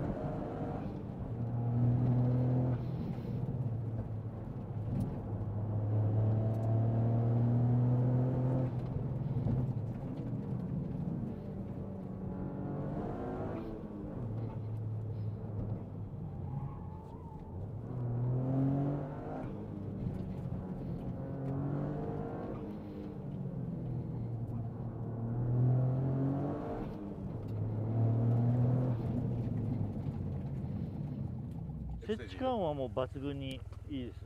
いい接地感は。あと、こんなもん。旋回は楽しい。楽しい。楽しい。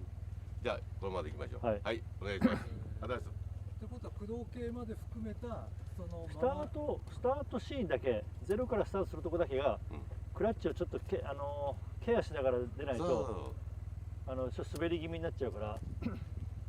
4区なんで。リスが書いてあるんですけど、川も書いてあるんですけど、どうしてもね、スタート時だけはちょっとだからタイムアタックだけど、スタートは優しめに出ますね。そうですね、それで、はい、大丈夫です。すみません、ありがとうございます。はい。かなり乗りやすい。もう乗りやすい、乗りやすいというか曲がる、むちゃくちゃ曲がるから、俺の首取れちゃうんじゃないかなっていうぐらい。さ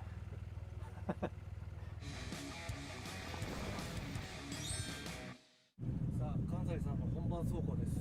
はい。感触はどうですか？コーナーはむちゃくちゃねひっついててぐいぐい曲がるんでいいタイム出したいと思います。また出せる車だと。そうですね。タイム出せる車です。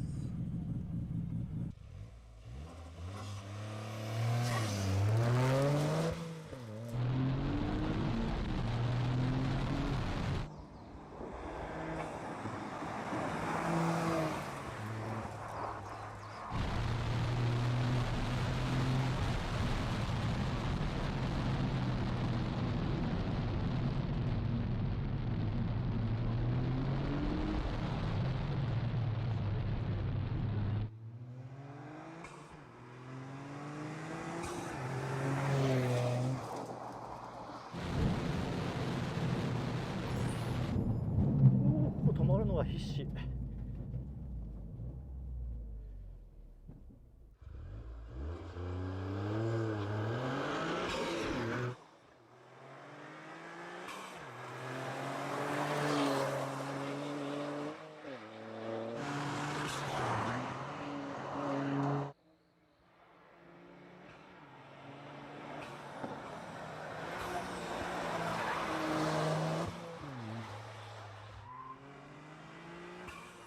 かなりね、早いと思うよ。ああ、シフトミスした。早い方だと思います。早い方。はい。問題はないです。問題はない。バッチリですか。最後そこシフトミスした。どうですか。いやまあたまにはねそういうことも。最後2から3に上げるのは2からっつってあっつって。まあそういうことなんです。でも神様ですから大丈夫です。でもバランスがいいんで。ものすごいコーナーはもう安心してベターっと張り付いてきますね。ぐいぐい曲がって。はい。足も大丈夫。足も大丈夫。大丈夫。あ、よかったよかった。やっぱりセットアップ変えて峠用にしてよかったです。じゃあもうガンガン踏んでいける。ガンガン踏んでいけます。はい。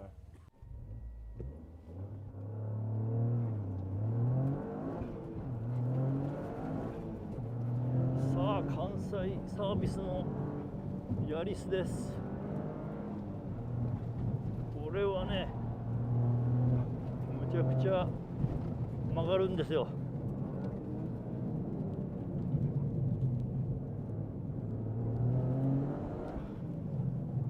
喋ってる余裕がない。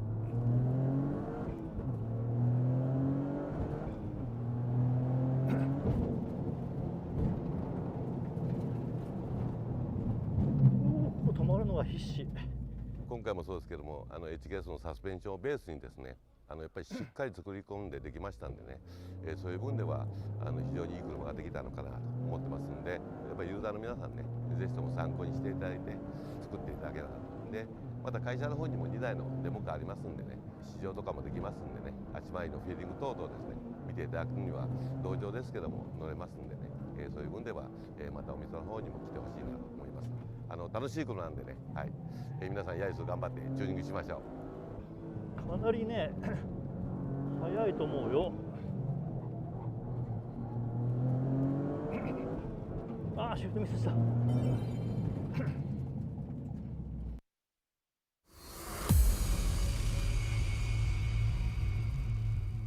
さあやってまいりました。第2回の原田さん峠アタックですけども、谷口さん、はい、今回初ということで。そうですね、僕、これ初めて参加するんで、ちょっとまだ勝手が分かってませんが、まあ要は一般道というか峠をですね、全開で走るという封鎖して、ちゃんと許可取って、そうですね、合法で、で今回約15台ちょっと、僕は16台できる。16台のマシンをどっか引っか乗り換えて、2台14台。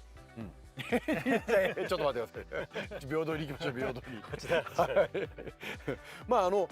前回は順走というか上り下りがあるんですけども、今回逆パターンで行くんで、まずはですね谷口さんにコースチェックをしてもらおうと思うんですけども、プリウスじゃないですよね。プリウスじゃない。プリウスですよね。プリウスね。いややけに高級な車だなと思って、やっぱりベンツなんですけども、まあ僕のじゃないんですけども、メルセデス・ベンツ日本さんからですねちょっとお借りして電気自動車ですよね。電気自動車です。はい。今日はまだクローズドでもなんでもなく一般。そうです。今日は普通なんで、なので法定速度を守って、ちょっとコースチェックだけなので、まあこれで静かに、そうですね、快適に、はい、車のチェックもしながらコース見れたらいいと思いますんで、はい、行ってみたいと思います。あ、これ EQ いいね。S じゃなくてね。そう、EQE。お静かでございます。お静かでございますね。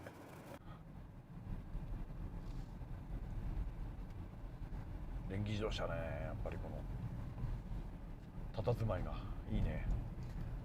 この車、いわゆる電気自動車だから仮面にバッテリー敷き詰めてるじゃないですか。敷き詰めてる車って結構特有のタンタンっていうこう弾く感じの乗り心地あるじゃないですか。これはもうないですね。これエアサスだからないん多分ね。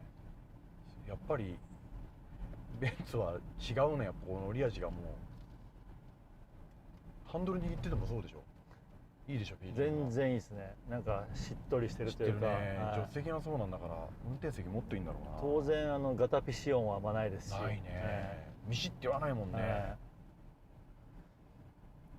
このコースですけど、あんま深く曲がってるコーナーは最後の辺しかないわけですね。と、あとね、この先ちょっと一箇所だけ、ちょっとあるぐらいで。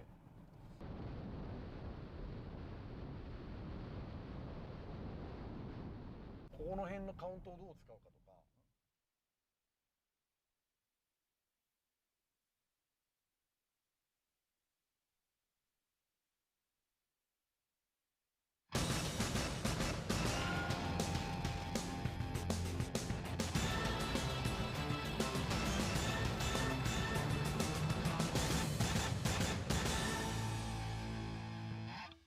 さあコース上にどうやらゆっくりそろそろとベスト16を戦うマシンたちが集まってまいりまして、この後もう間もなくですね、これから始まりますベスト16追走トーナメント、対戦同士に、皆さんにご紹介していこうというところでございますけれども、コースウォーク等々皆さん楽しんでいただけましたでしょうか。本当にあっという間ですね。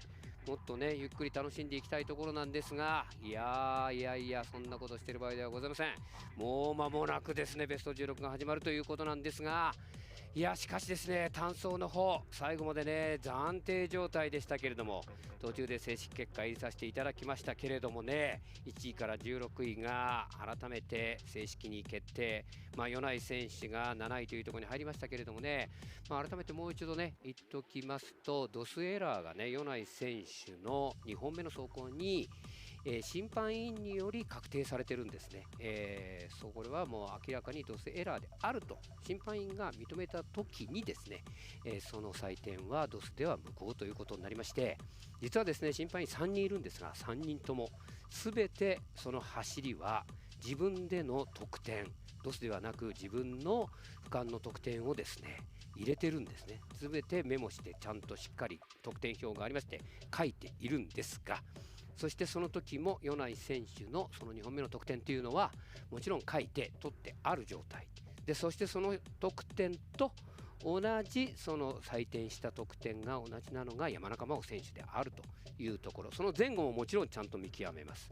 全てそのあたりも見極めた上で大体ちょうどそこと一緒ということになり、山中真央選手のドスの得点が 98.3 であるというところで、米内選手の人が入れた得点をそのドスの得点に相当するということになり、そして山中真央選手と同じドスの得点でその順位としては1つ下というところに入れて7位というところになったわけですね。でそれはもうですね2本目走った時点ですぐにですね人間審査点入れてますから、これは明らかにそのぐらいいってるなということが分かってましたので、おそらく15位までが確定、そして16位は入っているけど落ちてしまうねという話をしていたんです。残念ながらね17位になってしまったのが上尾勝弘選手というところでした。もう本当にわずかの差ということになってしまいますけれどもね、本当にめったに出ることがないこのドスエラー、ドスがね取れないとかね、本当にね飛んでこないなんていうのは、今日もね飛んでこないというのは無線の問題だけなんですけどもね、何回かあるんですが、それはねその後時間かけて飛んできてしっかり解析してということになるんですけれども、今日は全くその部分がドスエラーということが認定されていたという珍しい状況でした。さあお待たせいたしました。それではまもなく 2024JAF 日本ドリフト選手権グランツーリスモ D1 グランプリシリーズラウンド8オートポリス追走トーナメント始めてまいりたいと思います。さあ皆さん準備はよろしいでしょうか。それではですね、対戦ごとに皆さんにご紹介してまいりたいと思います。まず最初の対戦になります。今日100点満点出しました単走10位第1位カナバ31そば切り広大、その対戦相手はギリギリ16位というところで通過してきたチーム東洋タイヤドリフト GR86 カーナンバー88川端正人です。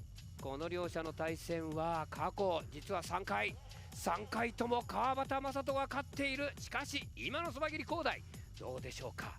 これを破っていく力があるかどうか非常に注目のまずはベスト161組目の対戦ということになります。さあ続いて参りましょう。続いての対戦です。2組目カーナンバー56森高弘単走10位第8位、対戦相手はカーナンバー2田中聖美単走10位第9位、森高弘対田中聖美の対戦だ。さあ過去の対戦田中聖美2勝、森はまだ勝ったことがありませんが現在ランキング13位の森7位の田中、なんとかここオトポリス日曜日ランキング上げていきたいところ、どちらが勝ち上がってベスト8来るかどうか。さあそして3組目です。ここはまた大変な戦いだ。単走10位第4位で通過しましたカーナンバー99中村直樹、その対戦相手はカーナンバー77昨日は5位という結果、ランキング現在5位松山北斗です。 V8S さんそして GR カローラ、この両者の対決はここまで11回6勝中村5勝松山。さあ続いて4組目の対戦初対戦ということになると思います。単走順位は5位でしたカーナンバー80田野裕樹ルーキーです。その対戦相手今シーズンやっとこの BMW ベスト16に駒を進めることになりましたカーナンバー16山口浩二です。単走10、今のところ田野裕樹もランキング10位というところ、昨日は15位というところですぐに負けてしまいましたが、今日はこのルーキーどこまでいけるかということになります。さあ5組目の対戦ということになりました。5組目の対戦は単走第2位はリッパーカーナンバー23村上充、その対戦相手は単走順位は15位でしたカーナンバー98尾藤弘樹との対戦ということになります。ランキング8位の村上昨日は落としました。しかし今日は16に残ってきた。どこまで勝ち上がってこれるかどうか。さあ続いて6組目の対戦、この6組目の対戦は初対戦ということになると思います。ベテラン対ルーキー、まずはカーナンバー47米内里、単走順位は7位というところで入り込んできた。そしてカーナンバー87斉藤大吾の対戦です。単走順位は今日は10位、昨日はベスト16に残れなかった。今日は単走から黙々の走りを見せている斉藤大吾世の相手にどんな走りをするでしょうか。さあそして7組目の対戦ということになります。7組目の対戦単走順位が第3位でしたカーナンバー66藤野秀幸、その対戦相手カーナンバー70横井正史なんです。青同士の対戦、昨日ベスト16に残らなかった横井単走14位、意外にもうギリギリのところで通過してきました。昨日3位だった藤野相手にこの7組目まずどっちが勝ち上がってくるか、これによってこの後どちらかぐんぐん上がってくる可能性十分に考えられます。さあそして8組目最終組の対決は単走10位第6位はリッパーカーナンバー90ルーキー山中真央、そしてその対戦相手は昨日に続きベスト16に残った単走10位11位カーナンバー33石川純也です。もちろん初の対戦というこの山中対石川純也、ここも両者ともにまずは1個勝ち上がってベスト8行くということが最初の重要な課題。どちらがベスト8に来るのかどうか、本当にこれもやってみなきゃわからない、そんな感じの対戦。8組16名今ゆっくりと皆さんの前を通過、いよいよこの後ベスト16での対戦が始まってくるということになります。さあそれでは始めてまいりましょうか。2024 JAF 日本ドリフト選手権グランツーリスモ D1 グランプリシリーズラウンド8オートポリス追走トーナメントの開始です。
シリーズタイトルスポンサーグランツーリスモ、オフィシャルタイヤスポンサー東洋タイヤ、バリノタイヤ、芝タイヤ、サポートタイヤスポンサーダンロップ、パートナースポンサートネ、ダスキンレントオール、スノコ、グラムライツ、アルティア、 ATS、 ワーク、プロジェクトミュー、 BN スポーツ、ブリット、ウェインズトヨタ神奈川、メカニクル、オフィシャルウェアプーマ、オフィシャルアワードドリンク奥の松酒造、メディアパートナードリフトスピリッツ、38、以上の皆様のご協力でお送りいたします。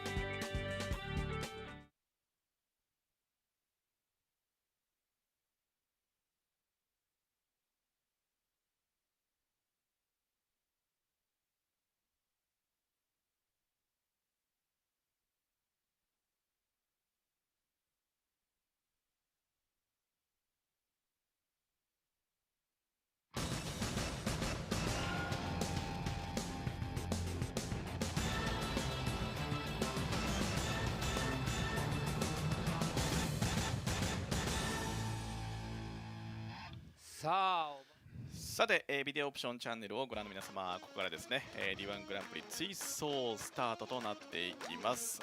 単走同様ですね、解説いただきますのは熊久保信繁さん、支配人です。よろしくお願いいたします。お願いします。さて、というわけでですね、早速ゲスト解説、お越しいただいております。現地の放送席に来ているのは上野貴弘選手です。やだやだって顔してるよ。上地ようこそ。ようこそじゃないよもう本当に全然嬉しくないよ。なんでいいじゃないですか。今世界中の上野貴弘ファンがこの番組見てるんですから。いやいや、ここで見たくないよね。多分走ってる姿を見せるのが本来の姿よね。いやでも走ってる姿はもう十分見たんで。あ、昨日ね。昨日見たしね。1位だったよ昨日は。そうですね。だけど今日はもう帳消しよ。今日の夜は反省会ですよ。本当に。でもどうしちゃったんですか今日の予選は。なんか失敗があったんですね。いや見ての通りです。引っかかっちゃって失敗ですね。はい。あれ1コーナーの進入でブレーキ踏んでないんですって。あ、踏んでないです。じゃあアクセルオフであれが出る。アクセルオフで、そうです。アクセルオフでステアリングダウンを入れた瞬間にノーズがダイブする。ああ、はいはいはい。はい。その荷重移動を利用して向きをパーンと変えてるんですけど、タイヤがねめちゃくちゃいいんですよ。本当にねグリップが良くてびっくりしました。ちなみに上野選手はあれ、グリップ方向にセットアップを持ってってるんですか、それとも滑り、今回朝一のチェックラインやった時にタイヤグリップしてたんでエアを張り気味で行ったんですけど。 Hello chat, everybody have a good little break there. I do have a little bit of an announcement before we get started with the top 16. Those of you who are looking forward to seeing Ueo do some runs are not going to be seeing that happen, unfortunately. The reason, which we had alluded to slightly before we went to break, you may remember when we saw Yonai doing his solo run, we were like, it seemed okay, but he got this really low score. It was like a 93. And we had kind of paused narration a little bit to kind of listen to what they were talking about without much context. Turns out that, yeah, there was some kind of error with the DOS system that had docked some points that it wasn't supposed to in Sector 3 specifically. So Yonai ended up actually qualifying in 7th once the score had been corrected. So Ueo got bumped down out of the top 16. Everybody else remains, but everybody below, or actually to everybody up to 7th effectively got knocked down one spot. So our top 16 at the moment is... let's see, should I just read out the battles? Can I read out the battles now? I'm going to read out the battles now. Screw it. Let's go. So first battle up will be Sobagiri versus Kawabata. Second battle will be Mori versus Tanaka. Third battle will be Nakamura versus Matsuyama. The fourth will be Tano versus Yamaguchi. And then we have, on the other bracket here, we have Murakami versus Vito, Yonai versus Saito, Fujino versus Yokoi, and Yamanaka versus Ishikawa. So those will be your first 8 battles of the top 16. Yes, that would exactly be why Daigo got bumped from 9th to 10th. That is correct.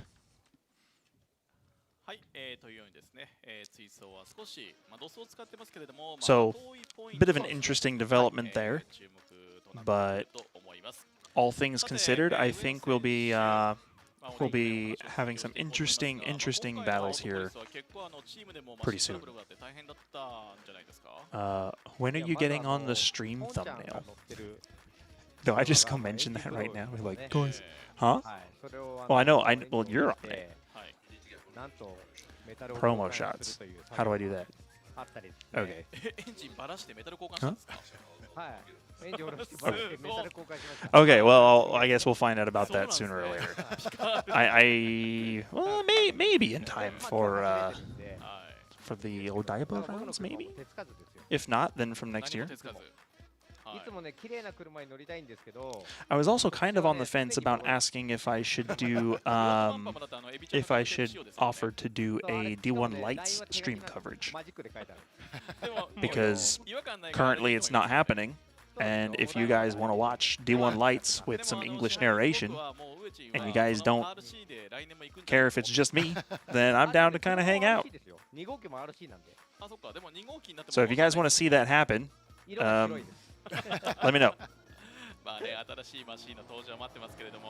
Because honestly, I need an excuse to watch D1 Lights.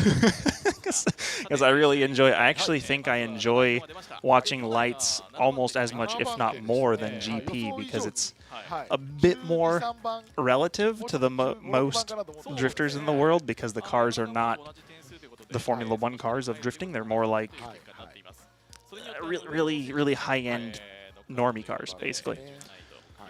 ただラダイ表が今ちょうど皆さんご覧いただいてますが、注目の対決はどこになりますか。いやこれね、聞くのが無駄なあれですけど。そうです。もういきなり初っ端からそばきに川端。No, yeah, I see. Okay, so seems like there's a little bit of interest in that. So perhaps I'll chime that their way and let them know that that's something I might be open to doing. Because that would be cool. It'd be cool to be able to just kind of hang out with everybody and watch some extra slidey cars.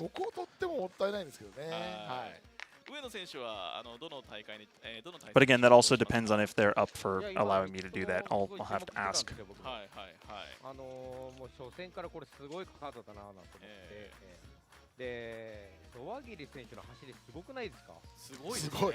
So no Hibino today. I'm still kind of just in shock that he blew it as hard as he did. Because it wasn't even like he, qualified low. It was like he just straight didn't qualify. Like, oof. So, okay. And here comes the Australian. Huh? Me? Hello. Oh, hello. Yeah, so Ueyo getting knocked out, because the reason for that, you might have noticed if you're watching the qualifying just before, Yonai's run was really good, but for some reason the score was really low, and we were kind of like, okay, I'm not sure about that. Turned out the Sector 3 score was not scored correctly. And they had to go back through the data and get that worked out. So that's why when that qualifying screen was up, there was a little sign that said at the bottom, it said these scores are just, that's not normally there, because they weren't sure about that. They had to go back and check it. It said these scores are just temporary. Ueyo just getting into 16th place, but unfortunately, Yonai, well, unfortunately for him, Yonai getting bumped up and bumping him out. Like once they went back, checked the data, and worked it out. So Yonai is in. Unfortunately, local boy Oweyo not in. And also Hibino, yesterday's first place, not in. And the other two drivers who are currently battling him for the top 3 position in the championship are in. And they are on opposite sides of the battle tree right now. So we could potentially have a final between second and third place in the championship. All right, here we go. First battle of the top 16 is on screen right now. Sobagiri leading, Kawabata in the chase. So we're starting out with a really strong battle. Fairly evenly matched cars. Both of these drivers former grand champions and side by side over the finish line. Now, the weather this morning, dry all day with the chance of rain happening later on. Still dry for now, but it has definitely gotten cloudy. Yeah, still it was nice and sunny this morning. Some very suspicious clouds. A bit of a correction there for the lead car. Huge amount of understeer from the lead and what you probably can't see just to the left of screen is Kawabata right on his door. So very fast driving from both these guys. Let's watch the start again. See Kawabata getting right up on his bumper. Kawabata a little huge understeer. Big understeer there. Well controlled. Yeah. Still an understeer. So remember, lead car needs to do a run similar to their qualifying run. They need to hit that out, in, out zone. See lead car working the foot brake there to try and stabilize the car mid-corner. And watch the chase car, goes for the little dart and then again. And that can be, that's a bit of a skill too, is judging when the lead car is going to initiate. Now some people kind of get caught out. They go, okay, here we go, no wait, now. And you sort of saw Kawabata do that a little bit, but he controlled that very well. Just the reaction time. Well, but we also saw that yesterday from Hibino when he slammed into... that's why I wanted to bring that up, because, yeah sometimes people will get a little mess that up. Overambitious. Yeah. So yesterday's competition, wet, and then... Or it was wet in the morning, dried up, and then got there was a bit of rain again. And yeah, we ended up with quite a few collisions. And people who tend to do better in the wet or have some sort of advantage in the wet doing better yesterday. So it kind of mixes things up. So let's see if the lead car is going to get any kind of penalty. Watch the front wheels here. The body itself is still drifting, but egregious understeer like that. And there we go, -5. Yeah. Wow. Was for a straighten. So. Yeah, it counted as which is understandable. Yeah. But at the same time, like, wow. Yeah. Because really, if I was chasing that, I wouldn't have really been worried because he did a great job of controlling the understeer. The car didn't look like it was ever going to just snap around or suddenly stop right in front of me and freak me out. It was still controlled. It was just a whole lot of understeer. But yeah, it didn't really affect the rear car, but then again, it was a big understeer in the lead. So right. Yeah, that's this is why a low score for Sobagiri. This is why. Why? Front sway bar bad. Oh. I hate understeer. I hate understeer with a passion. The thing is though, like at the cars at this level, it's like use the correct spring. Well, a lot of the basic car rules don't really apply. Yeah. In this case. Yeah. Yeah, it's you got to get rid of that front understeer and still have the front end be controllable. That was actually I talked and to not rolling too hard. I was talking to one of the engineer people from Duluck, and they were talking about setting up one of the Toyo cars for this track specifically last year. And they were like, yeah, we add a front sway bar, but it was like a twig. Right, It's like just barely. All right, here we go. Second Kawabata run now. Change position. Lead car, Kawabata going really well. Oh, he had to slow. Had a bit of a handbrake there. Had to slow down a little bit. Now remember, it's the chase points that make the big difference here. Sobagiri on it all the way around. Looks like he didn't really back off, whereas the lead car had to make quite a few corrections. You look at that, dives in. Whoa, that's really good control there from Sobagiri getting right on his tail and all the way up to his door. So here we go. It's the chase run from Sobagiri. So we'll be able to see it from his point of view, up through the gears, shifting. See that puff of wastegate exhaust coming out the front there. And right here, whoop, he does actually use a lot of handbrake, but it doesn't really seem to change the angle of the car. Very stable drifting there. Very nice. That was almost perfect. And actually, Sobagiri did a great job of foreseeing the e-brake. Yeah. He read the trajectory and the speed of Kawabata's car and was like, okay, I need a little bit of handbrake here, and I'll match him. And it worked perfectly.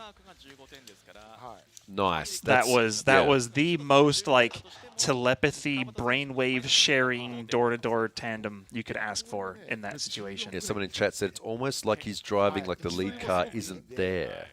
Well, and that's kind of how you need to pretend, and then you just slow down because it is there. Well, yeah. Like, so lead car may be getting a penalty though for that zone miss. The Remember, zone miss. Lead car does need to hit those zones. Chase car doesn't. Chase car's job is to get side by side and really close to the lead car, no matter where they are on track. He was set up really nicely there. 103. So Kawabata getting a -1. Oh, is that -5 gonna? Oh. Yeah, that -5 may make a difference for that huge understeer from Sobagiri. And Yeah, well, can't really come back from that. It's unfortunate though. Sobagiri, his lead run, chase run, really good, but Kawabata on average from both runs, much better. Yeah.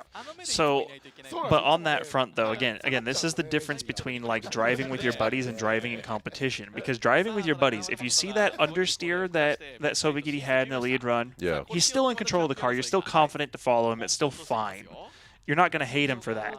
But somebody pulling an e-brake in front of you mid-corner that they should be on throttle, that's also a little bit kind of like, bro, really? Like, why'd you pull the e-brake in front of me like that? But in competition, because of the way the DOS judges and because of the fact that it's a straighten in competition, the straighten becomes more of an issue than the handbrake. Right, because the handbrake is not illegal. There's no reason that they can't do that there in order to get the car out there. Because it's the chase car's job to follow the lead car. But that doesn't mean it was fun. You know, like, it was definitely harder to follow, I think. Harder to follow Kawabata's lead. I was just thinking, like, what was that -1 for? Was that for this zone's -2? Yeah. Did he drop a wheel off? Did he hit that zone right at the end? I don't know. I'm going to go and find out actually, because unfortunately we don't have the extra screens that show us all the. Yeah, unfortunately we actually don't know why it would have been -1. So you need to be consistent from both runs. You can do a sick run one time, but this is a lead and chase battle. So, and just to clarify, yeah, so like in chat, I see only -1 for completely missing a zone. That's wrong, because missing a zone is a -2. A wheel off course is a -1. So I'm gonna, Alexi has just gone next door to find out, but I'm gonna guess that Kawabata probably hit the rumble strip on initiation, because that counts as a wheel off. If you hit the red and white curb there, it counts as a wheel off, which is the only thing I can think of that he might have done. I didn't see it close enough, so we'll find out shortly. All right, next battle up, we have Mori versus Tanaka. This has a, let's see. Actually, Mori looking pretty good today. Tanaka kind of getting smoked out, falling back a little bit. What? Well, okay, there he is. I was like, where did he go? Yeah, I couldn't see him there for a second. Yeah, Mori is actually pretty quick today. Looking fairly good. Kind of shallow on the line through the final corner there. Realistically, not bad, though. Not going to call it a 100-point run. In the smoke zone, yeah. Yeah. Tanaka giving him lots of breathing space, and look at how you can't see anything. Obviously, it's a little bit easier in person because your eyes are better than a camera, but yeah. They changed the rule. They changed the rule. What rule changed? I didn't get a briefing sheet. Where's my briefing sheet? I got it yesterday. Okay, Okay, right, so Alexis back. so that was that -1 was for zone 3. Pardon me. Just give us a sec. Let's just look at this battle first, and we'll get back to that. Okay, so here's the rule. Yeah. Here's the rule. If you go in, if you don't hit the zone at all, it's a -2. Okay. Which is, fair enough. If you go into the zone and then back out, it's -1. It's a -1. So if you go into the zone and exit the zone at the end of the zone, that's fine. But if you go into the zone and then back out again, that's a -1.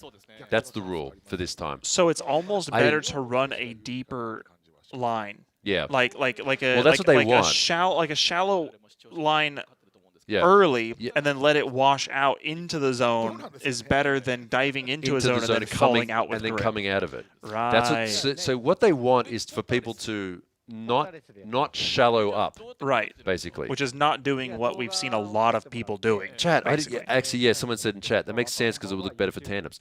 No, absolutely. I agree. I didn't. I'm sorry, chat. I didn't know that. I try and keep up with all the changes in rules. I blame my lack of information. We didn't even know that. Was that never an issue yesterday? Did that never happen? I guess because it's wet, people aren't really coming. They don't really come out of the we didn't see a lot of that zones happen yesterday. It because might have there's no- happened once or twice. Yeah, there's no grip. So all right, so here we go. So here's the thing: once you go into the zone, you got to stay into it until it finishes.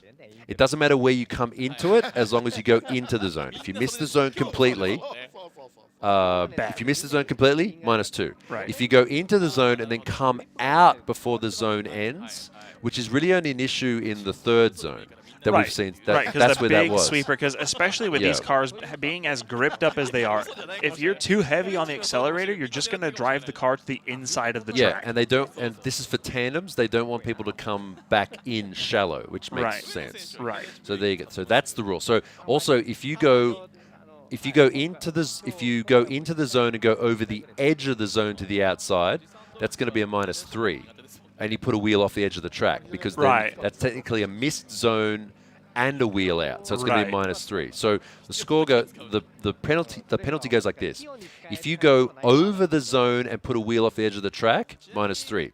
If you go into the zone and come back out, it's a -1.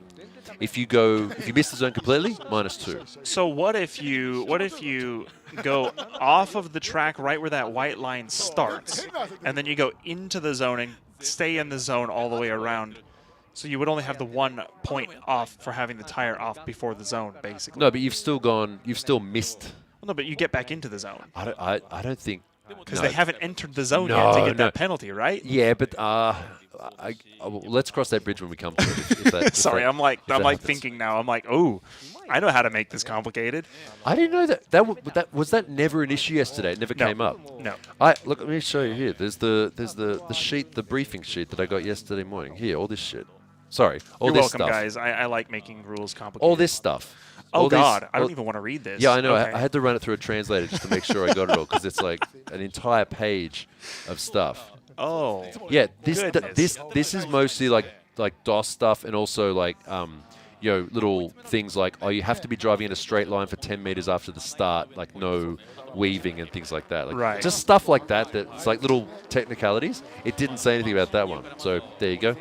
That's why it's a -1. Now we know. Wait, all right, here we go. Another one for the swear jar. Who? When? Oh yeah, I said the S word. Ah. Yeah. Second run now. Tisk.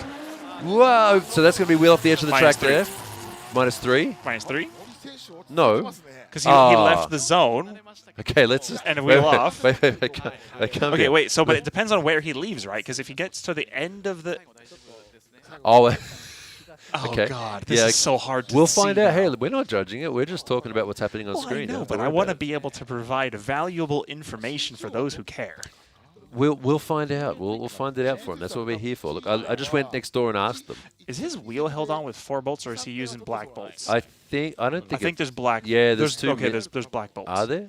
They're better. Maybe he put them like that so it's like easier to see. I don't know. It's not. No, dude, use some tape. Like, don't. Well, I don't know. Maybe, I don't know. Maybe he had 4 left over from like another car or something. I don't know. Where's the other 2 bolts? I don't know. I dropped them. I want to see that angle we just saw again, not this one. Mori, Okay, unfortunately, you can't hear the sound of the car, but it does sound really good. 3? -3. If it was me, he did go over the. I would say a -3 because the chalk line is the track limit. Yeah, he left the track limit just before getting to the exit of the zone. Right. So it's a -3. Sure. He Okay. left the zone. You're predicting. Oh, that's got to be a -3. Okay, well, we're about It's to gotta find be. out. If it's a -1, I'm gonna get triggered. It's a -0. Let's go. Huh? Mori, 5. Oh, No. 0. 0. No penalty for leaving the track. It was a wheel over the line. Even?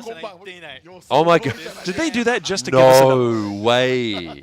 How do we ever get 0? So Mori rank was higher in the, so here's how it works. We don't have top 16s because we like to just keep the battles running.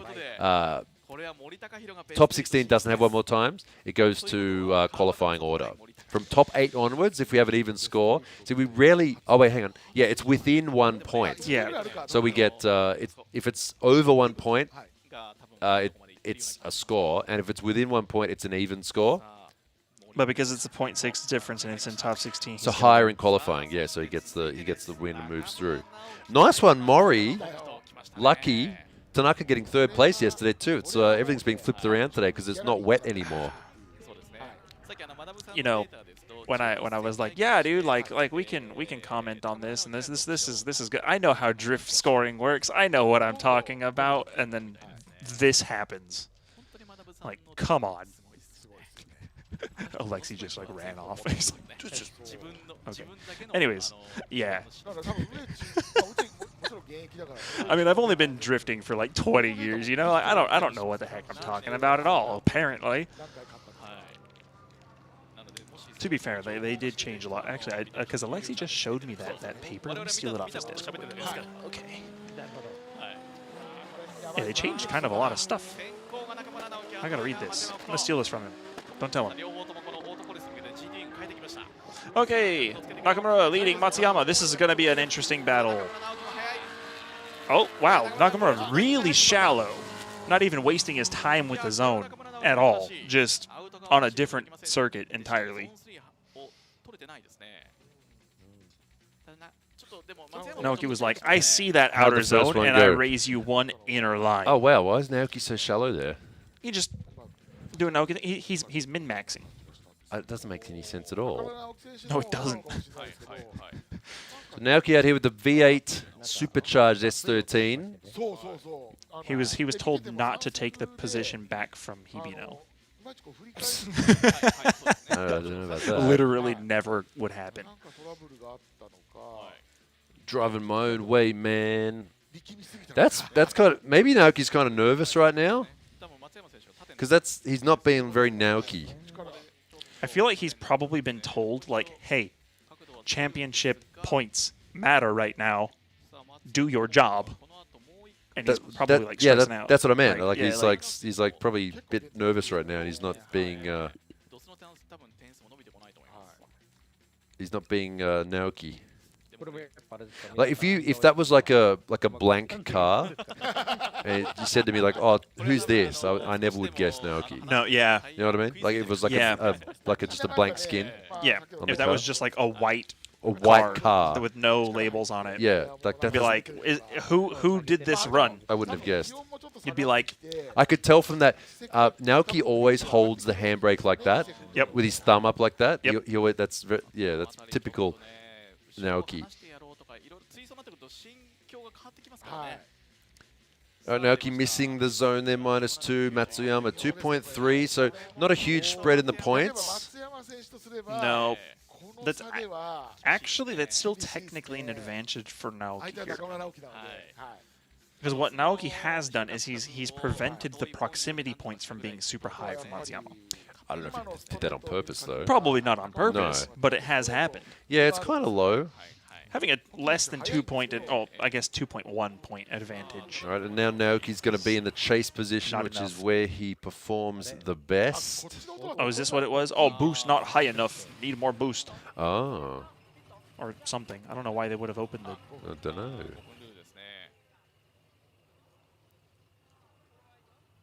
He's watching this stream. これでも止まってから見ないとダメなんですよね。ああ、そうですね。移動 Is that what that was? 見ると、 It could be. 車載カメラでバレて、 Whoa, whoa, whoa, whoa, whoa, whoa. ナ Naoki, chill. ペナルティーになるんですよ。あ、そうなんですね。はい。ダメですよ。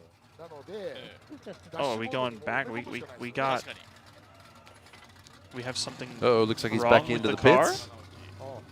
でもこの V8 のエンジンがねここまでずっと壊れずに来たじゃないですか。だからかなりこう耐久性 Is it Those making American V8s are so reliable, dude. Is it making a funny noise? Yeah, it sounds like it's sort of rattling or something. whining and whistling and rattling somehow. Yeah, it It sounds like it's got a doesn't- leak somewhere, like an intake leak somewhere or something. Yeah, it doesn't sound right. もう高取そうですね。もう私たちも V8 をね。 Let's just turn it up a bit. だからやはりインが引いてしまう部分はあるんでしょうね。 It's almost like a pulley bearing Yeah, has gone yeah. out kind of noise. That 上チーム分かりました今音があって。わかりました。なんか音がおかしいなって。そうなんかね。はい。だから最初それが動くのかなと思った。 Oh yeah, when he's in front of the engine, you could really hear it. すごい耳をお持ちですね。お二方も。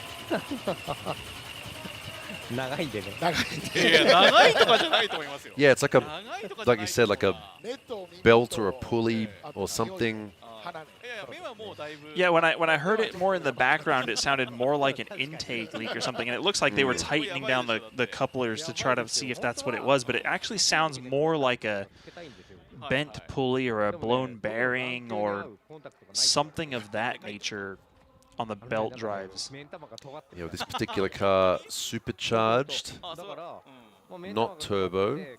コンタクトをやるとこう。あ、浮いちゃうでしょ。 R が合わないんだ。そう、まぶたするとコンタクトレートがピョンって飛んでっちゃうんですよ。はいはい。 Yeah, it doesn't sound right at all. That is the correct assessment there. ちゃんと自分たちでエアロパーツを作るみたいに。ウエチンコンタクトはも作ろう。ウエチンは老眼は？老眼はねそんなひどくないです。 Supercharger bearings? I would kind of doubt that. Supercharger bearings? Like a bearing in the Well, yeah, charger the itself, like- little spinny bits in the middle. Yeah, but I mean, メーターの数字が全く見えなくて困るんですよ。お台場はでもねこの後あれですからね。 I mean, yeah, it looked well. The belt was rotating. yeah, no, the supercharger belt is definitely fine. What if the belt's spinning, but the guts of it aren't spinning? I mean, they would have to be. He wouldn't have done that drift. Oh, it's kind of you can see it moving around there. That's the belt. Maybe on. like a belt tensioner pulley. Yeah, bearing is that happens. I mean, I don't know about the V8 engines. Like the 2Js have that happen sometimes. The tensioner breaks more often than it should. Well, but also this whole mounting system is completely.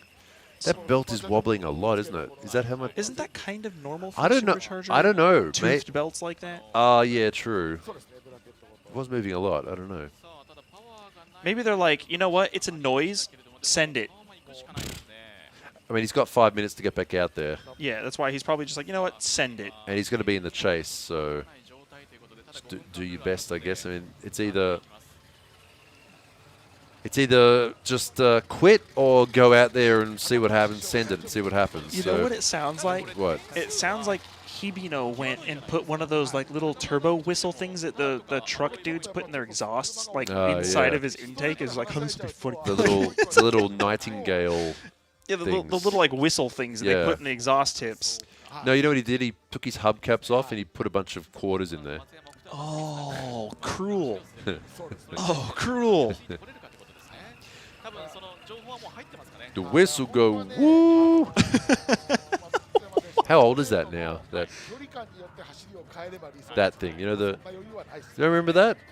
No. Bub Rub and Little Sis in there getting their whistle tip installed. No. Should be up making breakfast or something. Remember that? No. All right, here we go. Second run now. Matsuyama in the lead this time. Nakamura in the chase. Some sort of issue with this car. Let's see. if he can perform. All right, lead car doing really good. Matsuyama in the Corolla, 2JZ Turbo. Nakamura staying there with him. Not a huge gap in the points. Oh, well, I mean, car looked okay. Car looked okay to me. Slowly starting to catch up to the lead car. I mean, it does look. It looks down on power, doesn't it? A little bit. Does it? I don't know. Maybe. Well, if it's a V8, so. さあただそれによってだからエンジンとしては問題なさそうですね。さあここで松山君ぴったりとついてます。後半はしっかり取ってるんで。Oh, he hit him over the finish line there. Is that what all? Because I did notice that. I was like, whoa, because there was like what looked like a collision and then a bunch of stuff flew off of his car, but like I didn't think it was that much of a hit. It's not very nice running into people after the finish line. No. I'll tell you a story about that sort of thing later on. That happened one time. All right, so straight down the middle of the zone there. Lead car, Matsuyama in the Corolla. Run. Yeah, lead car looking really good. Good angle there for Naoki. He has to sort of slightly cut the course. That's okay, he can do that. So not a huge gap in the points after the first run. This might be... This looks pretty good for Matsuyama in the Corolla. Now, Naoki also battling for the championship right now. That's going to be pretty close. What was that?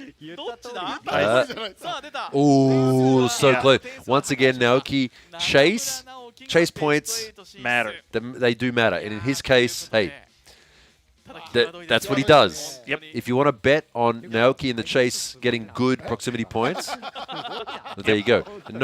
No penalties either, which is good for him, which is unusual for him. That's a really close result there. Is that him min-maxing again? He's like, I mean, not really maxing. Matsuyama, though, much better lead run.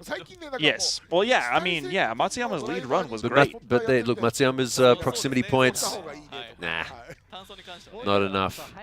Well, it's because Naoki was on the wrong line. You know, racer excuses.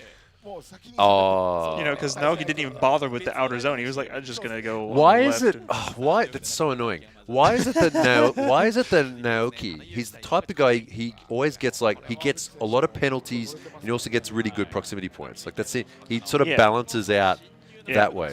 Yeah. He balances that out. And that's the thing too. Like if. See, yeah. I wouldn't want to have to drive with him, honestly. In a comp. No. No. He's too much of a wild card. Yeah. Well, let's see what he gets in penalty later on though in his next run. Yeah, we've got a minus 30 coming in. We do. Yeah. For those chat, one time now he got minus 30 in penalty points. All right, here we go. Next run now. Tano in the lead. Yamaguchi in the chase.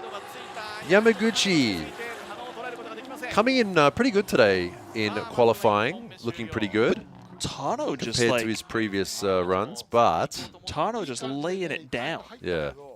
Look at that speed. Also dragging the front a little bit there. Just a little bit of left foot brake just to stabilize the car. So, of course, lead car has to go through that small chicane to prevent drag races to the first corner. Gives the chase car a little bit of a catch-up if they get pulled away from. Yeah, Tano there. Man. Fast.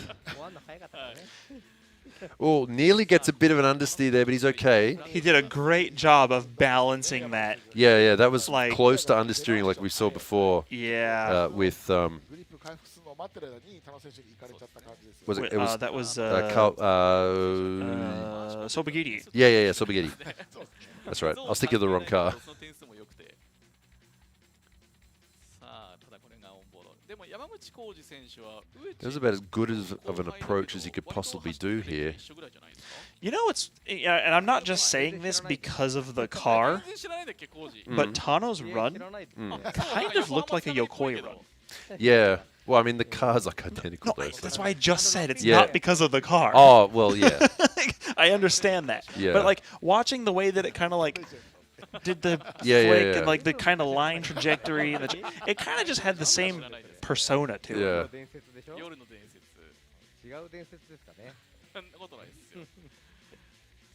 96.9 to Tano on his lead run.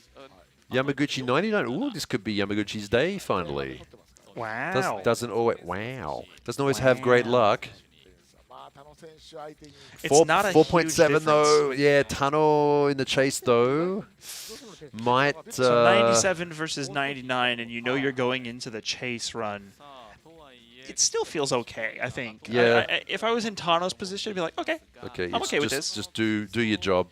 Yeah. Although it does seem like the proximity points are being sparingly given. They're kind of low today? Yeah. Yeah, I think so too. They do seem kind of low compared to what we've seen before.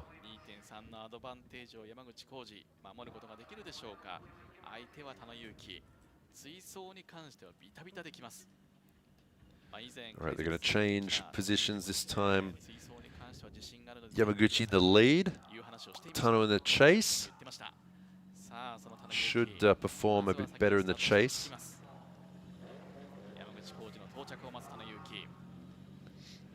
Conditions today quite different to yesterday. Yeah, this would feel like a different track at this point entirely.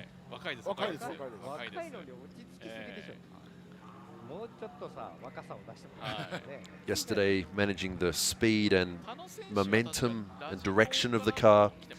Today, it's more about grip, getting that power down, and making sure the car doesn't understeer, go in shallow. Got to keep it out wide with lots of angle.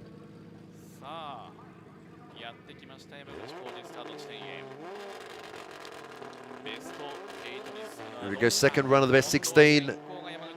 Yamaguchi leading in the BMW, 2JZ powered. Tano in the S15 in the chase. Here we go, second run. Oh, Yamaguchi, wow, he's really ahead of Tano. Do you think his spar was like, hey, go fast? Yeah, that would be a safe assumption there. Like, I think that was... Tano was just left behind there. Yeah.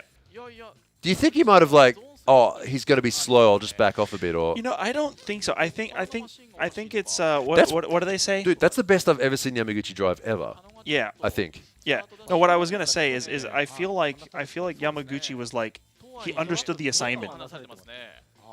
Like go fast. Yeah. Just gap him. But he had good his angle was stable. He didn't wobble around. Right. That was just a good run. It was good. He might actually win this. It's almost like... So wait, where did Tano fall off though? Like right here.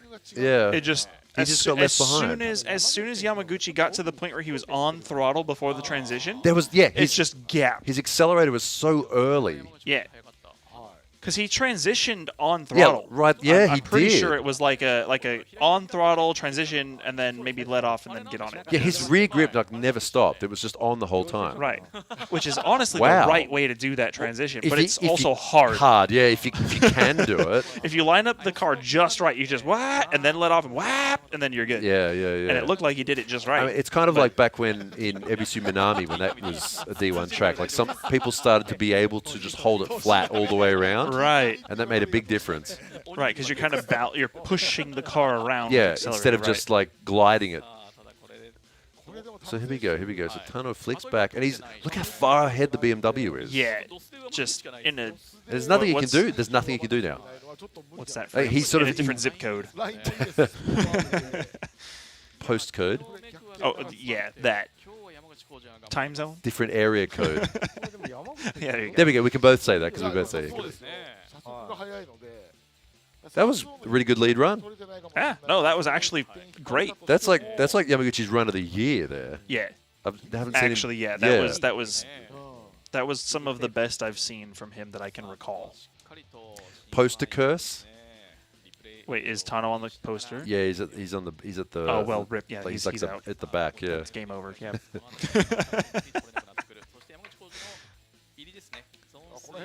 山口 we Gucci says chat. すごいいいですよね。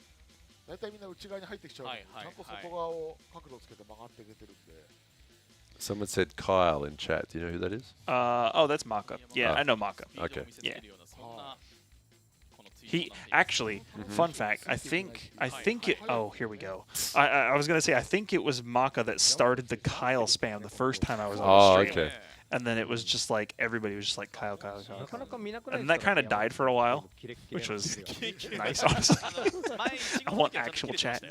Stop baiting chat. No, that's you're baiting. You're blowing chat. the cover, that's my guy. That's called baiting. See? See? That's called baiting chat. Come on. Okay, score here. Yamaguchi in 97. Oh, a -1. So did he come out of the zone there? But Tano -2 as well. Oh, was that Tano putting a wheel off the inside? Well, Yamaguchi just took it. Yamaguchi just took it. Wow. He just nice one. He just gripped up and Good. ran away. Good for him, honestly. Like, I want to see Yamaguchi do some battles. Yeah, well, imagine if he beats Nakamura. Oh, I would be ecstatic. I'd be like, let's go, dude. Like, this is your day. Like. That's a funny thing too, isn't it? When like there's some guy that he's gonna win, and then like some rando just knocks him out, and like everyone's upset except them and their friends. They're all like, yeah. Everyone else is like, oh, I'm happy for you, but like I wanted the other guy to win. I feel like there was some of that yesterday with the was it Ueo versus I forget which Corolla it was that took him out. Oh yeah. Was it? It wasn't Taro Corolla, was it? Well, actually, let's watch this next race anyways, now. Murakami versus Vito. All right, Vito, don't understeer there. Keep it. Oh, he's going to go wide too. Washed out. Yeah, he went sort of shallow deep there, losing a lot of momentum in the one via in the chase. Yeah, Vito had a big kind of correction, wobble, understeer, save the car kind of thing right after the transition. Yeah. Yeah, this car cannot be understated how bright this car is IRL, this GR86 right here. It is like whatever the, in the book of vinyl samples, there's that page with all the fluorescent colors. Like it's the fluorescent yellow, like the 3M fluorescent yellow sort of color. It is that bright IRL. I mean, it actually blows out the sensors in the cameras. Yeah, it probably looks like more yellow on screen than it does IRL. Or more green. Safety yellow. Okay, score there. Murakami in the lead at 96. Yeah. Also, Vito, probably going off the edge of the track there, like in that smoke area in Sector 3. Sector 4. -2. Oh, well, I don't know. I mean, who's the underdog in this? I mean, honestly, they're about even. I mean, they're sort of different, but even in a sense. Like Murakami, he's been getting better, like because he used to have that S15 that was like all 326 power. So cool. It was the coolest car, but it wasn't really a comp car. Yeah, unfortunately. Yeah, I mean, he did all right sometimes, but Vito, graduating up from lights into this. They're sort of even in a different way. Murakami is the kind of driver that's like he does good and progressively does well, but like not really like you wouldn't expect him to do like a 102 run. Yeah. But at the same time, Vito, on the other hand, is the kind of guy who like he has off days and really good days. Yeah. And when he does good, he's really good. Yeah. But he kind of throws it away. Yeah. A lot. So yeah, they're different. But the overall level, I think, kind of balances out. So you can't really Who's call more that. consistent? Consistency? Murakami. Probably Murakami. Yeah, I'd he's say. more consistent. Vito has the cooler runs on occasion. He does, yeah, I agree with that. Yeah. But Murakami's got that. Yeah, he throws it down consistency for sometimes. Sure. Oh. Okay. Oh, hang on. そうなんですよ。なんでどこがマイナス2点なんだろう。後追いでね、しかも。ノーグッドチャレンジというのはその前走者についていこうとする気持ちがないように見えてしまうということですね。Okay, so there was. So it turns out that, well, I was wondering what that -2 was for. So that's the actual score. It's a 96.7 to a 94.7, but Vito still has no proximity points because, I mean, he wasn't really that close. for the entire run. はいはいはい。それまた戻ってサドンデスになっサドンデスになりましたね。あ、そうなんですね。Okay, that's good. So we got that fixed. Isn't Kyle a Walking Dead meme? Isn't that Coral? I don't know. Yeah, I don't know anything Is about that his Walking name? Dead. There's that scene where the guy like he's sort of crouched. Yeah. Wait, that's old internet. That's not Walking Dead. No. Carl. Is his name? Oh, it was Carl. It wasn't Kyle. It was Carl, wasn't it? Oh, Carol. Ah. Coral. Oh, because he's Carol? well, the character's wife died. Again, I don't know anything about Walking Dead. Yeah, I haven't seen Walking Dead either. That's like 2014. That's not that long ago. No. That's It's 10 years ago. I was thinking Charlie. No, I wasn't. I was thinking llamas with hats. Ah. Remember? Carl. Llamas? Was that from Llamas with Hats? I know the unicorn one. Candy Mountain Charlie. Stole my kidney. I miss the old Sweet internet. sugary goodness. The Kyle meme is drinking Monster and punching drywall. I mean, I do one of those two things. There's a wall right there. It's not drywall though. It's like it'd probably break my hand. Yeah, it first. would probably break your hand. Yeah. Okay, so in D1 they are allowed to touch the car between rounds if they ask. Tire pressures can be looked at between runs. If they do need to take a timeout, it's a 5 minutes, and then they need to return to the start line within that time.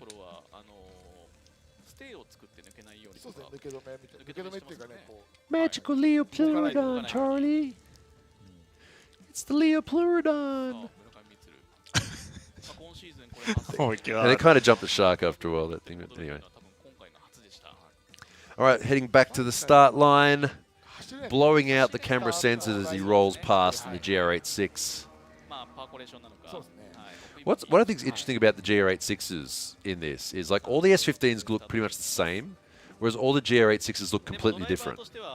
Like they don't look like the same type of, you know what I mean? Like all the GR86s have a sort of a different look to them, whereas all the S15s look exactly the same, just a different livery on them. Right. So that's cool. I like that.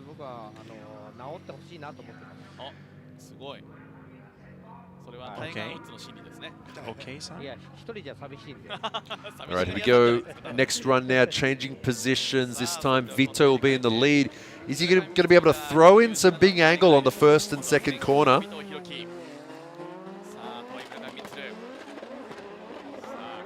Here we go.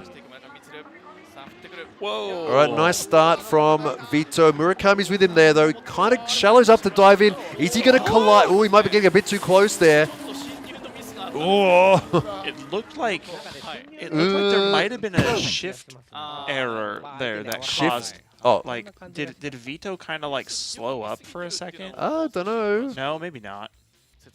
I don't think so. I think it might have just been a difference in line. They just seemed like they closed up together really quickly all of a sudden. Honestly, I think it's because Murakami sort of went, oh, and shallowed up for a second, then sort of that ruined his line. Yeah, just kind of dove for I mean, it. nothing too wrong with Vito.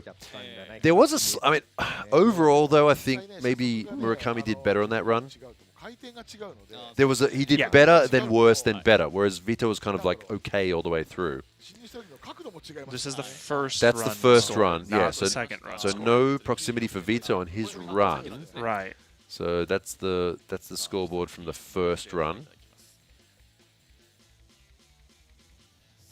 And then he undove, and then it was too late. Yeah, that might be the case for Murakami, because he dove, and then it kind of fell back. Yeah. Oh, wait. Wait, what? Are they doing the warm-up? Well, it said... That's the warm-up. Where? That's warm-up for next battle. Hold on. I need a score. I guess they were just showing the girls, and then a car went, the cameraman went, ooh, car, and just sort of panned over. So we'll get the... Okay, here's the replay. Here's the replay. See, but he didn't hit him. No, but he fell back after that. Yeah, 3.7. Oh. I think Vito took that. I think Vito took that clearly, actually. Yeah. Let's have a look. Result. Yeah, Murakami, yeah, Sector 2. And there it is. Nice result there. Vito, well done.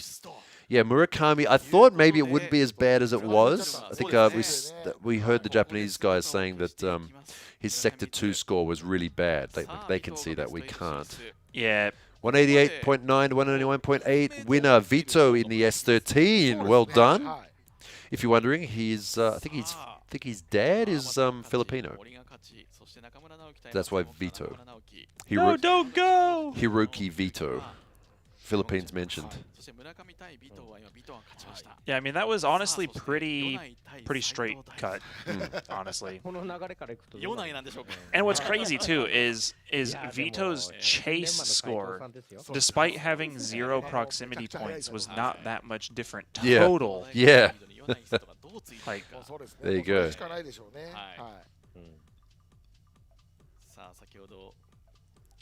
Hey, Corey, yeah, I can build you another computer. Let me know. Hit me up. I do that. Vito eats when he stays on track. Yeah, that's a good observation, actually.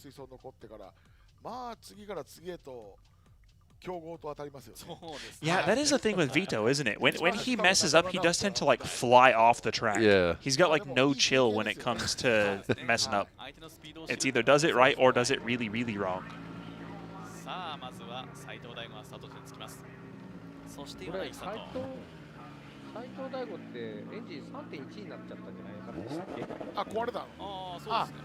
Alrighty, here we go. Next battle. This is going to be Daigo Saito versus Hisato Yonai. So Daigo Saito, also a contender for the championship. DNQ yesterday. Yeah, I'm not even going to try to pretend I know what's going to happen right now. Yonai in the lead, Daigo in the chase. Is there going to be a door-to-door collision? Daigo really hunting for those proximity points. Banger of a lead run from Yonai. Yonai doing everything in his power to go as fast as possible. Yeah. But he also had a bit too much angle at points. Yeah, right there. See you that can see wobble? him start to straighten up. Yeah. Yep, that wobble right there may cost him. But I wouldn't be surprised if we only see like 6 to 8 proximity points from Daigo based on previous runs. So it's not going to be... Entry, though, good for Daigo. Yes. Getting aggressive from the very beginning. Honestly, Daigo doing a good job of just kind of staying there. Just being just hanging out. A good tandem driver. Yep. I feel like Daigo did what he needed to do, especially considering the wobble that happened right after the transition and not backing off. So watch this. Watch the lead car. They're three-wheeling it.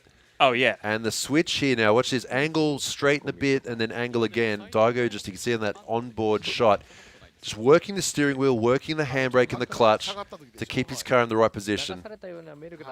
And both cars on 3 wheels for like the last half of that so run. Honestly, Daigo probably faster right now. When he gets into the lead, may walk Yonai as soon as they get into the first corner. It kind of looks like it's... Wow! Wow, yeah. See, it was the first half of the track he was there. It's on that initiation, and then the fact that he didn't back off during the transition. That's what got it. All right, no penalties for either of the drivers. Solid lead run for Yonai, 96.6, but Daigo Saito with 12 proximity. Cheering for Yonai, but you know, Daigo is due for another championship, and he is. has the possibility to win it. So, be happy to see either of these drivers win. Will he pull it off? Who? Well, Daigo. Will he manage to take that championship that he needs to stay on his pattern? Yeah, maybe. I mean, it's possible. We'll It see is what possible. happens. I'm not going to say I know it's going to happen. So right now, sitting in first place in the championship, Hibino, after his win yesterday, and Daigo and Naoki's DNQ yesterday. However, today, a DNQ for Hibino as well. And both Naoki and Daigo are in, and they're on the opposite sides of the battle tree, which means they're not going to see each other, potentially, until the final, if they did make it all the way to the final. So it might be a bit of a flip there. And there is actually a complete possibility of it just resetting back to the previous standings. That's true, though. Yeah, it is. But true. I think the scores are going to be a lot closer than they were. Yeah, actually, no matter what. It might bunch them up a bit. Yeah, the scores like below the top 4 kind of got bunched up yesterday as well. Yeah. What is it? Positions. What? 6, 7, 8, 9 are all within 1 point of each other. Right. It's ridiculous. Chat said, was that Kawasaki-san on the mic behind Yonai? Yeah, Kawasaki-san, the former editor of Drift and Goku magazine, is the pit reporter and also the D1. He's got a Twitter that he put up. D1 Insider. D1 Insider, and then he puts like @ and then like the venue like he walks around the pits and finds all these little cool things and posts them up. It's kind of interesting. Next battle now, this time Daigo in the lead. Is he going to walk Yonai after the first corner? I mean, we did say it's possible. Yonai, here comes Yonai. Oh, Daigo understeering. No, Daigo may have thrown it away there. But he has a huge lead, though. Yeah, the proximity points that he had and the fact that his run was honestly probably not super easy to follow. Daigo might have saved him. Okay, so that's not that's a mistake. That's an obvious mistake. But Daigo might have enough of a buffer overall to win this. For that so like mistake. Daigo beat Yonai more than Yonai's going to beat Daigo. Watch him throw a huge angle and then dial it back and then add more. He hesitates. He's like, handbrake? No, I don't know. Yeah. There was definitely no I don't want Daigo to win this battle because of that, because it wasn't cool, but he already has enough points that he might do it. And Yonai kind of got left behind there. But he catches up, but yeah, see, I think the proximity points here being in like, because the first 3 sectors are so close together, if you can get close on all of those, the first half of the course, there you go. Look, oh, goodness. Yeah. So, yep, Daigo's got it. Yep. I don't like that, but yeah, I don't like that. That's how it is. But that's the yeah. Yeah, he just wasn't there. Like, you got to get. I mean, we saw like Daigo was right on Yonai for the first half of that course, and they got to be they have to be close. Yes. Yeah. And that's the thing too, right? Is the number one important thing for points is the proximity points in the chase, because that really can make or break your battle. Yeah. But the problem is, if you have a nice clean run, as you should, and you're trying to get a good score, that's generally going to be easier to follow. So the proximity points are more likely. You'll get a higher score, but the chance of your opponent getting a higher score for chasing you is also higher. Okay, but consider this. If in the previous run that Daigo didn't get as many proximity points, he wouldn't have... The chance of him winning that would have been a lot less. No, but what I'm saying, though, is the vice versa of that, where because he had the proximity points, because of all that, right, and then his lead run was not super easy to follow. Right? Yeah. So like it's harder to get on his door. But so it's harder to get those proximity points that you just gave him. That said, on that entry there, before Daigo even made a mistake, he was already walking Yonai. No, true, absolutely. So Yonai, absolutely. If he hadn't have made that mistake and straightened up a bit, Yonai wouldn't have even had 1 point, I think. Not true. You know what I mean? So no, absolutely. I actually think that if it wasn't for the over angle and then the corrections that Daigo made, it probably would have just been 0. Because Daigo's car is clearly faster. It's so fast. I'm just trying to... Yeah. Trying to add to the debate, you know? Someone said, I get the feeling shark management like tall ladies. Have you seen the boots they're wearing, though? Those boots are massive. The boots? They're wearing... They look really tall, but they're wearing, like, massive platform boots. I feel like I see that a lot in Tokyo. Platform boots? Yeah, like just people with like super tall shoes in general. Yeah. See, look at that. Oh, well, like, I guess they're not boots, but anyway. All right, next battle now. Here we go. Fujino versus Yokoi. This is a final style battle. Ooh! Oh my! Oh, the front! No front grip. No front grip for Fujino. Oh, he's struggling. But If they count that as a straighten, that's going to be No, rough. it won't. I don't think that'll count as a straighten, but I don't think so. I don't think it should. That was yeah. That But was honestly, it's not the worst run from Fujino. It had a lot of understeer on the first corner, but after that, it was relatively okay. Let's watch it from the onboard. Yeah, So exactly. That's exactly the thing. Is Yokoi, on the other hand, didn't give him a lot of space. He was there. What as the you mean he wasn't hanging back. He wasn't like, oh hey, I'm gonna. No. Yokoi was like chasing him down as best he that's could. his Absolutely. job. Well, yeah. Let's watch this again. So watch the lead car. Look Yeah, at see, he this. turns the wheel a lot, and the car doesn't really respond a whole lot. And also right here, so they can potentially get penalties for a straighten. Yeah. I think it might be okay, because if the car is still sliding sideways, they might not do that. But yeah, either the front tires on the 8.6 aren't warmed up enough, or he warmed up the rear tires too much. And there's a bit of an imbalance in grip there. Like he went to turn in, and the car didn't respond immediately. That Yokoi just in front of the smoke line there, comfortably chasing. And look at that, and simultaneous. Okay, so no penalty there, 11.7. Good lead run, though, for Fujino. Yeah, no penalty, but 11.7? Yeah, he was there the whole time. I mean, true. Yeah.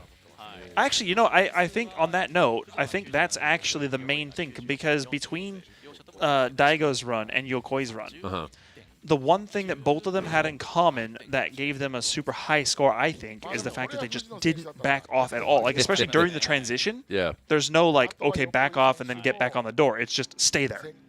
Like, if you take their taillights off by accident, then whatever. Just stay there during the transition. We're here to see good tandem. Yes.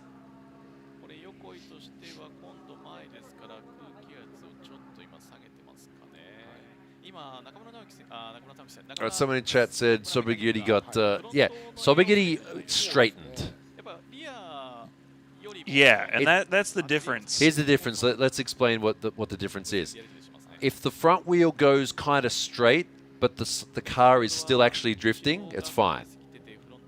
If the car is straight and the wheels are straight, that's when he gets that penalty. And if we could do a side-by-side with Sobagiri, the difference, I think, would be fairly obvious. The difference would be visible, because the difference is it's not so much about where the front wheels are pointing. It's about the angle of the car in relation to the direction the car is traveling. It's the four-wheel sliding sort of thing. Right, well, it is. Not really. Well, kind of. I mean, if the car's still going like that, but you're kind of... If the car's going sideways, but the wheels are straight, like the whole thing is sliding sideways. Right. See, this is one of the things... there's certain other series where, like, if the wheel's straight, it's 0. Like, that's not how D1 works. That's not how it should... Well, I don't think that's how it should be anyway. No, it shouldn't, because a four-wheel drift is still a valid drift. Well, I mean, put it this way. We have 3 former D1 Grand Prix drivers out there. There's one on the first corner. There's a little, what do you call it, like a scaffolding with a tent on it, where they're standing and watching. So I will say that on that note, though, because as sub-judges, because Sobagiri's car got to the point where the front was actually sliding further out than the rear of the car at one point. Yeah. Which is what... All right, here we go. Second run. Fujino has a lot of points to make up. It looks like he might be able to do it. Oh my God! Look at that. As they switch through the smoke, Fujino emerges from the smoke like a monster.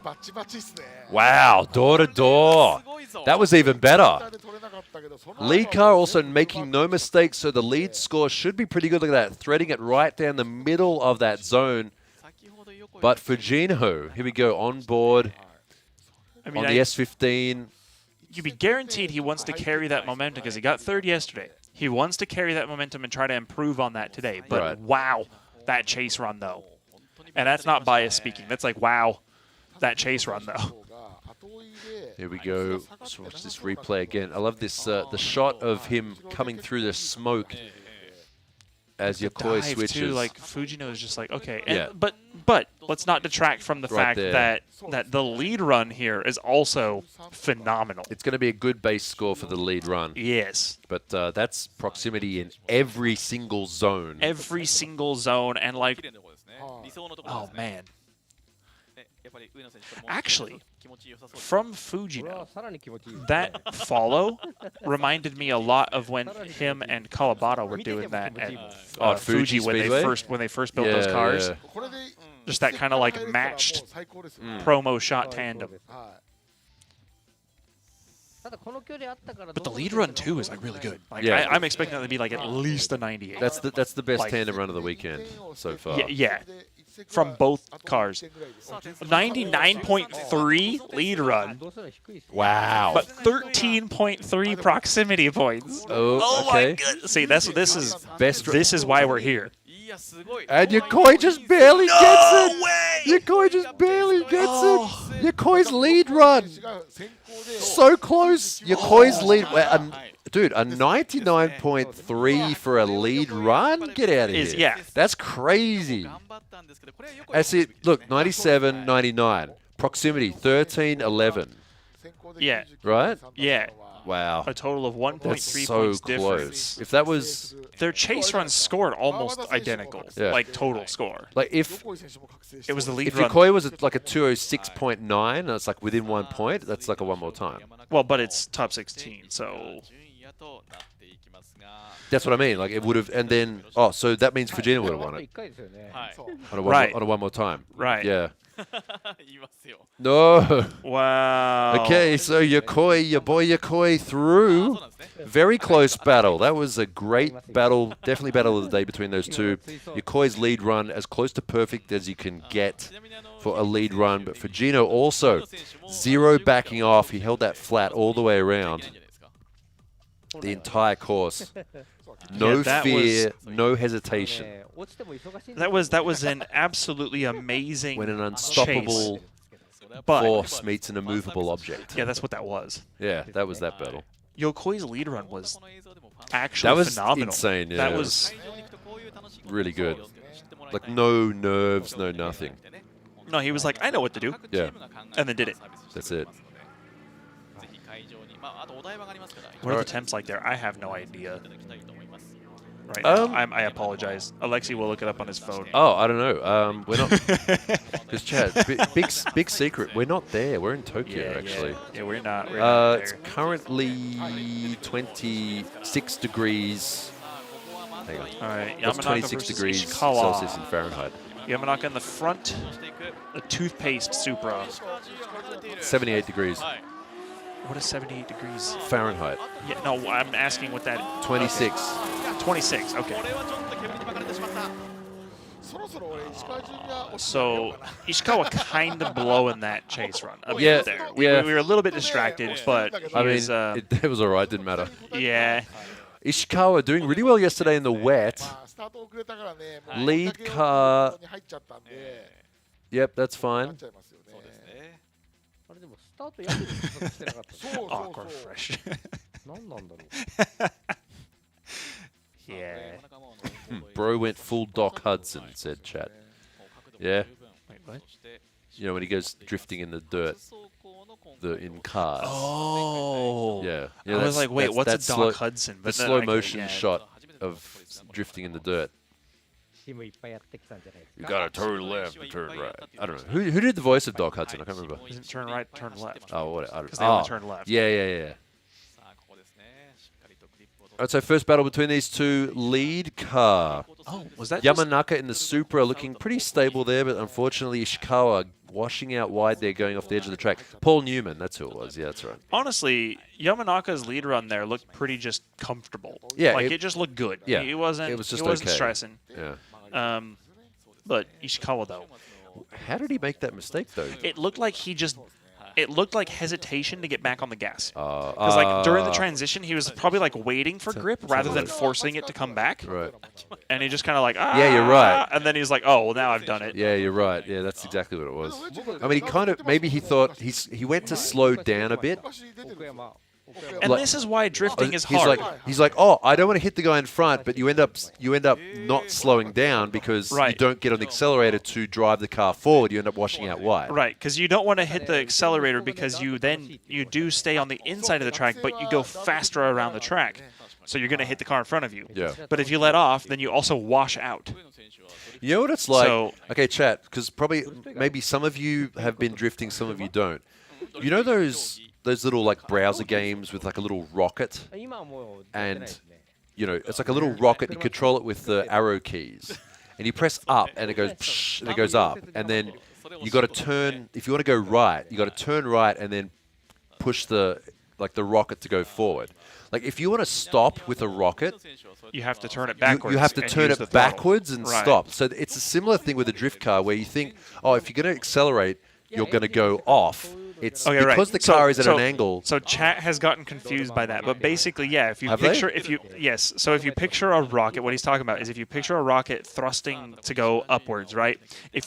The only way to slow it down, other than running out of fuel, is to flip the rocket around and thrust the other direction. You're just saying the same thing. I know. -10. But without all the mobile game analogies, because you're like arrows and pointing the rocket this way, and then like they can't see. They follow me. Like a boat. Okay. Yeah, okay, like a boat. There you go. Like a boat. But we're not drifting in space. Well, no. It's not always... it's not always... It's not that simple. Actually, it is kind of a turn right to go left thing. Where it's like, you think sometimes... See, here's the thing too. This is the thing with drifting as well. Sometimes when people are chasing, the standard reaction to do is like, oh, I'm catching up. I've got to slow down a bit. I've got to pull the handbrake. But sometimes the way to slow down, the better way to slow down is to press the accelerator harder so the wheels spin faster. And so you don't have as much grip because the wheels are spinning faster. Right. So the further the wheels are away from that grip point, the less grip you have. So if you overspeed the tires, you start to slow down. This is something I saw Daigo Saito doing for the first time. Yeah, Daigo was kind of the first one to really start to push that technique in competition, where he really overspeeds the tires and then uses the handbrake while like on throttle even, to like slow them down a little bit. Yeah. Which a lot of this stuff doesn't make sense until you it's backwards from normal cars. It's literally backwards. You must unlearn what you have learned. Yeah, pretty much. Like what Yoda said. Physics, yay! Physics. Just put it in reverse. Yeah. Put it in R for racing car. Then put it in D. Then put it in D for drifting. Oh man, that reminds me. I saw a video of the guy who put a car in R for reverse, obviously, but he's like, "Oh, let's go put it in race mode," and he hit the throttle and hit the car behind him.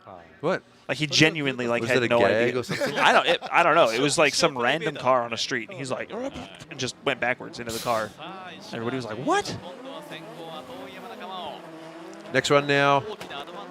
Ishikawa in the lead with a huge advantage. All Yamanaka needs to do is just be chill. I mean, as chill as you can be driving a D1 car. Don't make a mistake. Okay, there we go. Easy. Clap, take the win. Nice.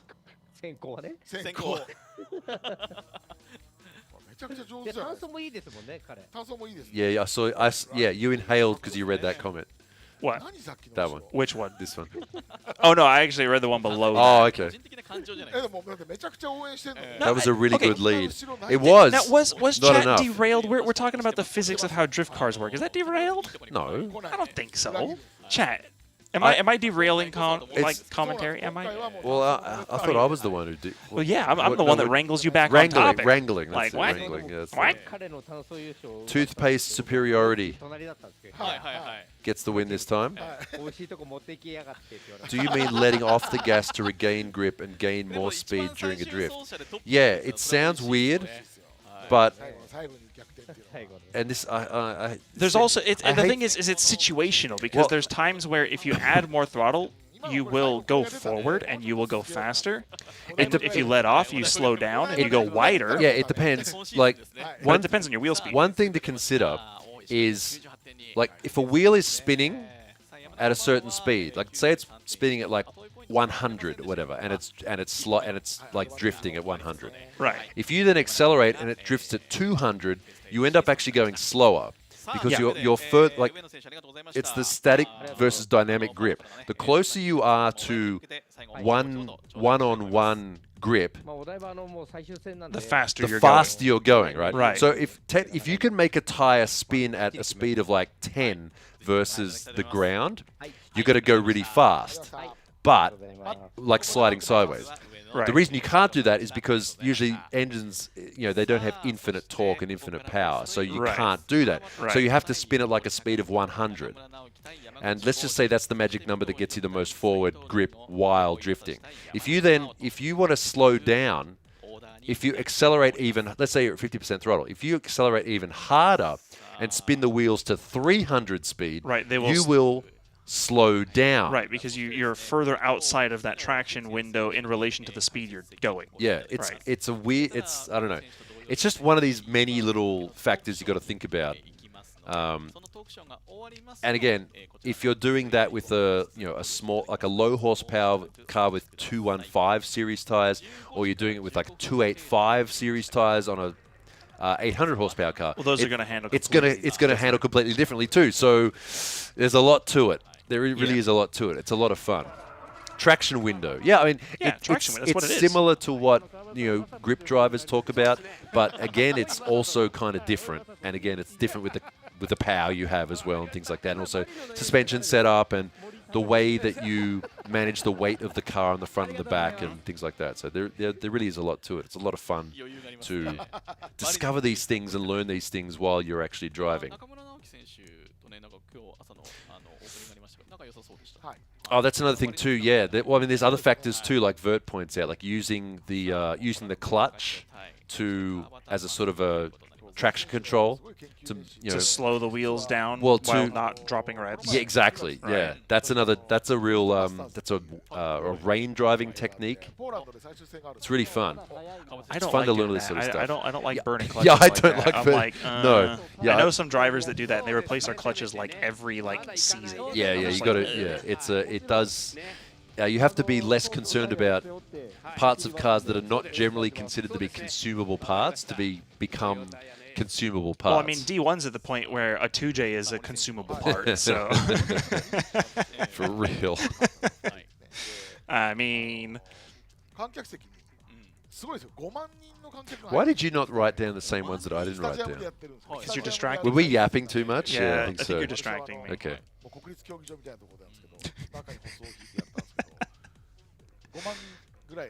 Okay. So, Operation Wrangler, mission fail. Get him next time. All right, so that is the top 16 run and done. We now have a top 8 ready to go. We should be starting that fairly soon. We just saw their Kawabata rolling up to the start line, ready to go. They'll be doing their warm-up. やっぱでもそこはやっぱ研究をしてる成果じゃないかなと思うんですよね。まあだからこのトップ16に残ってくる選手たちってもう本当に勉強してる選手なんですよね。Someone in chat said they just bought an NA Miata.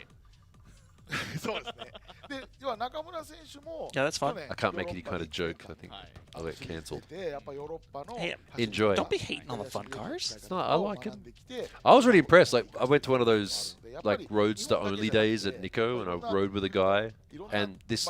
Two of them, like they just went for an entire session flat out the whole time. Like they did no overheating, no tire elimination, it's just flat out the whole time. It was good fun. Tires should be driver preference. In Yeah. normal drifting, yes. Hey, in competition, if not you're so if you're much. rich and you can just buy tires. I mean, yeah. there's If you could just run like 180 treadwear tires as your practice tire all the time, Yeah. like that'd be great. Hey, yeah, maybe if you discover a oil deposits in your backyard or something, or you, Hey, I can afford tires now. Or you find like an old thumb drive from with like 5 Bitcoin on it, maybe. Yeah. Ooh. Probably more likely at this point. Yeah. Well, yeah. First mod weldy or LSD. Do not get a welded LSD, they suck. Yeah, I'm I not will a fan. I will die on that hill. I don't care. Yep. I don't That care. is a hill I will die on. I don't Diffs care. are important. welded diffs are terrible. Oh, but they run they run solid diffs. You know, they run spools in like some professional cars. You are not driving a professional car. Don't. And if you are, you know what you're talking about, and that might be your preference, and you've dialed in your car to deal with it, and okay, cool. You do you. But that's right. You are just bad at welding. I know. I've never said I was any. Lothar, you know I'm not good at welding. I've tried stick welding once. It was fun. Have you stick welded with a battery before? No, it was a proper machine. So I just said to the guy, "Could I just try that for a second?" He's like, "Yeah." Yeah. Okay, I'm done. All right. So next battle about to start. Mori versus Kawabata. This will be an interesting battle. Mori's really been on it today. Yeah, he's doing pretty good today. He's doing good. He's really taking advantage of this warm-up. I think that's the furthest down the track I've noticed anybody go during the warm-up.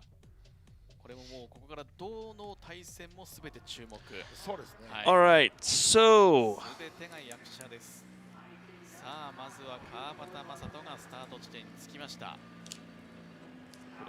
yeah, I tried to weld once.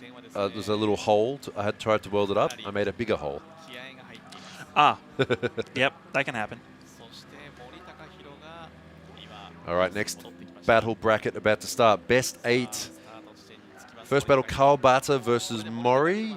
Kawabata on screen right now. He'll be leading Mori in the background there, rolling up to the start line in the 180SX. With a very interesting car. Mori's. Sounds good. Let's see if sounds good. Let's see. I don't know. In this battle, I think maybe let's just try and turn up the volume a bit. Let's do can't that. Quite hear it. Let's more car. Oh, not yet. Wait until they go. So Kawabata leading this first run. Hopefully Mori doesn't spin on the first corner. Let's just listen. さあそれではスタートしました。まずは川端の先行。さあ森もついてくる。さあ川端どうだ。しっかりと繰り返して森高弘が後ろからついてくるかどうでしょうか。Okay. Well, never mind. I had a feeling that was going to happen. No, I was about I just thought just now. I said this in my head. You know when you say something in your head and you're like, I wish I actually said that because it would have sounded really good. I said, so Kawabata is in the lead. Assuming Mori doesn't crash into him. Yep. Like, assuming Mori doesn't crash into him, he's probably going to take this out. That's what I thought that in my head, and I should have said it because I knew that it had. That's why I didn't say that though, because Mori's the kind of guy that he's been really fast all day, but again, following. Loose. I kind of had a feeling that was going to happen, but I didn't even want to bring it up. I was like, no, we're gonna. Knew that had happened. I knew that was going to happen. See, I just thought he was kind of because Kawabata's fast, right? And Mori would be like, oh, I'll just follow him in, and I knew that had happened because Mori's loose. That's why. No. Like, do we? Oh no. Looks like well, I don't know if they're. There's a lot of grass on that rear diffuser. They went in like big there too. That was a rough hit. Yeah, that was pretty big. Oh look, they're pulling off side skirts and just.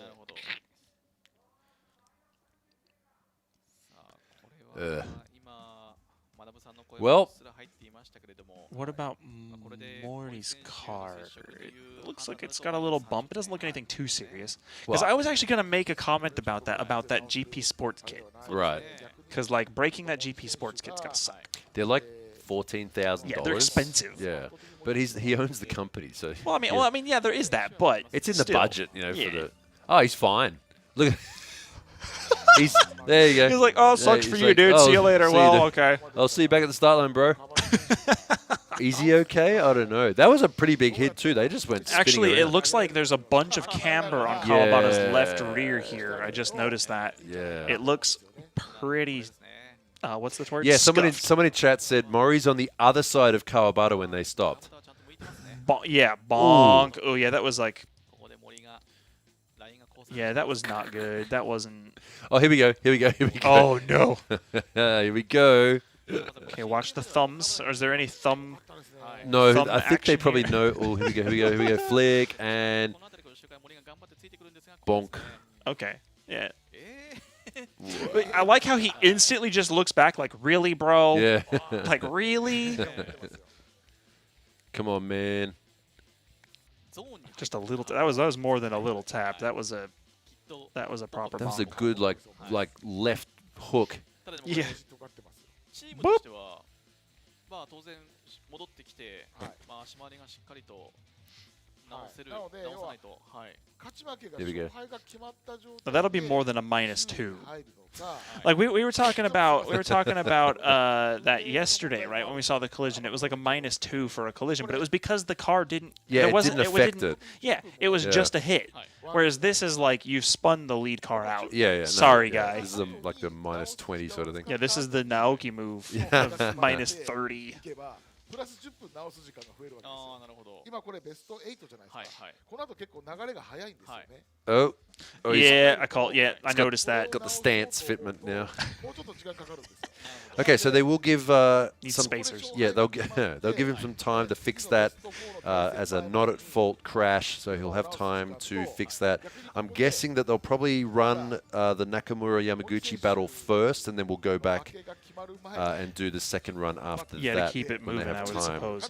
I'm surprised that he decided that driving the car back in that condition was the best plan of action. Well, I mean, it's fastest. Well, they're going to have more time to fix it if they do that. So True. Oh, they've already got the arms. They're like, okay, let's do this. Yeah, so that's the left rear there. Might want to have a look at the drive shaft as well if they're going to be in there, and it's going to be driving back at that weird angle. Yeah, and that. But it should be. I mean, it's only just driving it, cruising along. It should be okay. Yeah, he's just cruising along, Yeah, pit should be speed, just okay. kind of. They're getting ready in the pits there. I love those pneumatic jacks as well. Oh, yeah, no, these ones. Yeah, the air powered Yeah, ones. So nice. I showed them on a video once, and I got all these comments going, "Oh, that pneumatic jack is so good." Like they don't have them overseas. I don't know. It seems to be like the common thing. I've seen them in America. Yeah, okay. It seems to be like more of a truck thing. Well, it's also more of a shop thing. Well, yeah, true. Like, because they're heavy. Yeah. Like those things Yeah. are not like your You your can't 1.5 lift them up. ton aluminum jack. Those Yeah. things are like properly heavy, and they're usually taller too. So people with lowered like stance cars and like typical like drift cars, that like the cool drift cars, Oh, it's hard to retro get style, under, yeah. it doesn't really fit under. That's a why lot you of them, need the so. complementary like blocks of wood so you can drive up on them first. And Yeah. why doesn't he just use Fujino's car? Well. Yeah. Nah, Yeah, I don't think they're allowed to change cars after they've been entered Yeah. the competition.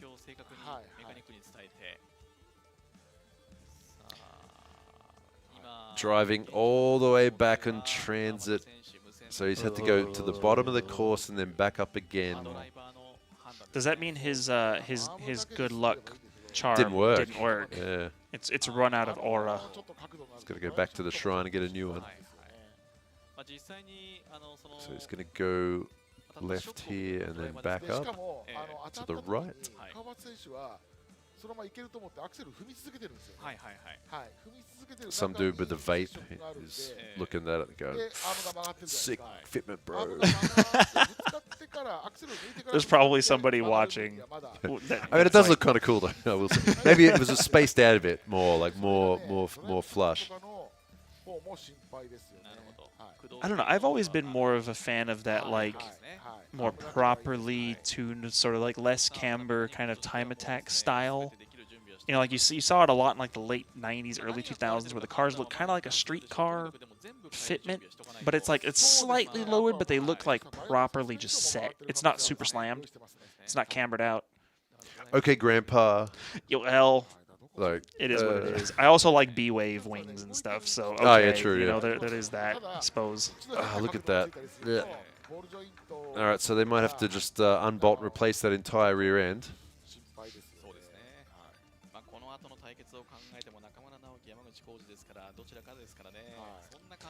So we'll probably going to see the Nakamura Yamaguchi battle happen first, And then we'll come back to that second battle with Mori and Kawabata, which is, it'll be Mori in the lead with a disadvantage, so yeah, sort of huge disadvantage. More of a formality, but you know, this is the way we got to run things.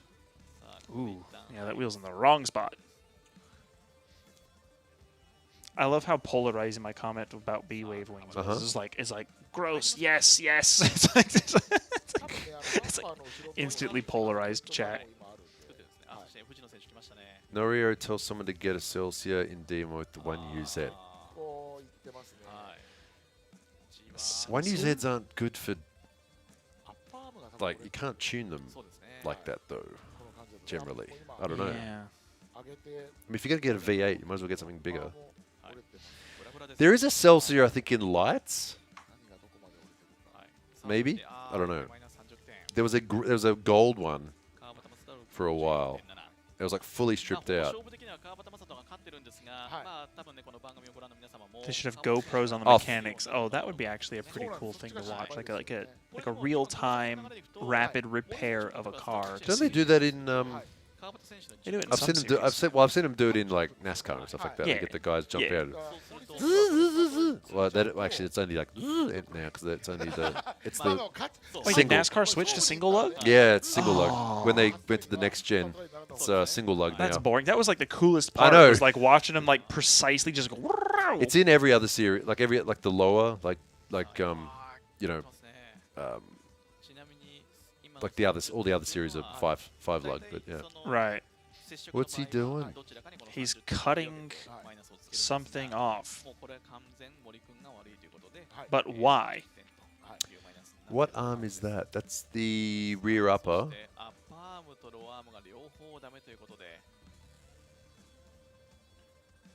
What?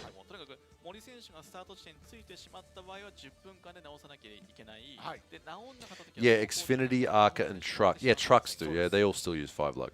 So they still. Can I do the air impact noises again? I'll do it at some that point. Was me. If Alexi can. That was me. I did that.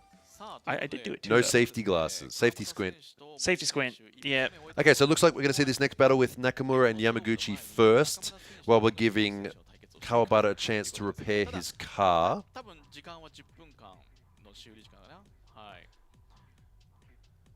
Speaking of dangerous drivers, so Naoki will be leading the first run, and Yamaguchi been doing pretty good today. Yeah. Pretty good. His run against Tano was good. Yeah, like it was, really good. It was quite good. It was especially his lead run. It was probably the best lead we'd seen. I'm also curious up until that point all weekend. Right. I'm also curious to see if like what the noise was from Naoki's car. Oh yeah, well I guess we like could if they find out. tracked it down and were just like, oh, it's okay, whatever, we'll fix it later, or if Right. it was like, oh, we should probably fix this, and if they did. Well, I mean, he's out there. He's so out there. But he was also out there with the noise confirmed. Yeah. Last time, maybe they just deemed it whatever. It's fine. Maybe they fixed it. Yeah. I want to know. We'll find out, I guess, later on. Waiting for the Naoki move. Which one? He has a couple of signatures. Like the from, good like, one or the body bad? slams. The good and, one or the bad one? Like the Naoki move can be a lot of different things, actually. Naoki definitely watches Aussie skits. I asked. So, actually, that's true. He learned how to do burnouts in Australia. Oh, really? Yeah, he went to Australia one time, and people sort of told him like how to do burnouts, and he got really good at them. And I said to him, I actually, it was on a video I did once.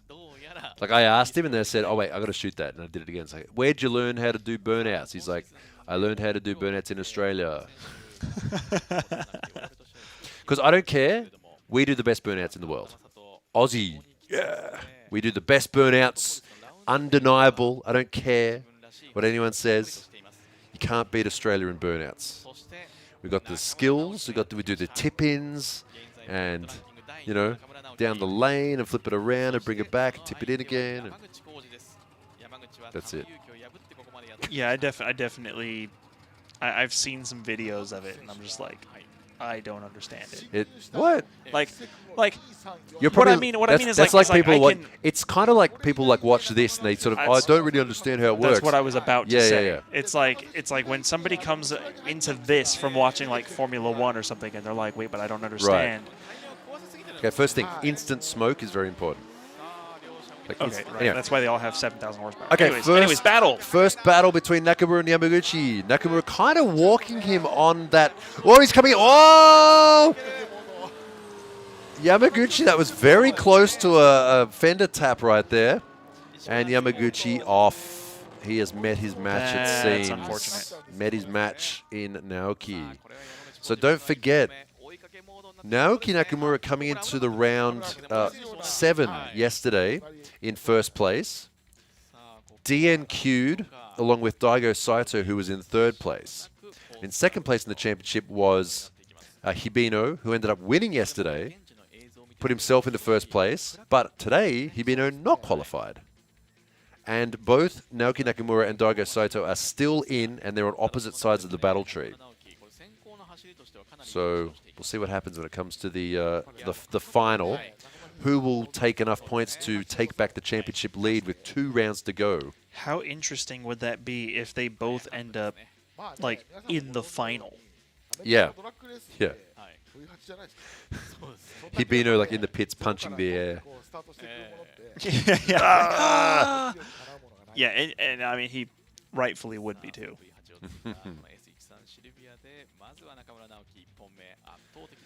So it looks like Naoki just went in with some pretty decent speed.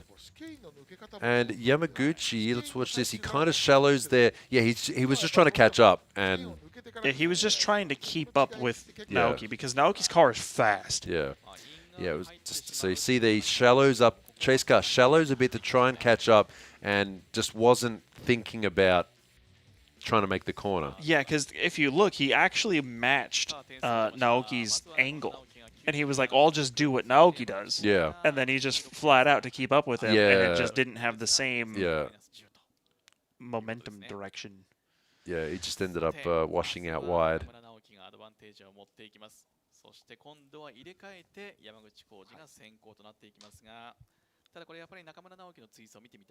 So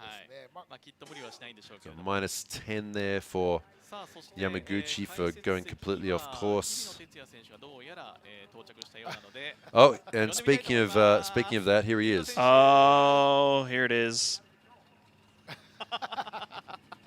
こらこらこらこら頭がピンクじゃないかピンクだよもう縁起が悪いですどうしたんですか単走いやただのグリップが高すぎただけです、ね、やっぱり柴田平のグリップにやられちゃいましたねいや練習と同じ状況で行ったんですよ、はい、だけどちょっとね日が照ってきたりとか、多分ローンが上がったんでしょうね。はい。うんで戸切選手がいい点数出てたから、はいはい。戸切選手に練習のままいけるかって言ったらいけますって。いけなかった。戸切選手はいけたけど日比野選手はいけなかったんだ。車がやっぱ違うんでしょうね。身内にスパナがいた。あいつがいけるからって言ったのに。なるほどね。いやでもね、でもシリーズランキングトップだったけど、非常に面白いね、演出になったんで、わざとってことで今回の予選落ちは。まあ俺計算したんで、ここで直樹が負ければ、まだ俺1位ですよね。これ勝たれると俺抜かれるんですよ。なるほど。まあでも今山口選手コースアウトしちゃいましたからね。何やってんだよ山口。わかりやすいな。じゃあ次やっぱね川端選手。そう次川端選手に頑張ってもらわないと。いやもうね俺ねもう順位もうどうでもいいんですよ。やっぱりねこんだけすごい追走できるコースだから、もうすごいバチバチやってほしいですよね。なるほど。ファンの皆さんを楽しませるね。そう昨日の追走がちょっとね難しかったじゃない We're just listening to what they're saying. だからすっきりしてないんですよね見てても。はいだからもうなんかねいい追走見てみたいですね。はい。さあということで日比野選手にはこの後の追走の解説。All right, as we have Hibino on there. short version of all that, Hibino's like, tires were too grippy, those Shiba tires, I underestimated the grip and I messed up. And also this run that he's watching right now, of course he's praying for Naoki's downfall. And he watched Nakamura do that run. He's like, I watched Yamaguchi do this run. I was like, bro, WTF. What are you doing, bro? All right, second run. Yamaguchi in the lead now with a huge disadvantage. All Naoki needs to do is just keep it clean, which is what he's doing. And run and done there. Nakamura's going to take the win and move through to the semi-final. I like my tire grippy, bruh. I mean, so you're not terminally online. You don't know what that is. No. Okay. But I wish I didn't. But anyway. So a quick note, because I mentioned it right before it appeared on stream. I was curious about if they tracked down the noise and fixed the noise from Naoki's car. Oh, yeah. They clearly just didn't care because it's very much still there. Yeah, well, yeah. So if it's not keeping the car from running, I guess I'll fix it later, right? It could just be like a bearing. It's got to be something like that. Like a bearing that's making noise, and it'd be like, well, I mean, if we try and fix this now, it's like a massive issue. We'll just keep going and we'll replace it later. Because sometimes, I mean, bearings can start making, they can be like super noisy. Yeah. And they're still fine for a while. Yeah, like until they really let go. I mean, as long as there's not like any sort of like, there's not like pressure behind it or something, or Right. It sounds like a U-Haul truck. Yeah, like a busted old truck with a leaky exhaust and squeaking pulleys. Yeah. Actually, yeah. I know exactly what that means. Yeah, just put some WD-40 on it. It'll be fine. Oh, but that's the worst. All right, winner, Naoki Nakamura, one step further towards the finals for him and regaining first place in the championship. There is an opportunity for him to do that. Now, are we going to go back to the we know that's Kawabata versus Mori battle Yeah, that's the joke, WD-40. It's like, I'll just put WD-40 on it. It's like, that's the worst thing you can put on it. But yeah, but everyone puts it on there. Because WD-40 equals slippery. That was the joke. Yeah. Yeah. ああ、なるほどなるほど。見えないですね、でもね。でしょ？全然見えないよね。 What's it called? I like, I mean, what are they called overseas? Like rust penne? Huh? The anti, like, everyone here calls it rust penne. Like rust penetrant. Is that just like, oh, like is it like I think it's like PB blaster. That's it. Yeah. I was like, because at first, when I first got here, people were saying like, oh, can you like, oh, rust penne? Like, what the hell is rust penne? Like a spray. Like, what you mean, like the what's the other? What, like they overseas we say WD-40. What do we say in Japan? What's the stuff called? It has like a name, like the number.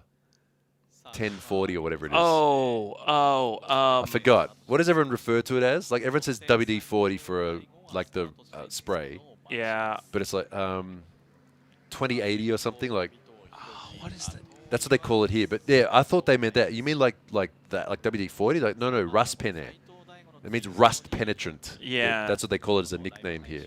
CRC. Yeah. I mean, yeah. Well, but CRC is the. Oh, 556. Oh, yeah, there you go. There you go. Yeah. There you go. Circus knows. Yeah. 556. Yeah. Yeah. In Japan, WD-40 is 556, but it's actually different. It's not It's not WD-40. It's not like the water dispersal stuff. It's the actual lubricant. Yeah, it's called 556. There you go. All right, everyone. All right, Daigo versus Vito. Stop arguing in chat, please. Next battle now, Daigo versus Vito. Now, Daigo also trying to get first in the championship. We want to see him and Naoki in the final to battle it out to see who's going to get first place. Vito holding it down in the 1v2JZ.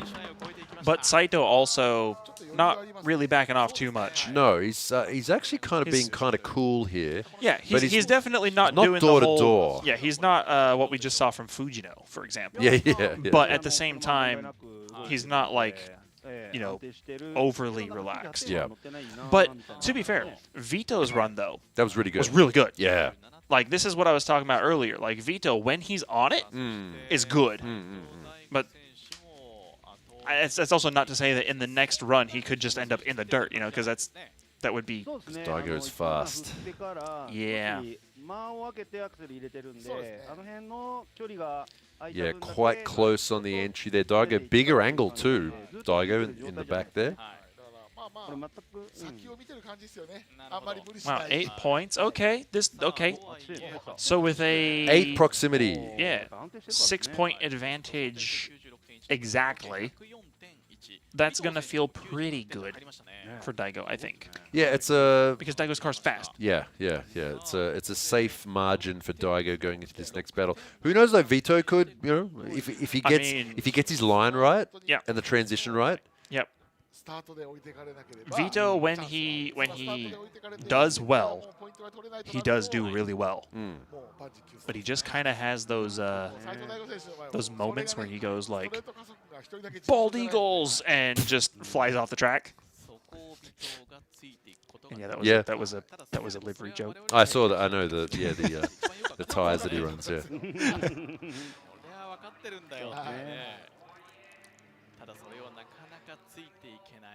All right, second battle between Vito and Saito. This time Daigo will be leading.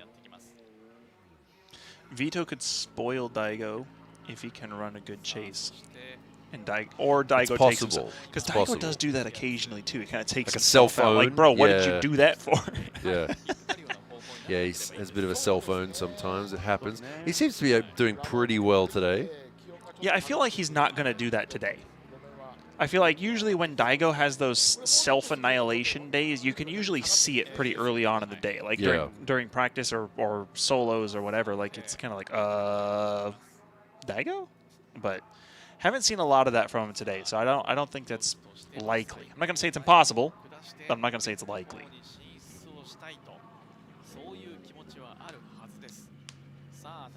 Commentator's curse incoming. Well, which one? I just said like every possible outcome. Yeah, I was going to say, that's exactly what I was going to say, yeah.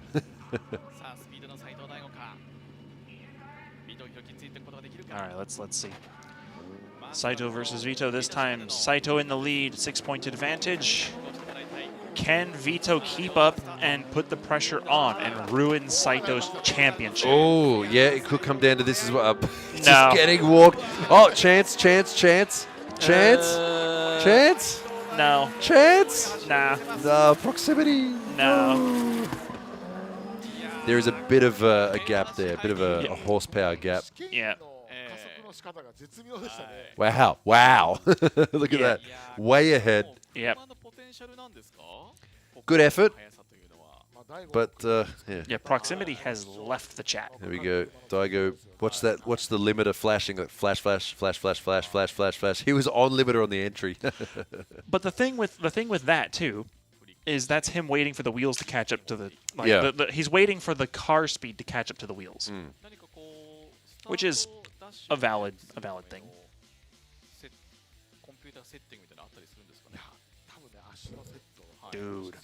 Dude. Actually, that entry was pretty gnarly. Daigo did a really good job of controlling the speed of the transition because his car was ready to just snap. Yeah. And he kind of just like dialed it back and got the car to swing around, which obviously DOS wants to see the snap, but there's a limit to how much snap you can have. And Daigo did a good spins around. Yeah, and Daigo did a great job of kind of saving it. You can see it's like and then like it's like he did a really good job of that. Yeah, I think sacrificing a bit like that. The transition there out of the chicane was a bit slow. Yeah, well, he did the e-brake thing that we saw from Naoki. I think it was yesterday. Yeah, where he kind of like okay. Yeah. Hard to explain, but.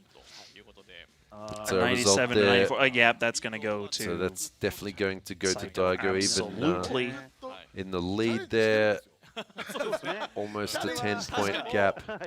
Daigo Saito moving through to the semi-final.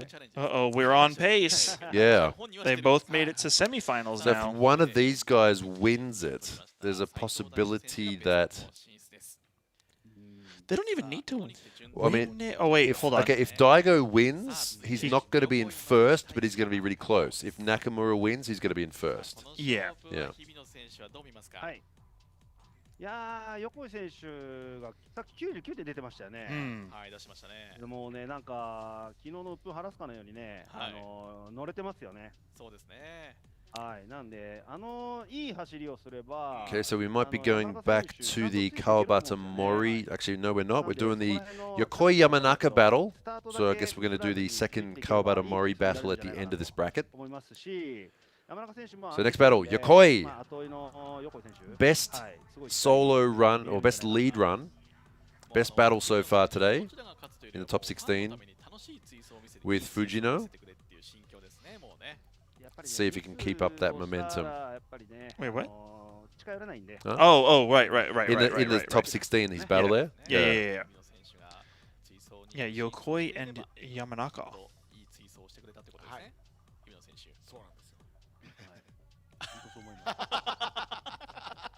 Hmm.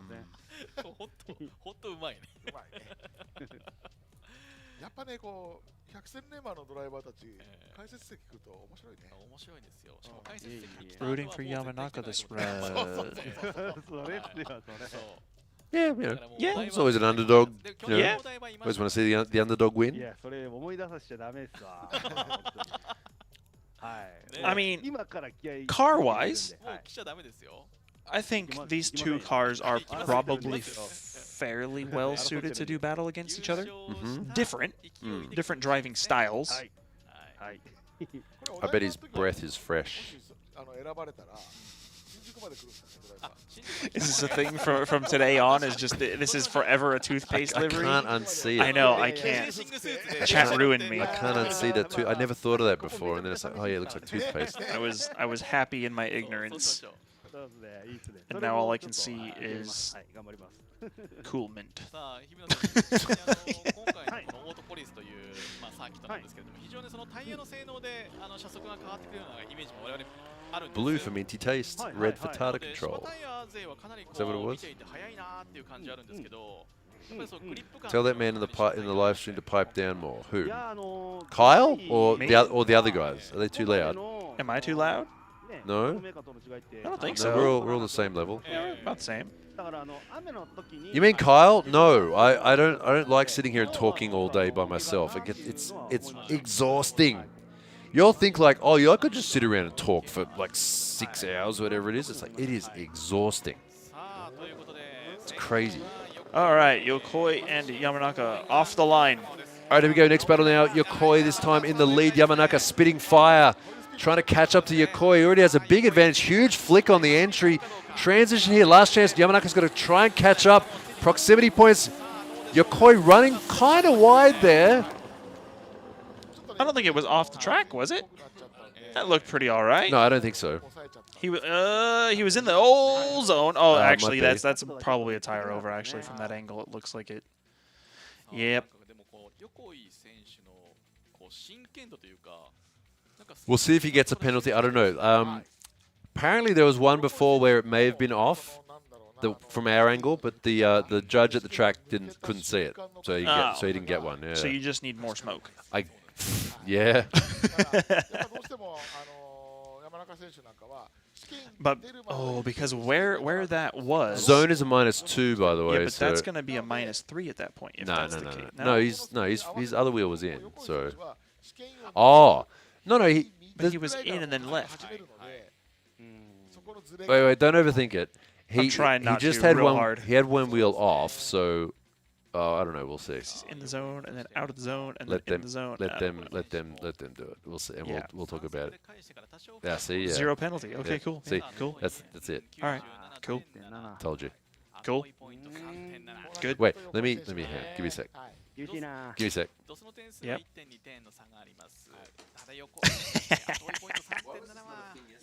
It wasn't the thing yesterday.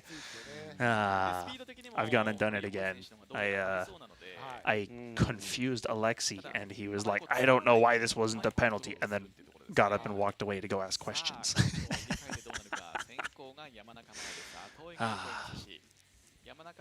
I am the reign of confusion.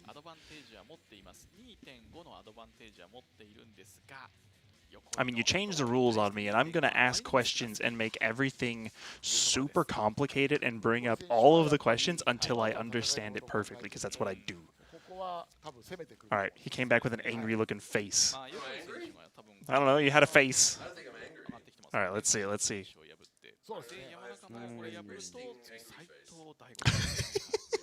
I don't know. Hello? Well, I mean, at least they're being consistent. Like, True. That's not out. Okay. Maybe it's only... I don't know. Look, usually, chat, usually what I do is when I go to these events and we're there IRL, I get to go and sit in the driver's meeting and listen to what they're saying.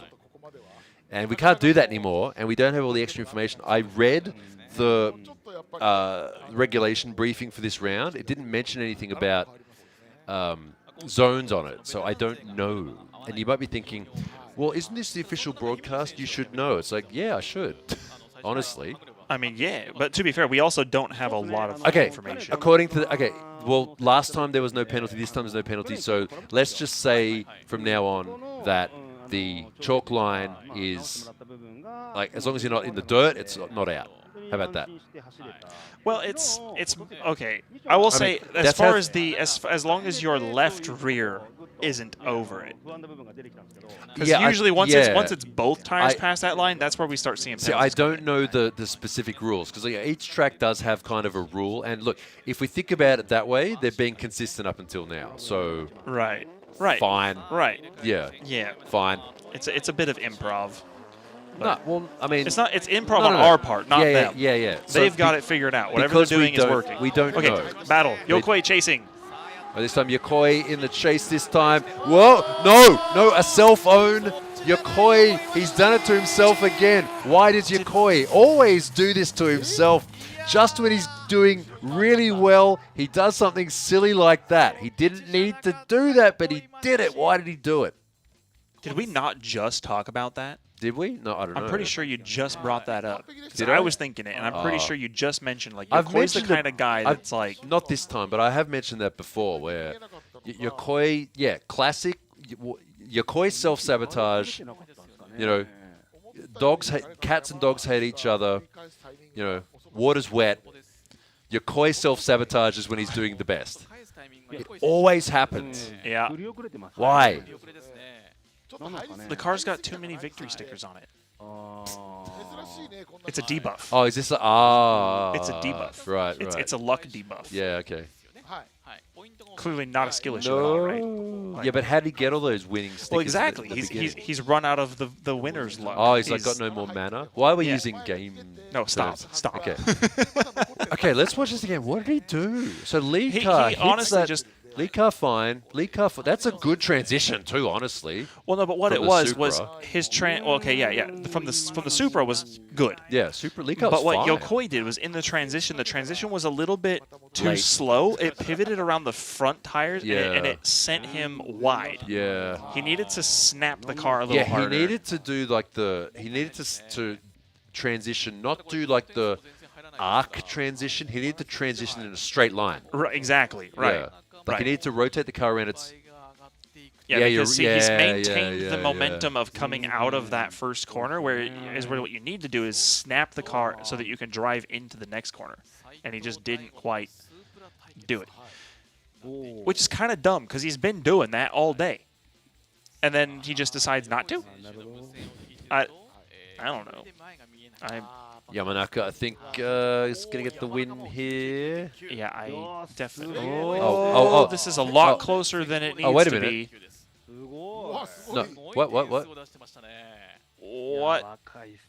Okay, wait a minute. Okay, I was like, wait a minute, am I freaking out here? Okay, no, Yamanaka in the Supra gets the win, and Yokoi knocks himself out there. Oh, there's the... Okay, yeah. Okay. Well,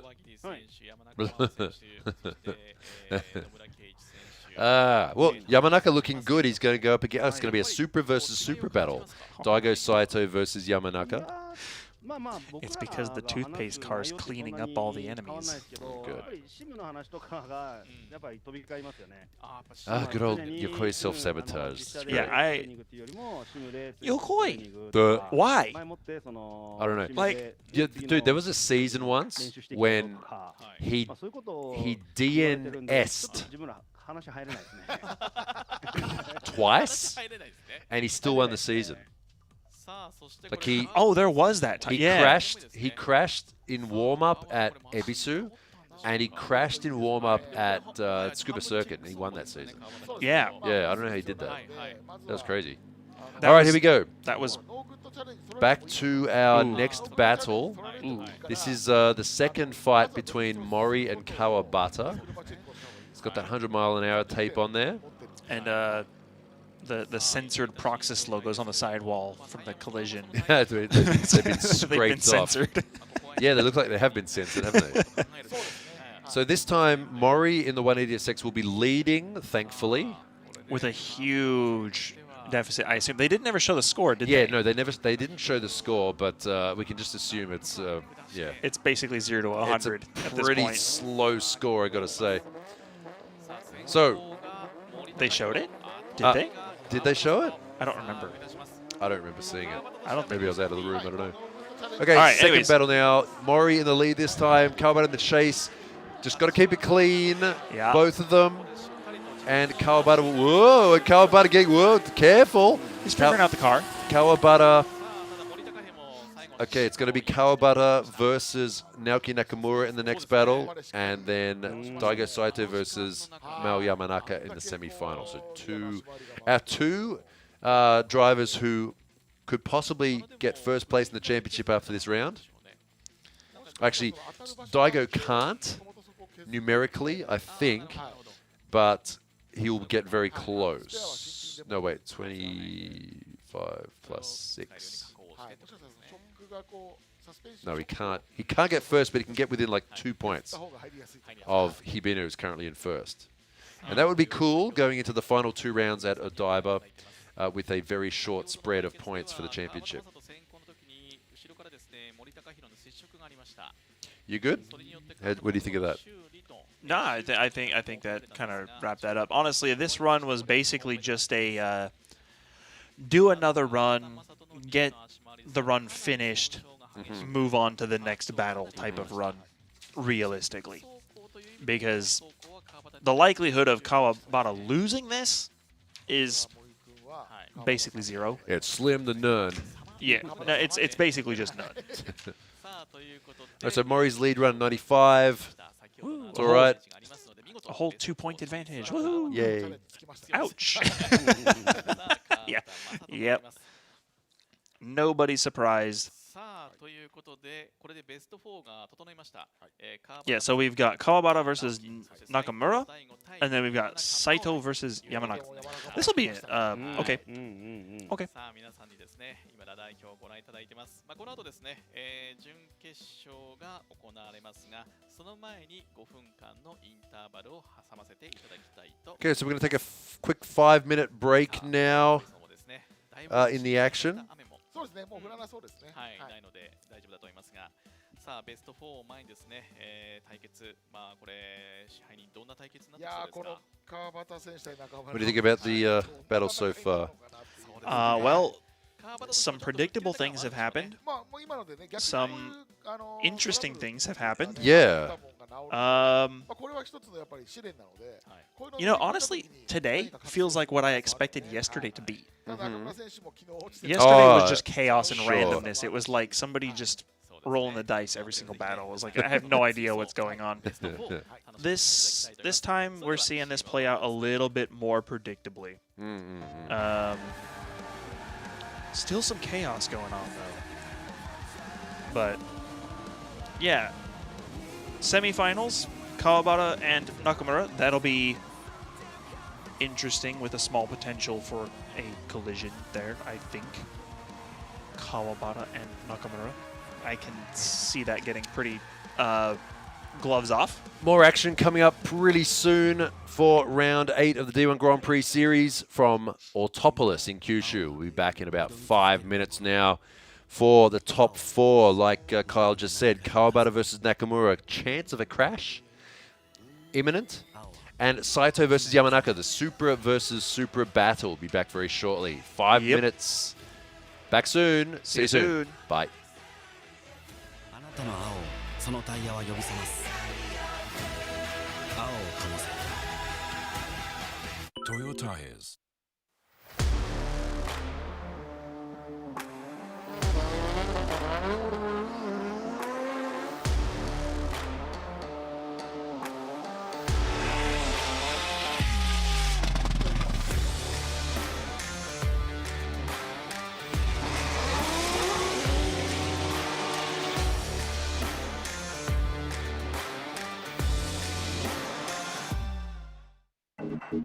バリのタイヤ、走りが変わる。願いを叶えるために選ぶタイヤがここにある。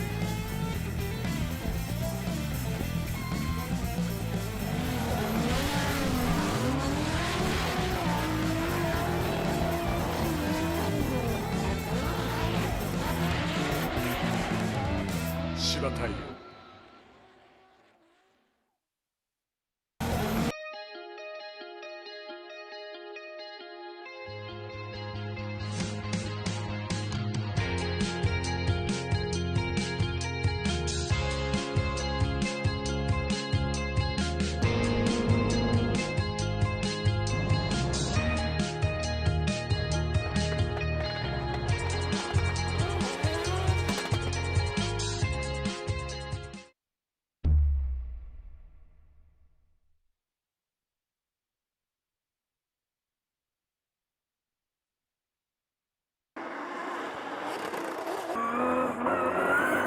スノコオイルはもう僕は長いことを使ってますけども、例えば、油圧が垂れにくいだとか、ミッションオイルなんかはねすごい泡立ちにくくてすごい、長く使えますし、スポーツ走行にも向いてるかなというふうにも思います。ぜひ皆さん使ってみてください。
Altia.「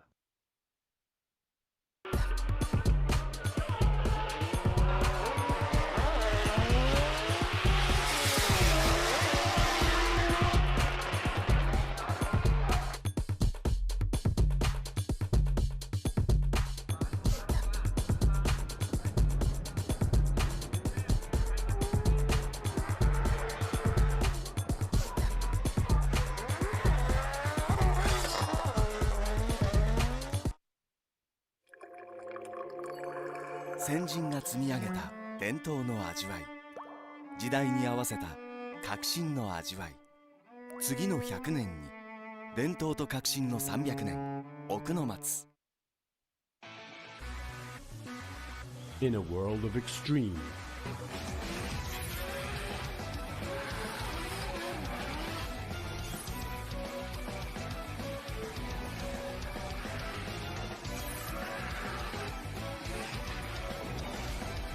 this is where they are refined, the real deal. Cusco. はい、皆さんお待たせいたしました。ここからですね、ベスト4に進んでいくということですが、支配人、はい、ずっとバイク見てますけど、はい、すいませんね、今日日本人要は元 GP ってあるじゃないですか、元2っていうクラスがあるんですけど、実は恵比寿サーキットでも時々こうトレーニングに来る小倉愛選手が、今日5位以上になると、日本でいうとね、多分2009年以来の世界チャンピオンが生まれるんですよ。そうなんですね。はい。それを見てるんです。それを間を今見てるんですけど、今も同時に見てるんですけど、今2位を走ってるんで、このままゴールすると15年ぶりの世界チャンピオンが生まれるという。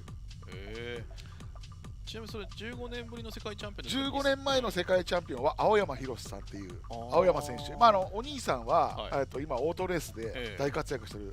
今オートレースのトップライダーの青山周平さんで、その弟さんからお兄さんかなが青山博さんがチャンピオンを取って、その前のチャンピオンって実は加藤大二郎なんですよ。あ、そうなんですね。でその前は原田哲也なんですよ。なるほど。なので支配人の、解説がおろそかになった時は本当ごめんなさい。大丈夫です。おろそかにしないですよ。大丈夫。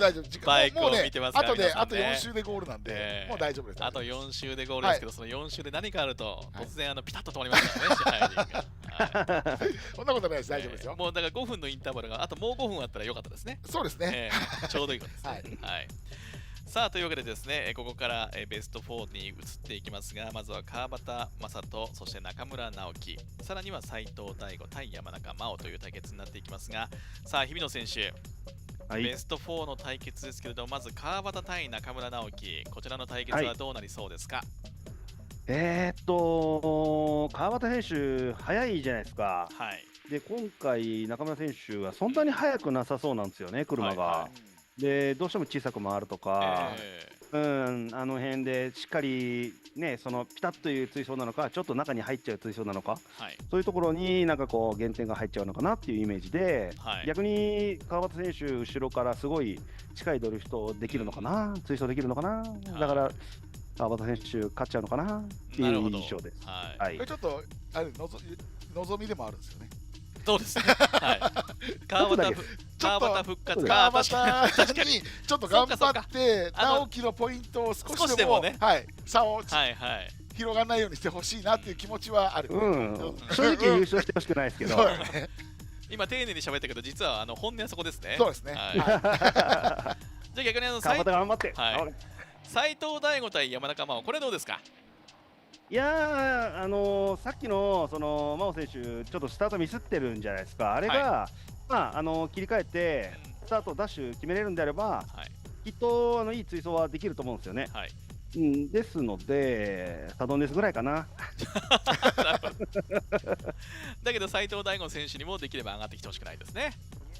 いやー、もう大吾はもう、ね、同じ柴田なんで、優勝してほしいです。7連勝。してる6連勝ですね、今。7連勝がかかってるんで、これはもうね、大吾選手、いってほしいです、正直な話。8戦中7勝ってことですね。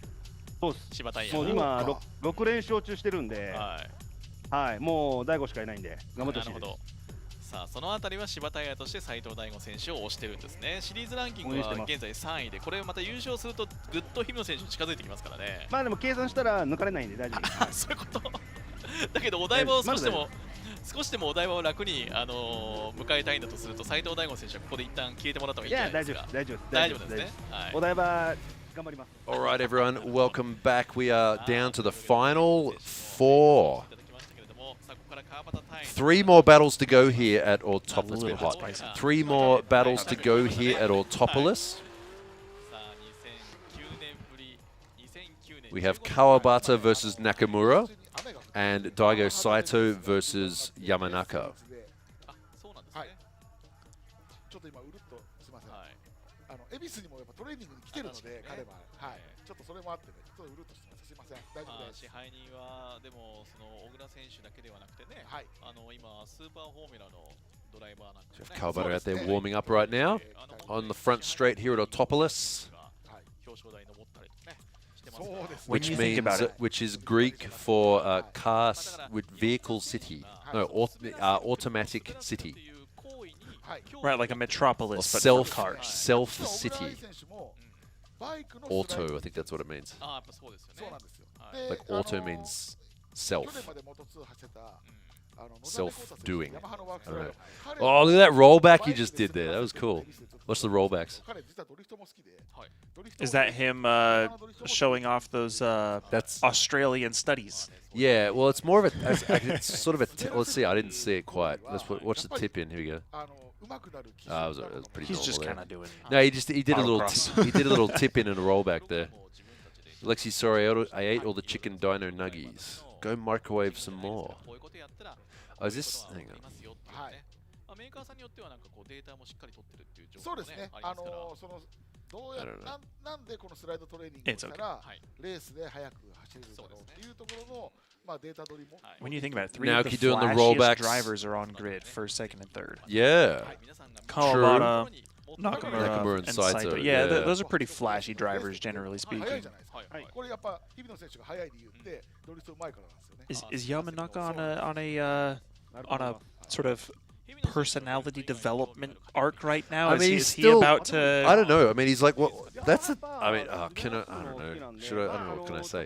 I mean, a lot of the younger drive. I mean, it's just because they're young. Like they don't have any personality as much yet because they haven't built it up yet. They haven't had the time to develop the history of. Oh, hey, they're known for this. Yeah, like I don't mean like they have no personality. Like, but I just mean like they haven't built that up yet because they're still young.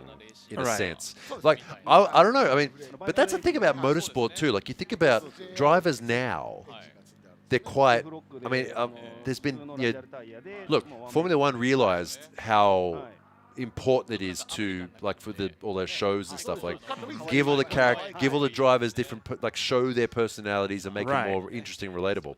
Whereas the problem is, like, when you come in, oh, what? Naoki's been overheating his car. Is it the water pump pulley?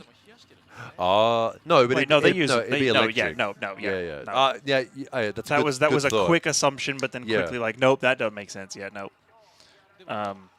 No, you microwave the nuggets first, and then you put them in the grill for like a couple of minutes to make them crispy. But on the topic of what you're talking about the drivers having that sort of signature persona. Let me finish what I was just about to say. Yeah. So the older drivers, because they started like privateer, right, and therefore they don't have to like live up to any kind of thing, so they can just be themselves. Right. Whereas a lot of the newer drivers, and it's the same with other motorsport too, is they come directly into like a sponsored program. Right. And people, like sponsors and all that sort of stuff, it's like, hey, new to your personality, you don't need to show any personality. You don't need to do anything. Just don't need to do do anything. the job. Just do your job, and that's it. It's the same with other motorsport too. Yeah, but that's also a thing too, though. Is like when you look at old D1 before everybody had these huge sponsor backing cars, right? Yeah. Everybody had like a signature thing, Right. It was like you had like the Haraguchi FC, you had the Koguchi 180, you had the everybody had a car. Yeah. Right now it's like you have a driver that just kind of they get put in a car. Yeah, they kind of just put into a car and then drive. Well, Naoki's car is probably the most. That's the most. Yeah. Again, style. Sort of a signature. All right, here we go. First battle between Kawabata and Nakamura. Nakamura's right on his tail. Nakamura straight into the tandem, which is where he performs the best. Kawabata kind of shallow there, but still very fast. He's doing everything he can to try and get away from Nakamura. Wow, that battle was quick. It was quick, but it was also all over the place. Like, that's going to be probably like a minus. Interested to see what happens there with Kawabata and that zone 3. Like, the lead run honestly didn't look as good as we've seen from Kawabata so far. Now, does that have to do with the fact that he just had his car repaired and he's only had that one chase run in that car like that so far? Yeah. So who knows if the alignment's perfect or whatever? Like, I don't know. Could be a but, point. Look how close he is. Yeah, Naoki definitely wants to move on to the finals, I think. Oh, yeah. It's visible in his car language. Yeah. Give me the win. Gimme. That's what it is. Gimme. Here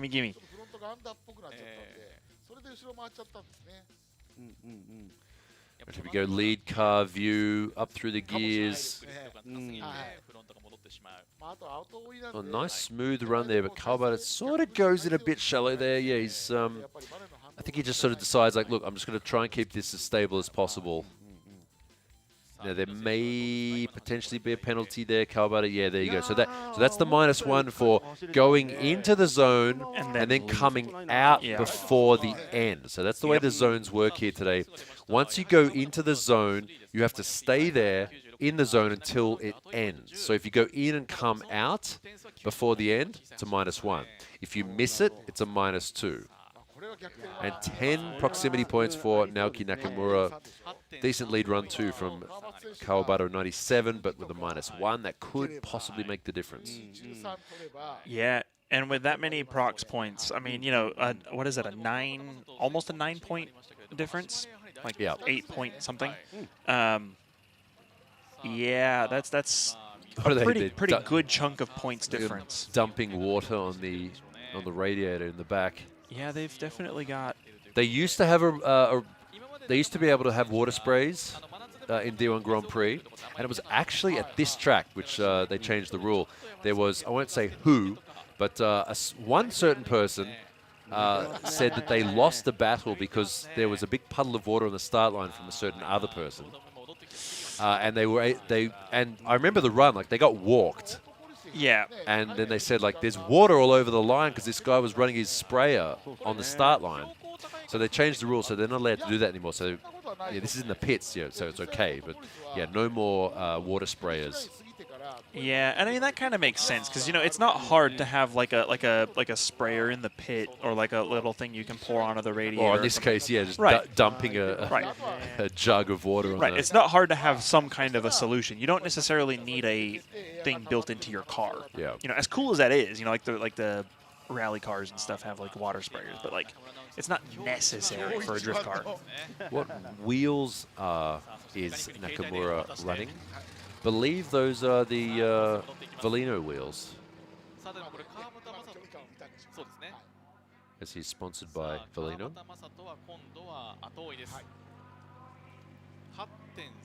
'02 to '06 D1 cars are the ultimate. I could mostly agree with that, actually. Agreed. I agree. That was kind of peak, if we're honest. Yeah. Put aesthetics. Yeah. Well, there you go back and look at it now. It's like, wow, nobody has any angle whatsoever. Yeah, but that also made it cool. But you know, I like that sort of low angle style. Yeah, it was like almost like time attack cars going sideways. Right. All right, here we go. Next battle now. Right.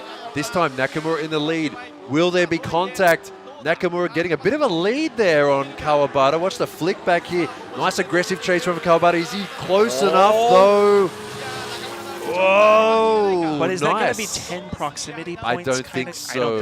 I don't think so. On that entry, he was a bit further back. He kind of needed to just roll the dice and trust himself. Yeah. Nice angle, though.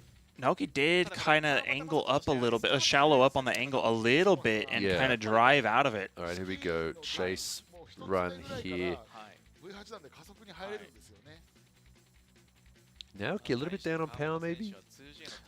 Or response or something? I don't know. Maybe the engine isn't responding as good as he was before. I don't know. Also, interesting to see the lead car there. Did he take the entire zone or not, Right, Naoki? let's see. So it's first zone okay. That zone's definitely fine. As long as the wheel is not off the edge of the ripple strip. Yeah, that might be. Yeah, that might. Yeah, that's going to be at least a -1 there for Naoki. But it was also that for Kawabata as well. So Right, which would be basically a wash, but. The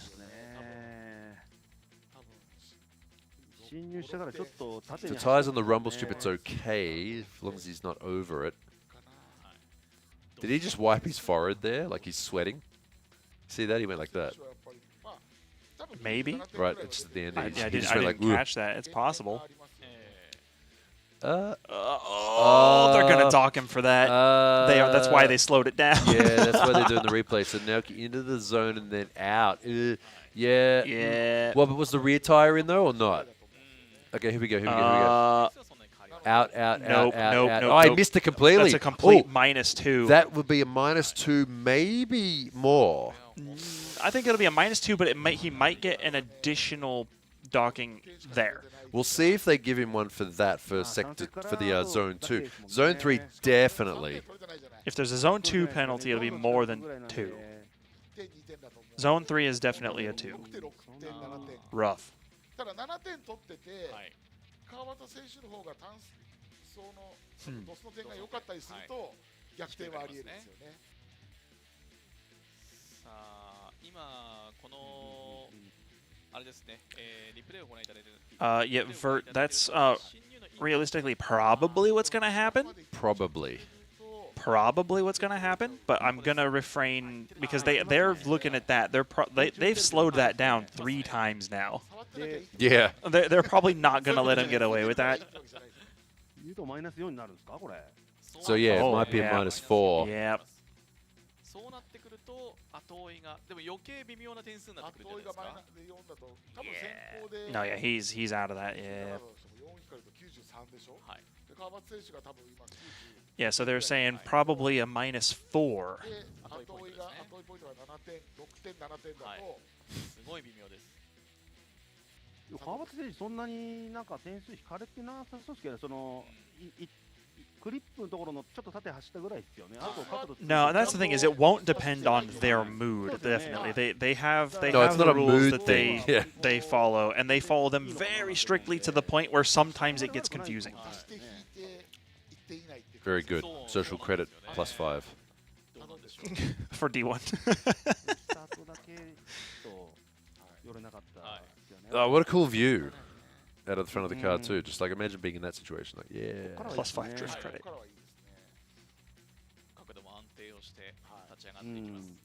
Yeah, good chase run too. Nice. Good chase run, just not quite as close as we saw from Naoki. But that's the thing. Naoki's going to get docked a bunch for zones. That's just a fact. We don't know if it's 2 or if it's 4 or if it's more. I don't know. But he's going to get docked for some zone misses. But is that penalty he's going to get going to be 6? I had a feeling. Yeah. Oh, this is close, actually. Oh, how about a 98.8 too? Yeah, a better base score. Yeah. Uh-oh. Let's see the result. Oh, one point. 1 point exactly. 1 point. 1 point. Naoki in shambles. Because this is semifinals, if it would have been 0.9. Yeah, 0.9. They would have gone again. They would have gone again, yeah.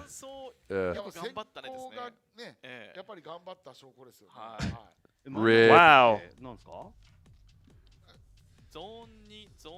No. 10 proximity points, but 6 points lost for lead run. Daigo Saito currently happy. Yeah, probably doing the who's the rapper who does that? Like the rubs his hands together. Chat, someone knows. Who am I talking about? Is it Arabe or he's a rapper? He like there's that meme of him like rubbing his hands together from behind a tree. Birdman. Birdman. He's going like this, like. Yeah, I have no idea. Daigo doing the Birdman hands in his car right now. About to go out with his for his battle with Yamanaka. It's a Supra versus Supra battle here at Autopolis. Is that a Supra? Is that a Supra? I'm seeing double here. Okay, sorry. Daigo, speed, Yamanaka, take your shallows up there, shallows up there. Daigo doing what he needs to do. Wow, we could hear the turbo spool down. So here you just see Daigo doing what he needs to do, and Yamanaka honestly not looking super comfortable behind Daigo for whatever reason. No problem with the zone there for the lead car. Seemed to hit all the zones just right. No understeer, nothing too wrong with Daigo's run. He looked aggressively turning in the steering wheel. Really, wow, really really working the steering hard. Right. It's that there's no self-steer on this car, it seems like. He really has to manually turn it. The suspension setup in the front. Have you driven a car like that before? It's weird. I hate it. Yeah, it's so weird. I gotta have some caster, man. I mean, once you know, it's like, oh, okay. But at the same time, it's like, man, I wish it would help me. Yeah. Help! I need somebody. We're just anyway. So lead car. Lead car Daigo Saito, no problem with his run at all. This should be a high, definitely like a 96, 97 score at least. And there you go, 98.7. Good lead run there. Only 2.3 points for Yamanaka in the proximity. So again, that's a big disadvantage for Yamanaka, actually. Yeah. Because you expect the, and I know we say it a lot, but you expect the chase car to have a higher score, always, as we've seen today. The chase car should come out of the battle with a higher score. So the fact that this is already like that is not good, especially when you have Daigo chasing you next. Yeah. Yeah. Like, I wouldn't expect it to be a non-chase. Double disadvantage for that. That's a double debuff. So Daigo feeling a bit happy right now, probably. Just doesn't have to work too hard, but you never know what's going to happen. Just got to make sure, so the stress of hitting all the zones is taken off in the chase.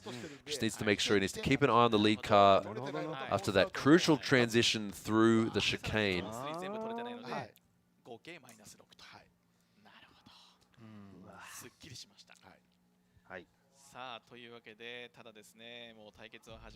We've had some really close battles. We've had some really chaotic battles. I like the Yokoi Fujino one. I put a circle around it on the sheet because I liked it so much. It was good. That was... Dude, especially because that was just a good effort from both drivers. Yeah. If anyone wants to go back and watch, it was the second last battle of the top 16. Yokoi versus Fujino, like earlier today. Yeah, the Fujino versus Yokoi battle was honestly a highlight. I wonder if we could find the timestamp because we're going to have a little bit of a gap between the semi-final and the final. Yeah. Should send people to go back and watch that because it was really good. Yeah, chat said it looked like a promo tandem. It really did. It really did. Yeah. Okay, second battle now this time. Daigo in the chase with a comfortable advantage in the points. Yamanaka, it's his opportunity to make a big splash. Here we go. Nice entry there, Daigo. Already bigger angle. Early transition for Yamanaka. He's going to make sure he has to hit that zone. No penalty points. And Daigo, not that close, but he will be getting some proximity points. The smart strategy here would be get some proximity points up until about here and then just chill. Because that's almost what he did. That's pretty much what he did. He was like, you know what? I followed you for the first half of the run. I just need to get through this corner. Yeah. And I think I'll take it. Yeah. I think pretty sure that Daigo is going to have this. Oh, Nav, when I said timestamp, I mean, you can sort of go like minus whatever hours. It's going to be there somewhere. We'll find it in a minute. Oh, yeah. Time. There's no time. I mean, just go to minus 2 hours, 15 minutes or something. Yeah, good effort from the lead car. Yamanaka's done well today. I mean, yeah, Yamanaka's had a overall pretty good day, I think. I think he's going to be happy with what he did. But Yamanaka's... He won his battle with Yokoi. So hold on. So Nakamura qualified 4th, and Yamanaka qualified 6th. So if Yamanaka, loses this battle, then he'll be in 4th. Which, I mean, a 4th place finish, still got to feel pretty okay. Still fine. That's still pretty good. Yeah, sure. I'm good with that. And then we go Daigo's chase. Oh, hang on a sec. No, he'll be fine. Yeah, it's only 1 point. It's only 1.1 point difference. And then we go Daigo Saito. Narrow win, but still comfortable at the same time. So Daigo Saito moving through to the final battle here today. What do you mean doing the thing? Is Daigo gonna actually do the thing where he comes in and just wins this round and then moves up the championship and does his 8-year pattern thing and all that? I don't know if he's going to be able to get enough points to get 1st place after this round. How did he qualify? He qualified... yeah, he didn't qualify that well, so he's not going to get many points from that. So, but it would still be a win. It would still... well, yeah. It would definitely putting up at least 2nd place, I think. Yeah, he qualified 9th, got bumped down to 10th. Right. Because of Yonai. Oh, yeah, someone found it in chat. Well, it's probably an extra minute or two now. Is that 1 hour 27 or minus 1 hour 27? The problem with that timestamp is it's going to change as time progresses until the stream is over. Oh, no, that's it. He found it. That's the battle there. It's now like 1:35. It's minus 1 hour 34. Yeah, go check that out. Just go to the bar and click on minus 1 hour 34. Well, yeah, 1 hour 35. Well, it's right there. Yeah, minus 1 hour 35. And just watch that battle. So, chat, we're going to be right back after this short break. Because, of course, we have the final. Daigo's going to go into that battle. So 1 hour, what was it? Go to minus 1 hour 36 and check it out. And we'll be right back after this short break. By the time you watch that, we'll be back. So take your time. Yep. All right, chat. See you soon.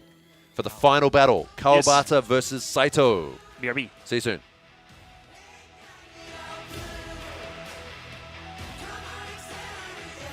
あなたの青、そのタイヤは呼び覚ます青をかませトヨタイズ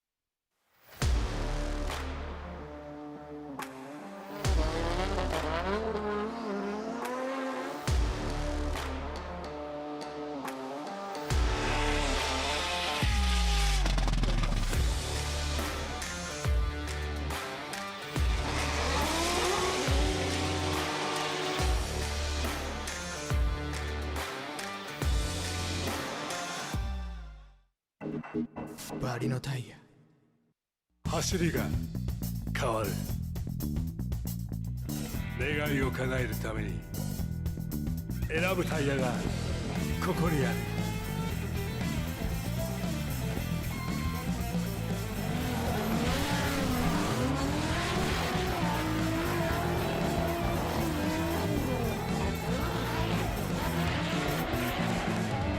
芝タイヤ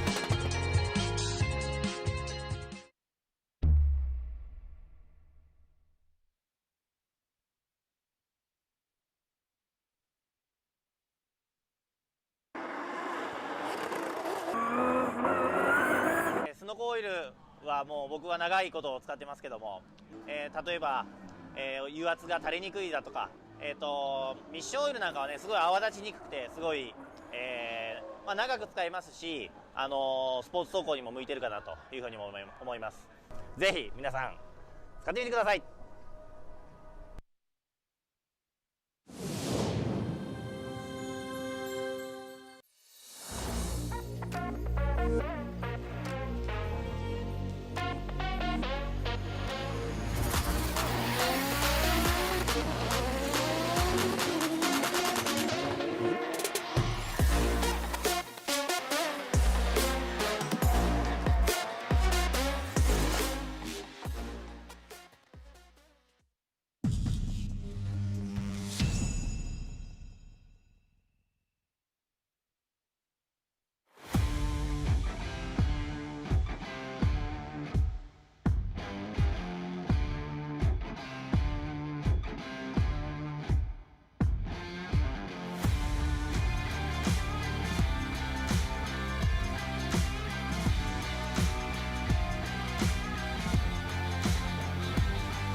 Altia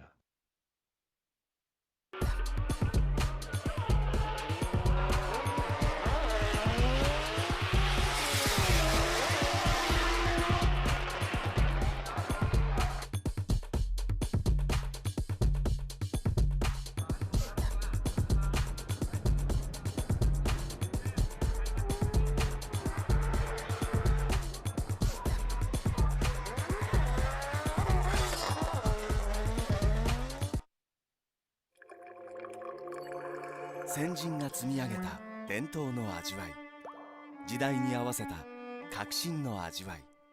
次の100年に伝統と革新の300年、奥の松。 In a world of extreme,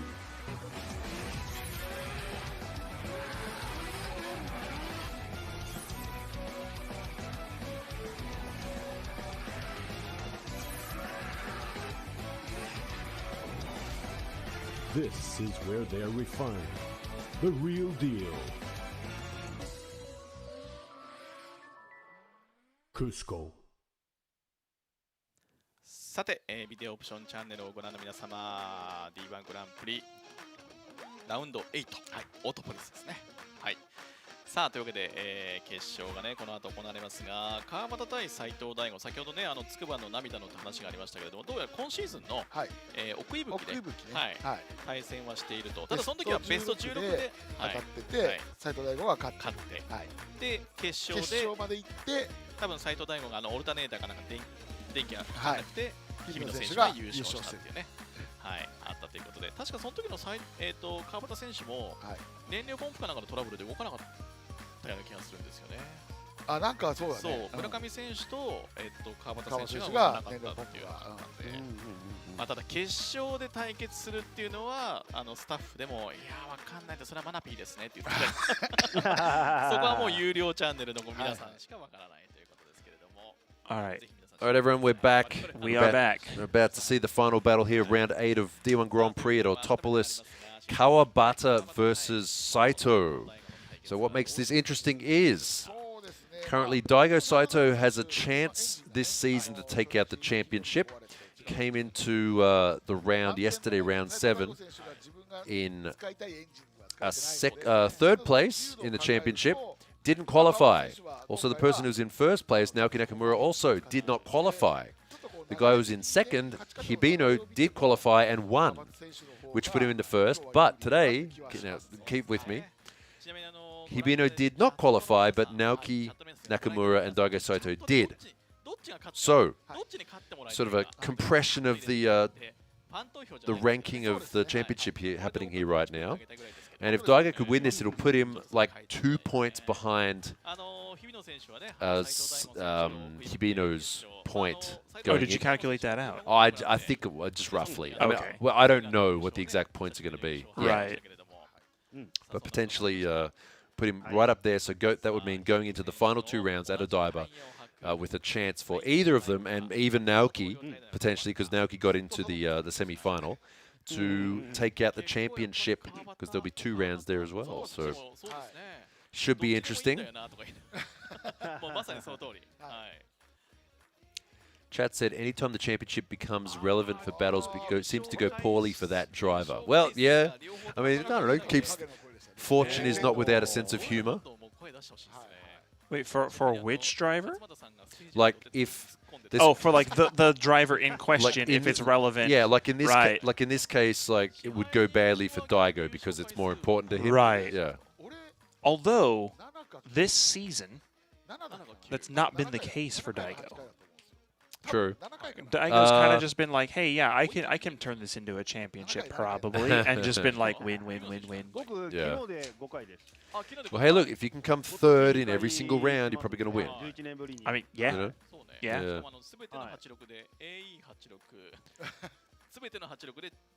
All right, about to see the final battle between these two, Kawabata and Saito, on a high-speed track.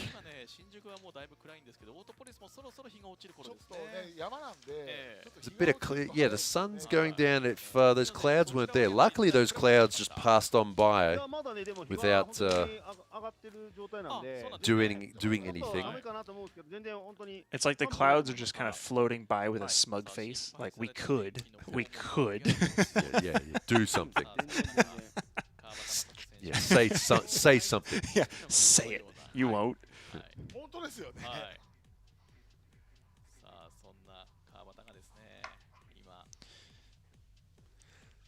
Fawaz is back with some information. Fun fact, there's already 3 D1 Lights champions that doesn't win a single round. 3 D1 Lights. Oh, as in champions people who have come in didn't win from D1 Lights that haven't won a round. Right. I mean, so how do you? I mean, well, then again, I mean, my sort of prime example of the difference between Lights and D1 is when Mekuwa first came into D1 from Lights.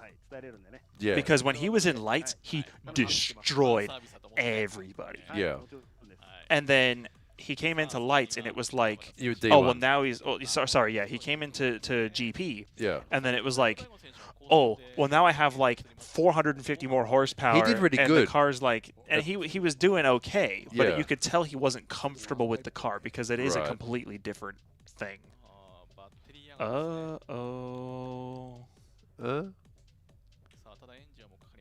Okay, okay. No, we're good. Did they just bump start the car? I don't think so. I don't think so. Or was that just a celebratory?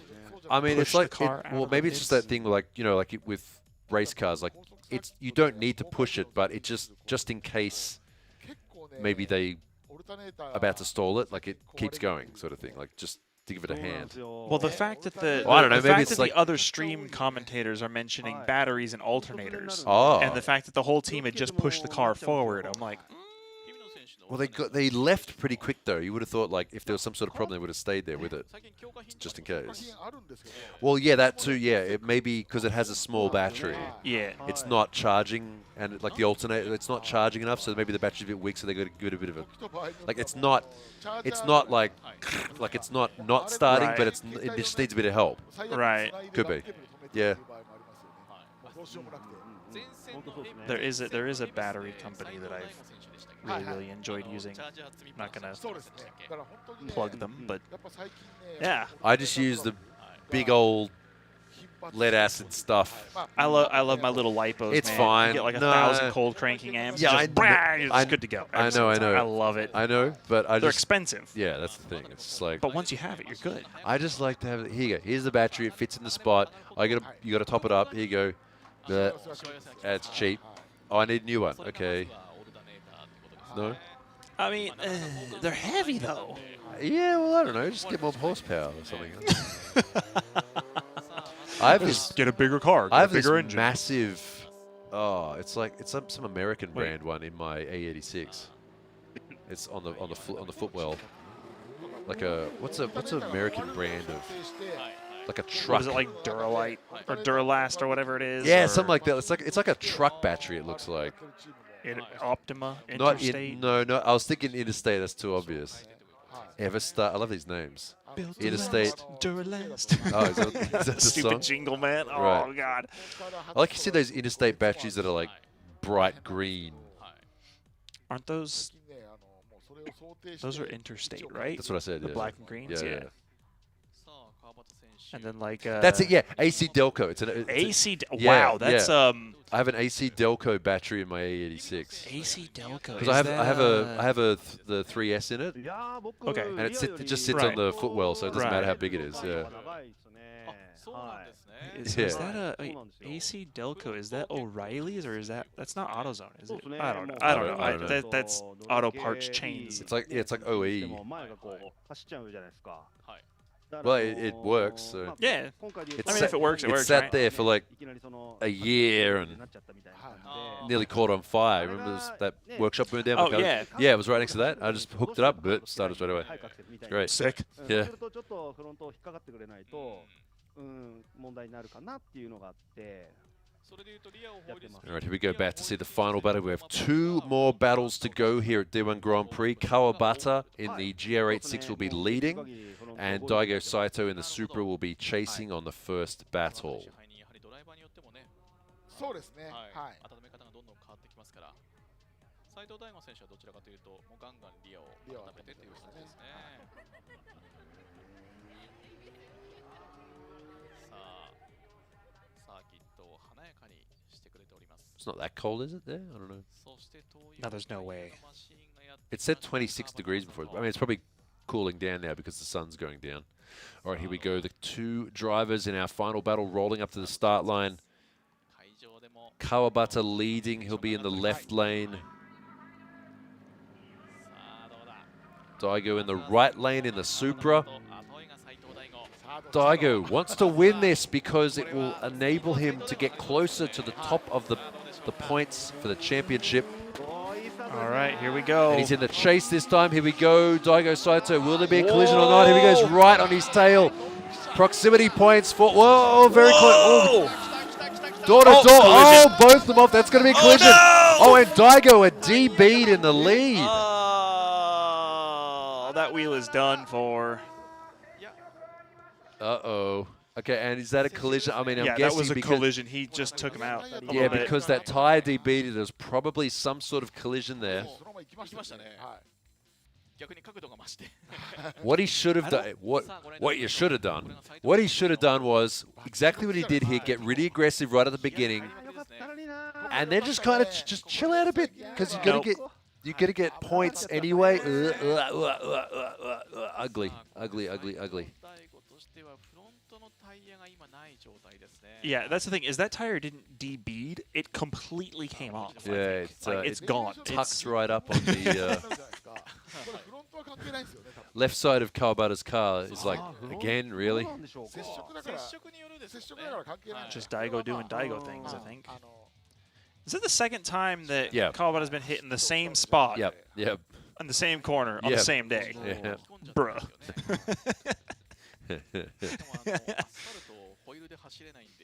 Actually, I think that was a thing I used to say when I used to just like hang out and watch D1 with my group of people that I hang out with was Kawabata for some reason has this thing where in his lead run, it seems like he's always going, why is everybody always hitting me? He hits people too, though, back in the day. Well, like I know that. These days, he's pretty good. Back in the day, he ran into a lot of people. A lot of people. Yeah, Daigo, too. He and Daigo have had some of the biggest hits. Well, geez, at Fuji, at Fuji Speedway. Yeah, that was infamous. The huge one at Fuji. I was there, by the way. Oh, were you there? Yeah, I was there. I wasn't. I have a series of photos because I had a press vest.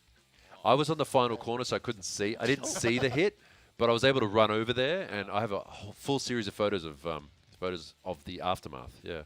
We got a taco wheel. Daigo's front tire looking a bit wonky there, front wheel, I should say. Bonk. Yeah. Daigo just... That's pretty much all on Daigo.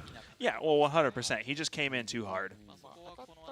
Or was he? Let's have a look. Was there anything that would have caused that? I mean, Daigo's just being aggressive. And... I mean, he was online. Yeah, Kawabata didn't do anything wrong there. Yeah. He just kind of got bullied. Yeah. So he's on... well, he was actually sort of going off. He was a little bit wide. He was going to drop a wheel off the back of the zone maybe, but still. Daigo just followed him out there.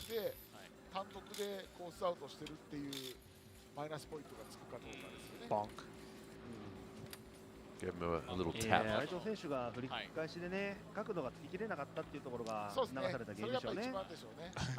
Wait, did he even... I'm assuming they did preliminary suspension checks before changing that wheel out, because he just took that wheel off and put the new one back on without even looking at it. I mean, they don't have time, really. I mean, well, I'm assuming that driving back, Daigo was like, yeah, it seems fine, just a wheel. Yeah, it's straight. Just chuck a new wheel on. I mean, he's got to get out there. Absolutely. It's his fault, so he only has 5 minutes to get back out there. Right. He's not being given any time to fix the car. So. Right.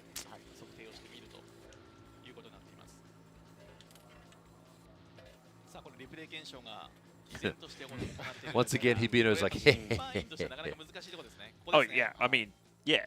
This is the best outcome right now for Hibino. Nakamura getting knocked out by Kawabata, and now Kawabata knocking out Saito would be best for him. Hibino's going to go buy Kawabata dinner at this point. He's like, dude, you took out both Nakamura and Daigo. Thank you. Yeah, Thank you, my friend. Yeah, he's going to send him a bunch of flowers or something tomorrow.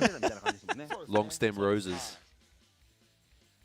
Yeah, for Waz point, that I was going to mention that one too. In 2016, the exhibition, they crashed once when Kawabata slammed into Daigo, and the next was opposite. I was there too. It was when Kawabata had the GTR. Actually, they both had GTRs. Oh, was it they were both had GTRs? Yeah, and one time. Kawabata got launched. Yeah, when they did the that jump photo? with like the crazy, like the fire and everything was like. I don't know. That was the fire one was a different one. Was that a different one? I think maybe there was like some fire coming. I don't know, but yeah, it wasn't like it caught on fire. It was like a backfire when it jumped. Yeah. Yeah, there was a huge jump, and they were really getting into it. Hibino's gonna go buy him a set of rear suspension.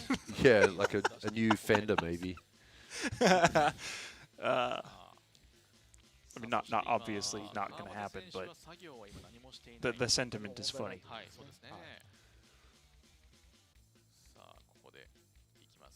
ひょっとしたらもう先ほどアームをもう使っちゃってるんでもうどうしようもないんじゃないですかね。さあ斉藤大吾の作業待ち、あ、来ましたね。さあこれで、でもこれ先ほどの映像ですね、これね。はい。フロントのホイールが曲がってしまっています。 The double GTR is FIA IDC 2017, and yeah, the clashes as well. The jump in 26 is when Daigo had a chaser. Okay, yeah, that makes sense because I think I remember the picture. 審査をしています。この点数がまたこれ入れ替わってからの点数で大きく響いてきますからね。同じようなことが起きた場合に。Was it Utsumi? さあここですね。ここで 当たる前にもう多分川端選手は出ているんではないか。はい。 The audio has gone very quiet. I think that's just because we're. Oh wait. Oh wait, it has. What? Wait. It has gone down a bit, hasn't it? Wait, yeah. why? Wow. We turned that up a bit. Everything kind of got quiet there. That was. I thought that was just me. There we go. We should be. No, okay. that was weird. Yeah, we should be okay now. There we go. Thank you for pointing that out. I don't know why that was a. Don't know why that was a thing. 今、斉藤大吾選手が作業をしているということもありまして、今審議に対してかなり時間をかけています。はい。 Like obviously the Japanese commentator audio is turned down, but that's expected. Someone in chat said, "Who was the champion last year?" It was Fujino. Yes. Fujino, who got knocked out in the top 16 by Yokoi. It's in the sister car of this GR86. Actually, that sounds a lot better now too. Yeah. Yep. そうですね。いつもより大きく振らなかったですね。はい。 それも何かこう斉藤大吾選手 I want to drive one of those 86s.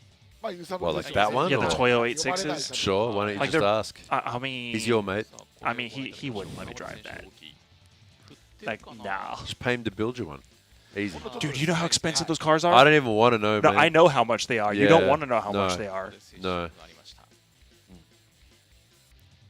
I'll just put it this way. Fujino basically said, even as the shop owner, if it wasn't for all the sponsors, there's no way he could have that car around. Yeah, for sure. It's not cheap. They're cool though. Well, it's a championship-winning car. Yeah, true. まあでもそれだけその各マシーンのレベルが上がってきて、まあ合わせるのが大変になってきているというのも現状なのかもしれないですね。まあそれもあるでしょうね。やっぱりもうどんどん腕は上がってるんですもんね。まあ今日支配人も言ってましたけれども、やっぱりその食わせる方向にしている車と滑らせる方向にしている車、全く動きが違いますからね。Hibino's unbiased opinions. ちょっと各ドライバーも合わせるのが大変かもしれないですね。So actually, yeah, because Fujino did have a VR at one point, and he snapped the crank in half. Oh, really? And he was like, well, well. いや、あんまないですね。やっぱり、まあ、外の走ってる映像っていうのを、まあ、普通にしっかり研究してるぐらいで、やっぱり自分の映像と比較して、まあ、ここ負けてるな、ここ勝ってるなとか、振り返しのスピードがちょっと違うから、まあ足のセット違うなとか、だから自分がこう追走の時にどこでこういうねミスが起こるか。On that note, have you noticed that the new Supras, they do seem to understeer quite a lot. it's like when they sit down and settle down in a corner, they're fine. Yeah, But like on initiation, right after that, like right when they're settling down, they have a tendency to kind of like lose front grip and want to. Yeah, that's been a sort of a thing with them since the beginning. I think once they figured out sort of the setup and like you said, getting the weight of the car to sit on the back, they seem to handle a lot better. Yep. Yeah. All right, first run there. Only a -3. Okay. プッシングでってことなんですね。Wait, how did that rate so highly? A 94, a total of 100 while going off with the wheel and everything, and that's including the penalty? Yes. Wow. なるほど。 Wow. Yeah, don't worry. Don't worry. Wait for the next battle. Don't worry. Don't worry. Wait for the next battle. わからないですね。これ逆に言えば川端選手が後追いポイント取れなかったりするとわからないですよ。4.1の差ですもんね。4.1しかないですもんね。4.1しかないです。All right, so back out there. 今度は斉藤大吾選手が前なので、川端正人選手はきっちりとつけていけばいい。そうですね。はい。Okay, so this time Daigo in the lead. Right, so there's basically the verdict there is basically saying that Daigo was at fault for hitting him, but it was Kawabata's fault for leading him off course. He was going wide, and Daigo was just following him, and then when he slowed down, that's what caused. He was going off. Yeah. That was pretty obvious from the first shot when we saw the drone. It's like, oh yeah, he was going off anyway.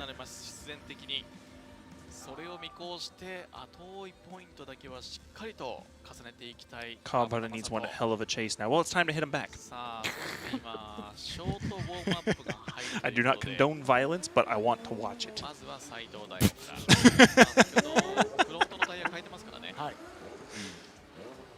Ooh, ND filter jump scare. All right, Daigo, yeah, missing a bit of trim on the front of that Pandem kit on the driver's side.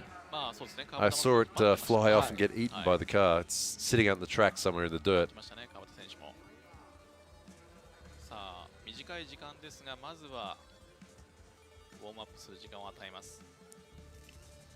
All right, here we go. Bit of a warm-up. And it will be the final battle with Daigo in the lead this time. Kawabata in the chase. So Daigo just needs to keep it clean in the lead.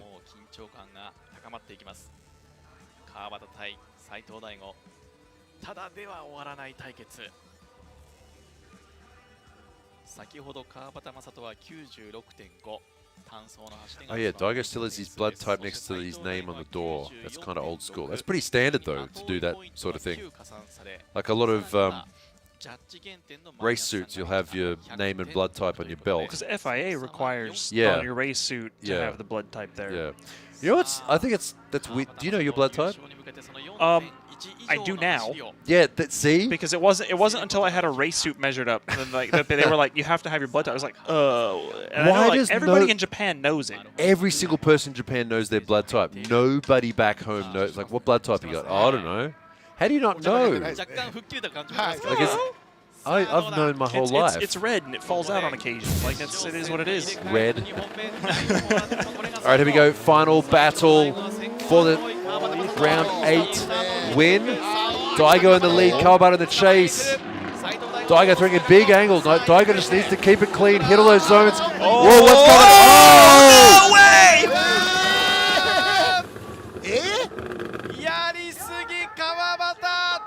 Wait, what the hell was that? What did we just see there? What did we just see? Ooh. What just happened there? Why did he stay in it so long? Wait. Hear me out. Ready? Yeah. No, hear me out. I do not condone violence, but I want to watch it. What just Sound happened? familiar? Yeah, what just happened there though? That's announcer's curse. Why did he not? You know, is he sort of trying to be like, oh, bro, it wouldn't go neutral? Dude, Daigo's like, yay. You see Daigo's face, he's like, oh, you... Angry words, angry words, angry words. What just You happened angry there? words. How did... Why? Did he not back off?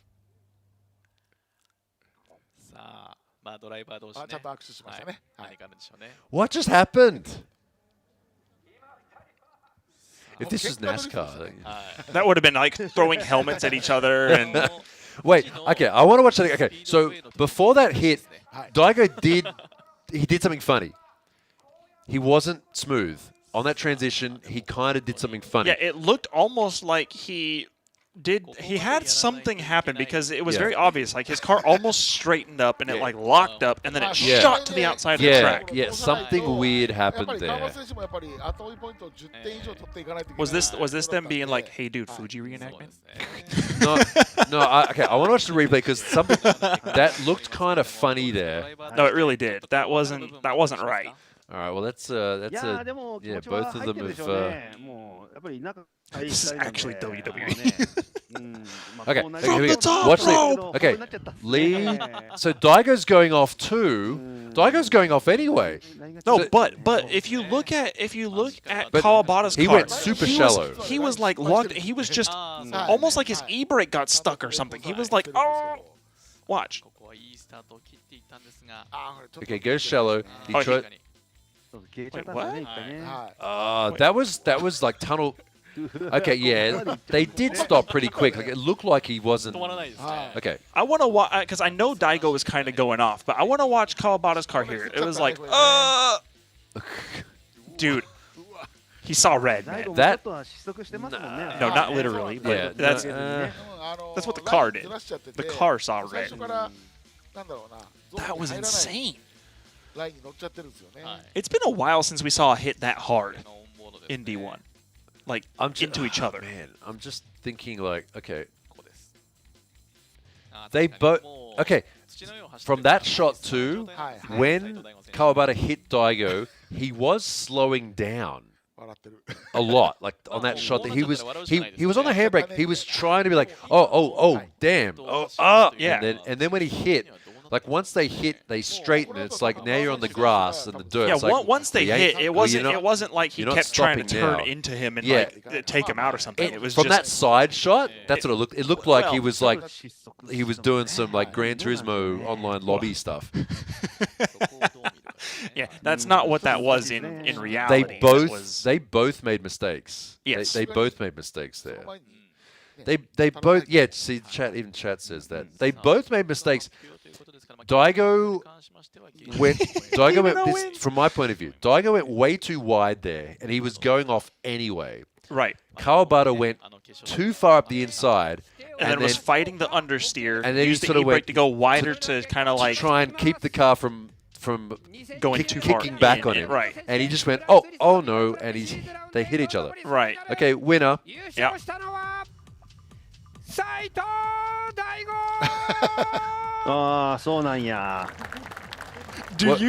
What face did he make? I didn't see it. I was looking at Daigo. No, dude.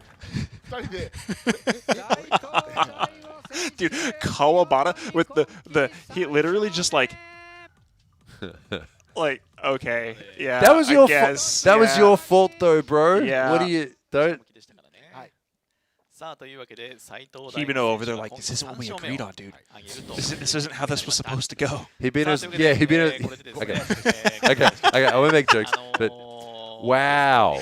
But they both just had a brain meltdown there. No, yeah.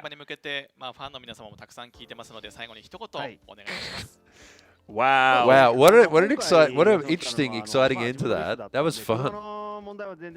So that means Daigo Saito. Oh, you know what's interesting too?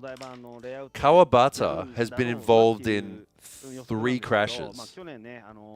Today alone. Mori, Nakamura. Oh wait, did Nakamura crash? Yeah. They touched. Yeah, they did. Yeah, so Kawabata was in a crash with Mori, Nakamura, and Daigo. I drew a little skull here. Actually, that's a vividly drawn skull too. I don't know. That's such like a skateboard sketch. Yeah, right. Yeah, I like drawing skulls. Okay. And so, I mean, if you had to pick a common factor here, I mean, Kawabata's been involved in a lot of crashes today. Kawabata do the crash. He likes the car snuggles. Double crash.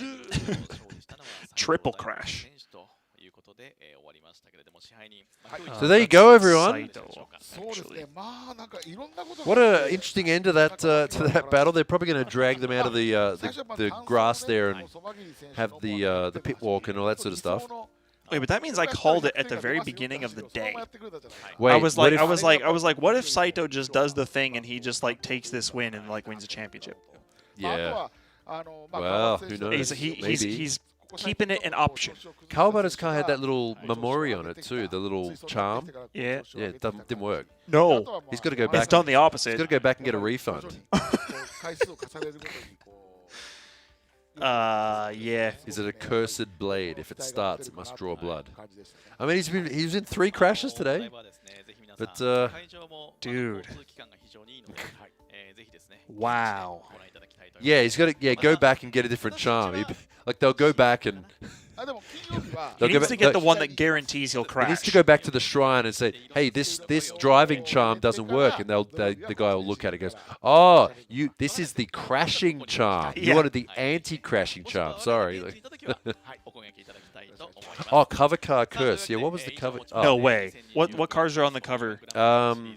It wasn't Kawabata. Wait. Oh no, was it? There's no way. Hang on. If it was like Mori and Nakamura AUTOPOLIS. and Daigo, I'm going to be like, bro. No, it wasn't. It wasn't. That would be phenomenal. Was he in the background though? No. Who is on there? Who is on there? It's Let me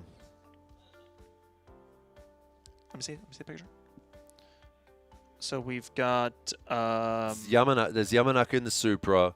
There's Nomura, yeah. And then looks like, is that Sobagiri or is that? I think that's Sobagiri. Yeah. 31 is Sobagiri, and then. All right, so here's some highlights from today's battles. Yeah. The one you want to see is this one right here. This is probably the best battle we've seen. This battle, though. All weekend. Bit of an undersea there, though, but the entire battle, though, overall, amazing battle between Yokoi and Fujino. Yeah, because this run, in that same battle, yeah, this one, Yokoi's probably the best single run we saw all day. Yokoi's lead run. Look at that perfect transition. Clean angle all the way around. DOS loves that. This is the Yamanaka-Ishikawa battle. In the top 16, last battle of the top 16. Ishikawa running off a bit wide there. Oh, was this this was the first? This is the Kawabata Mori. So, yeah, collision. So, Kawabata today. Collision number 1 in his battle with Mori. Just saying. Kawabata was just playing bumper cars today, man. This is Nakamura Yamaguchi. Yamaguchi doing pretty good early on, but once he came up against a guy like Nakamura, ended up washing out wide there. So Vito and Saito. Daigo Saito getting the win here once again. Vito doing a good job until he gets to about this position in the battles and sort of can't really hang anymore. This is the Yokoi-Yamanaka battle. So Yamanaka getting one of his best results of the season too. You can see there Yokoi running off wide.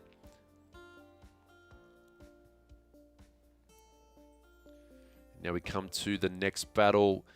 Once again, Kawabata versus Nakamura. Crash. Right on his tail there for the entry and door-to-door over the finish line. This time Nakamura in the lead. Nakamura getting a bit of an odd line there. And wait, didn't they have a crash? Didn't they touch at some point? No. Did they not? Oh, they didn't. Sorry, I was wrong. It was because it was... I don't know. Naoki's still pretty good at tandem, though, so maybe that's why they didn't crash. Here we go. The Supra versus Supra in the semi-final. Great run from Yamanaka today at round 8. He had a good run, for sure. He did have a good run. Yeah, he did pretty well today. But he also left with a Supra that still works. True. more than Daigo can say. But Daigo did win, so. And final battle here, Kawabata versus Saito. Let's watch it again.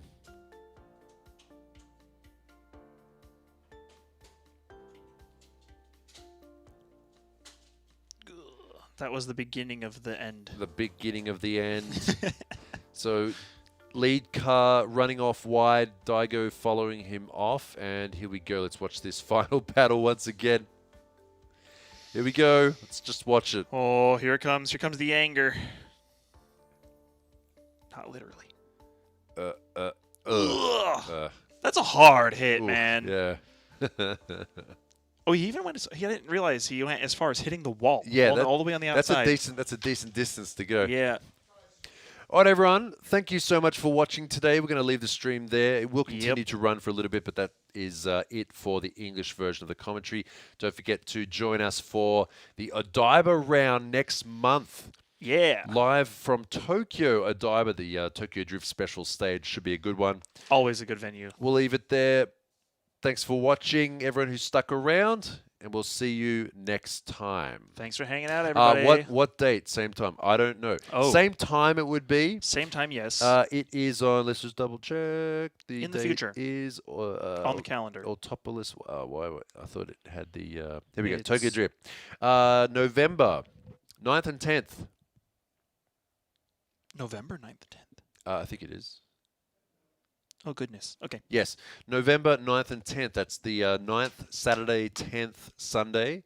I guess North America, that would be Friday, Saturday night. Yep. No. Yeah, Friday, Saturday night. It's the day before. 10th? Really? Or is it the day after? Yeah, it's the day before. America's day before. Oh, right. In America. Yeah, yes, yeah, sorry, North, sorry, yeah, sorry. North America viewers, Friday, so 8th and 9th night. For everybody else, Saturday 9th and 10th of November. So yeah, it's really soon actually. All right, we'll leave it there. Thanks everyone for watching. The awards ceremony will continue in the background, but we're going to leave it there for the English. This has been Alexi and that's me, Kyle. And we will see you at the next round. Bye-bye, everybody. Bye for now. See you next time. セレモニーウォークの方はもう入場始まってますでしょうか。D1 ファンクラブプレミアムチケットのお客様から入場していただき、そして一般の方もですね、今日これコースの中に入っていただいて一緒に表彰式というところでのコースウォーク楽しんでいただきたいと思いますが、さあそれでは表彰式始めてまいりましょう。それでは参ります。お待たせいたしました。2024 JAF 日本ドリフト選手権グランツーリスモ D1 グランプリシリーズラウンド8オートポリス、まず優勝は斉藤大吾選手でした。おめでとうございます。斉藤大吾選手、斉藤大吾選手には大会審判員小口さんより優勝トロフィーが渡されることになります。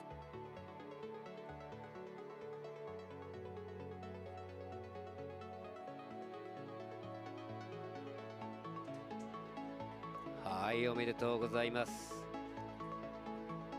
さあ、そして続きまして大会審判員高橋さんより賞金100万円が贈られることになります。今シーズン3回目3勝目、本当にノリに乗っている斉藤大吾選手、100万円の賞金ボード。さあ、そして続きまして大会審判員春山さんより JAF 金メダルの贈呈です。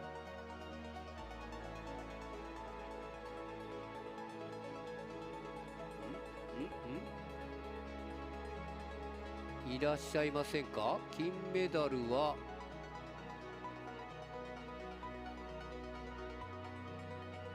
さあ、金メダルの方はないかな。おっていうか春山さんがいない。声が出てない。声が出てないの。声が出てない。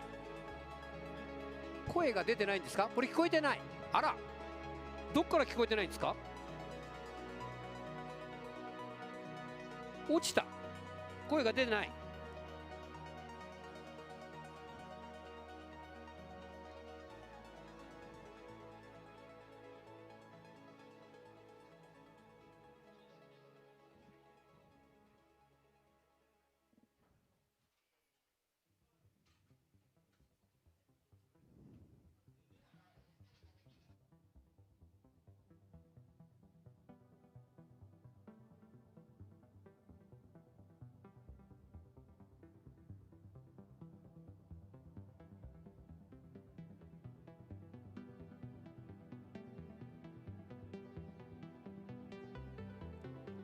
声が届いていないというところは出ましたか？どうでしょう。あ、大丈夫ですね。はい、大変申し訳ございません。何か全て音が落ちていた。どこまでいけたかというのは100万円を渡されて、大会審判員晴山さんよりジャック金メダル。はいね、ここからお願いいたします。さあ優勝トロフィー、さらには賞金100万円、そしてジャフの金メダルが優勝いたしました斉藤大吾選手に今渡されることになりました。おめでとうございます。いや、全てが3回目、今季3回目というところ、本当に素晴らしい今日の走りだったということになります。さあ続きまして優勝チームということになります。優勝チームはもちろん斉藤大吾選手のチームファット5レーシングです。おめでとうございます。チームファット5レーシング代表の方、斉藤大吾選手になるのかな。大会審判員高橋さんよりトロフィーが渡されることになります。そしてさらには利根株式会社より副賞が贈られます。利根は魅力ある工具作りに取り組む工具メーカーです。ぜひ利根工具を使っていただきたいということで、もう斉藤大吾選手のファット5にはいっぱいあると思いますが、今回は利根株式会社常務取締役平尾元弘様より取り付け簡単なフックによりお手持ちの工具を機能的にレイアウト可能、おしゃれに見せる壁面収納が魅力のパウチングボードセットが贈られます。はい、利根より贈られるというところでパウチングボードセット、はい、おめでとうございます。さあ優勝チームというところでファット5レーシングチームが今贈られることになりましたけれども、さあそれでは続きまして参りましょう。続きまして今回の準優勝ということになります。今回の準優勝は川端正人選手です。今シーズンとしてはね、なんとかここまで来たんですが、まずは優勝しなければいけなかった川端正人、最後はちょっとやらかしてしまいました。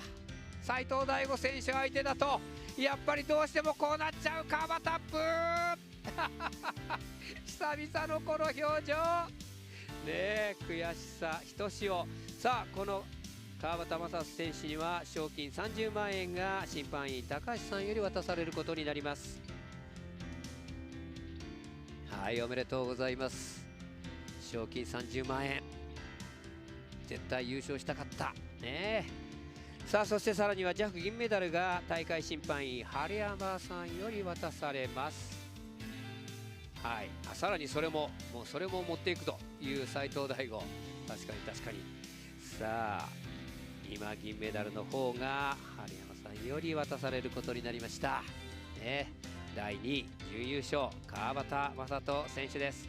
さあ続きまして第3位の発表ということになります。第3位には中村直樹選手です。さあ優勝を狙ってでのね、この日曜日ラウンド8でした。しかし表彰台までは来ました。昨日は悔しい思い、そして今日はなんとか表彰台第3位まで。さあこの中村直樹選手には JAF の銅メダルが大会審判員晴山さんより渡されることになります。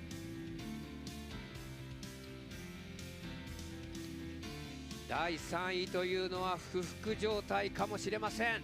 でも今言っておきます、この第3位でもちろん中村直樹選手ランキングトップ浮上です。またランキングトップでお台場を迎えることになるかなり重要な第3位というところはゲットいたしました。おめでとうございます。そして続きまして単走優勝参りたいと思います。今回の単走優勝は100点出しましたそば切り広大選手です。いやー、その後の追走ではあっさり負けてはしまいました。しかしとんでもない単走、本当にぶっちぎりのこの100点の走り。さあこのそば切り広大選手には単走優勝といたしまして JAF 金メダルが大会審判員高橋さんより贈られることになります。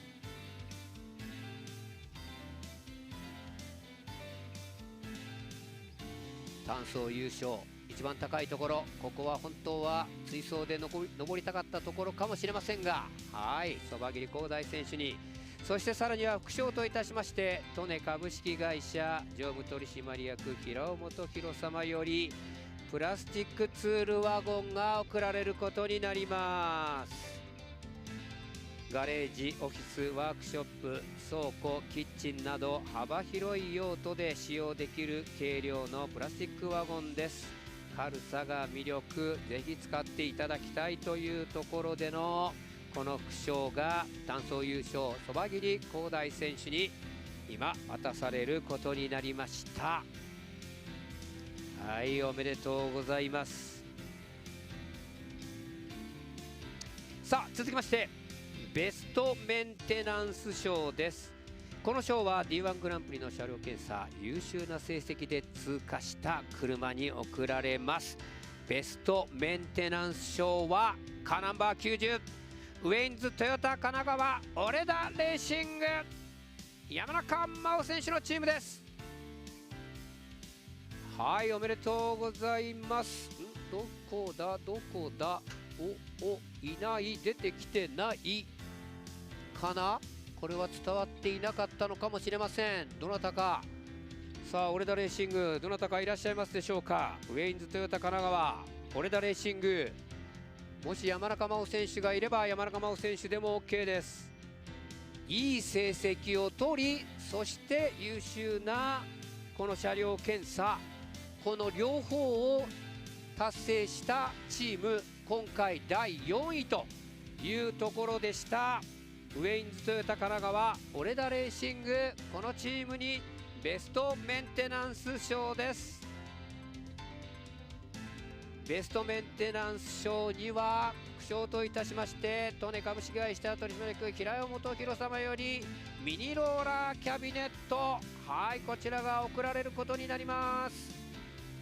引き出し5段タイプでミニサイズのローラーキャビネットです。大きすぎない画期的サイズが魅力というところで、これもぜひウェインズトヨタ神奈川でもう使ってもらいましょうかね。はい、ベストメンテナンス賞ウェインズトヨタ神奈川オレダレーシングに渡されることになりました。おめでとうございます。今回は第4位という素晴らしい成績の中でもらった賞ということになります。さあというところで、それでは優勝インタビュー参りたいと思います。マイクの方ロアさん用意できてたら斉藤大吾選手にお願いいたします。さあということで最後の戦いはなんだかちょっと分かんない、いつもの2人の対決みたいになっちゃいましたけども、それでもね見事に今季3勝斉藤大吾選手おめでとうございます。ありがとうございます。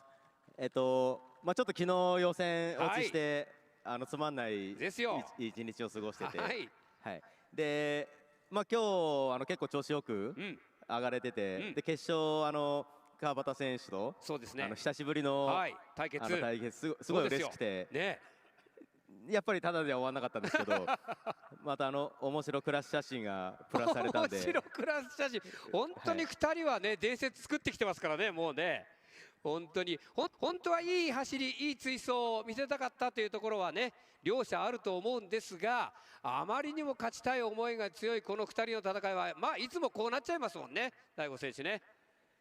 ちょっと予想はしてました。やっぱりさあそれで、斉藤大吾選手芝タイヤの7連勝も持っていきました。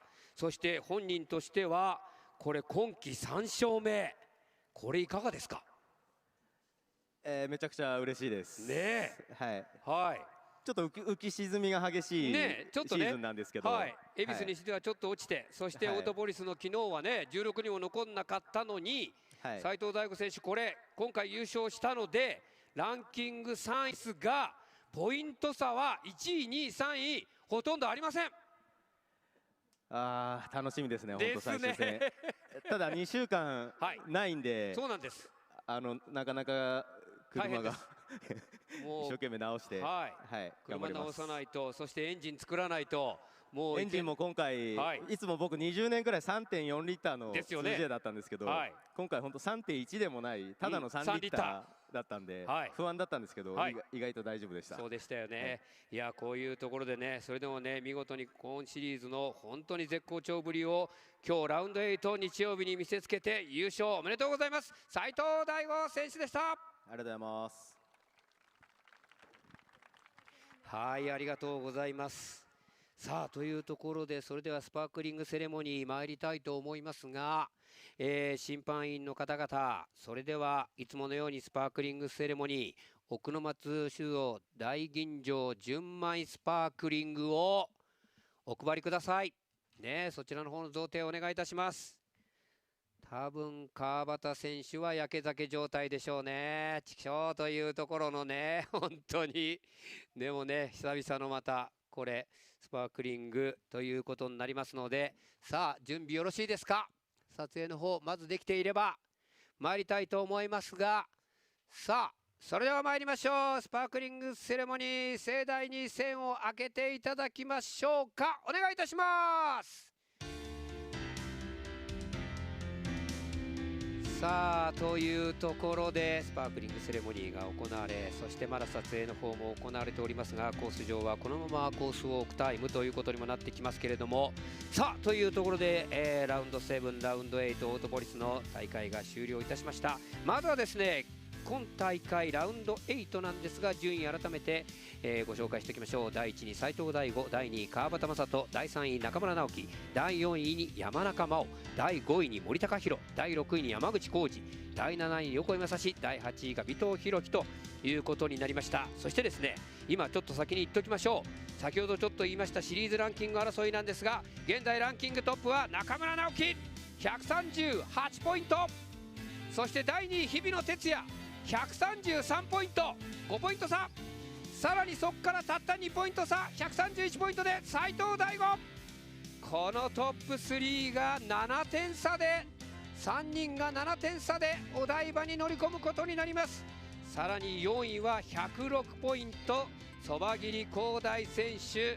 この辺りまでは十分にまだ可能性を秘めてということで、お台場でシリーズチャンピオンを争いをするということになってきます。さあということで上本さん、大変だった2日間、はい、お疲れ様でございました。一体ですね、はい、何なんだろうというね、はい、いろいろ昨日の日比野選手の優勝で、はい、まあシリーズ争いがですね、はい、まあある程度もう決まってきたんじゃないかなと思ったんですよ。はい、したら今日日比野選手がまさかの一発目で落ちる。はい、で昨日、やっぱりくすぶってた斉藤大吾選手とか中村選手が上がってきてポイント詰める、それが1位3位にいる。そうなんですよ。もうだから本当にお台場までは分からない状態っていうのがまず印象的に、これが強い、はい、シリーズ争いのね。で今回ちょっと決勝でね、川端選手と斉藤大吾選手、何年ぶりですかね。いや久々にやりましたけど、まあとにかくでも20戦目なんですよね。すごいっすね、やっぱり。であらかじめ、審査がね、カメラ、検証用のやつで、こちらのオートポリスのクルーさんと一緒にですね、まあ本当に綺麗な戦いになるか、もしかしたら泥試合になる可能性があると。どっちかというと泥になったっていうのがちょっとなんか見てて楽しい気持ちになっちゃったっていう一戦でしたね。楽しかったです。でその前の戦い、それぞれの戦いですごい後追いも出たり、そうですね、ありましたから、そういうところの中では非常にいい戦いもあったというね、今大会だったんですが、予想外な展開結果も、だから単走追走両方、そうですね、森選手とか山口選手の走りがすごく光ってた一面もあって、横井選手が山中選手に負けるとかね、いうところもありましたんで、そういうのもちょっと面白かったんじゃないのかなということになりましたね。でもまあ終わってみればやっぱり今のところ、この今中村直樹、日比野大吾、このベテランがちょっとまあ抜けて強くなってお台場に行くのかなというところはね、今日の大会でね、ポイント積んでればもっと食い込んでいったんだろうというのがあったんですけど、ベスト16敗退も逆に言うと川端選手に負けたというところからなんか流れが、まあでもまだ残り2戦ありますから、はい、分かんないです。分からないっていうのは確かにもうありますね。ありますあります。まだそのあたりは分からない上位4名でのシリーズチャンピオン争いということになってまいります。さあということで本当にですね、熱い戦い、そして大変な審査、昨日に続き今日本当にお疲れ様でした。ありがとうございました。さあというところでいよいよですね、迎えるのはもう次回の11月15、17ということ2週間後になるんでしたっけ。もうお台場、すぐに2週間後お台場ということになっていきます。このお台場での2つが本当に今日の最後というね、今年の最後の戦いということになりますんでね、どんな戦いになるか、ライブ配信見られた方本当に最後までありがとうございます。ぜひ次回お台場もよろしくお願いします。そしてお台場、にまた行けるかどうかわからないんですが、これ九州オートポリス2戦続けても見に来てくれた方本当にどうもありがとうございます。もし来れる方はぜひお台場ね、チャンピオン争い見に来ていただきたい。でもこの2日間本当にどうもありがとうございました。さあということでこの戦いはお台場に流れていくということになりますけれども、今大会このオートポリスでの土曜日日曜日は無事なんとか全て終了ということになりました。本当に皆さん最後までどうもありがとうございました。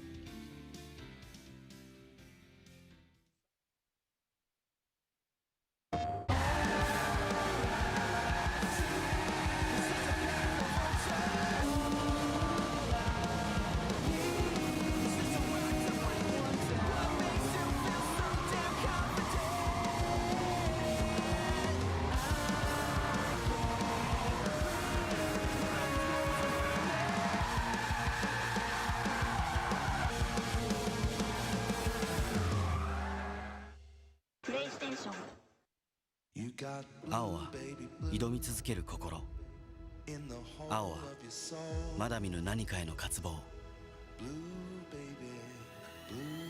青は内なる情熱、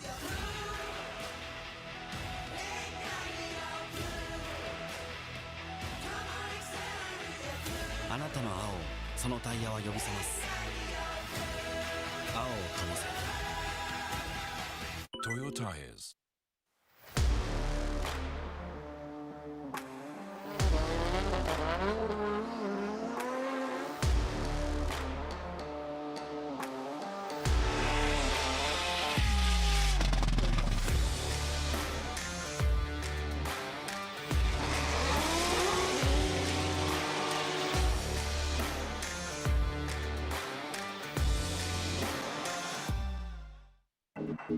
バリのタイヤ、走りが変わる。願いを叶えるために選ぶタイヤがここにある。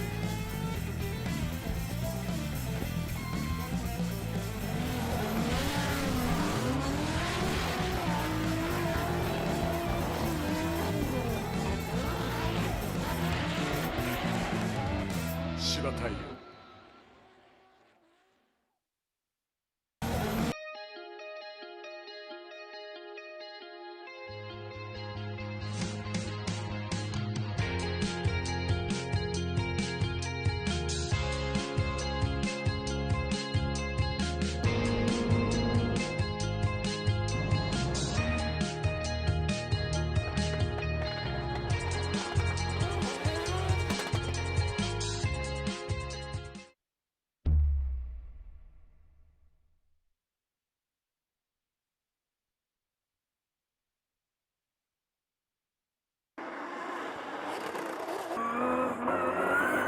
スノコオイルはもう僕は長いことを使ってますけども、例えば、油圧が垂れにくいだとか、ミッションオイルなんかはねすごい泡立ちにくくてすごい、長く使えますし、スポーツ走行にも向いてるかなというふうにも思います。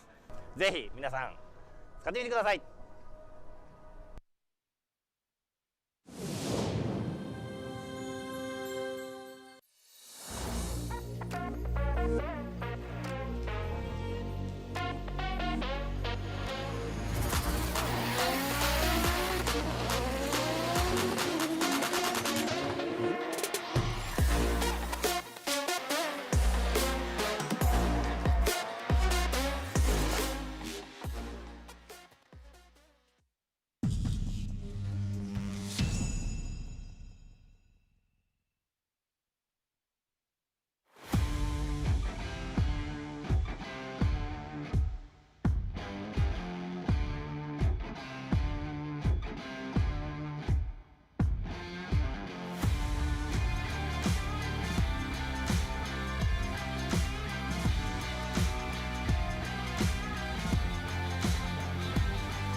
Altia.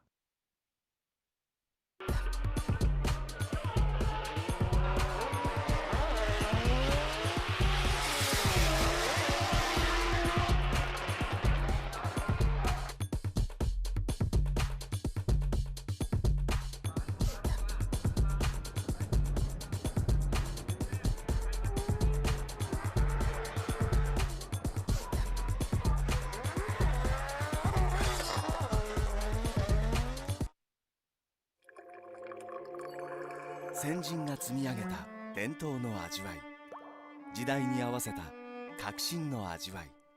次の100年に伝統と革新の300年、奥の松。 In a world of extreme,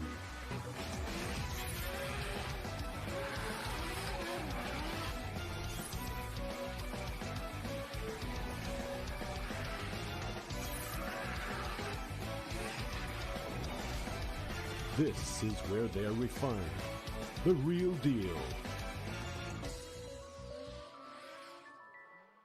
Cusco.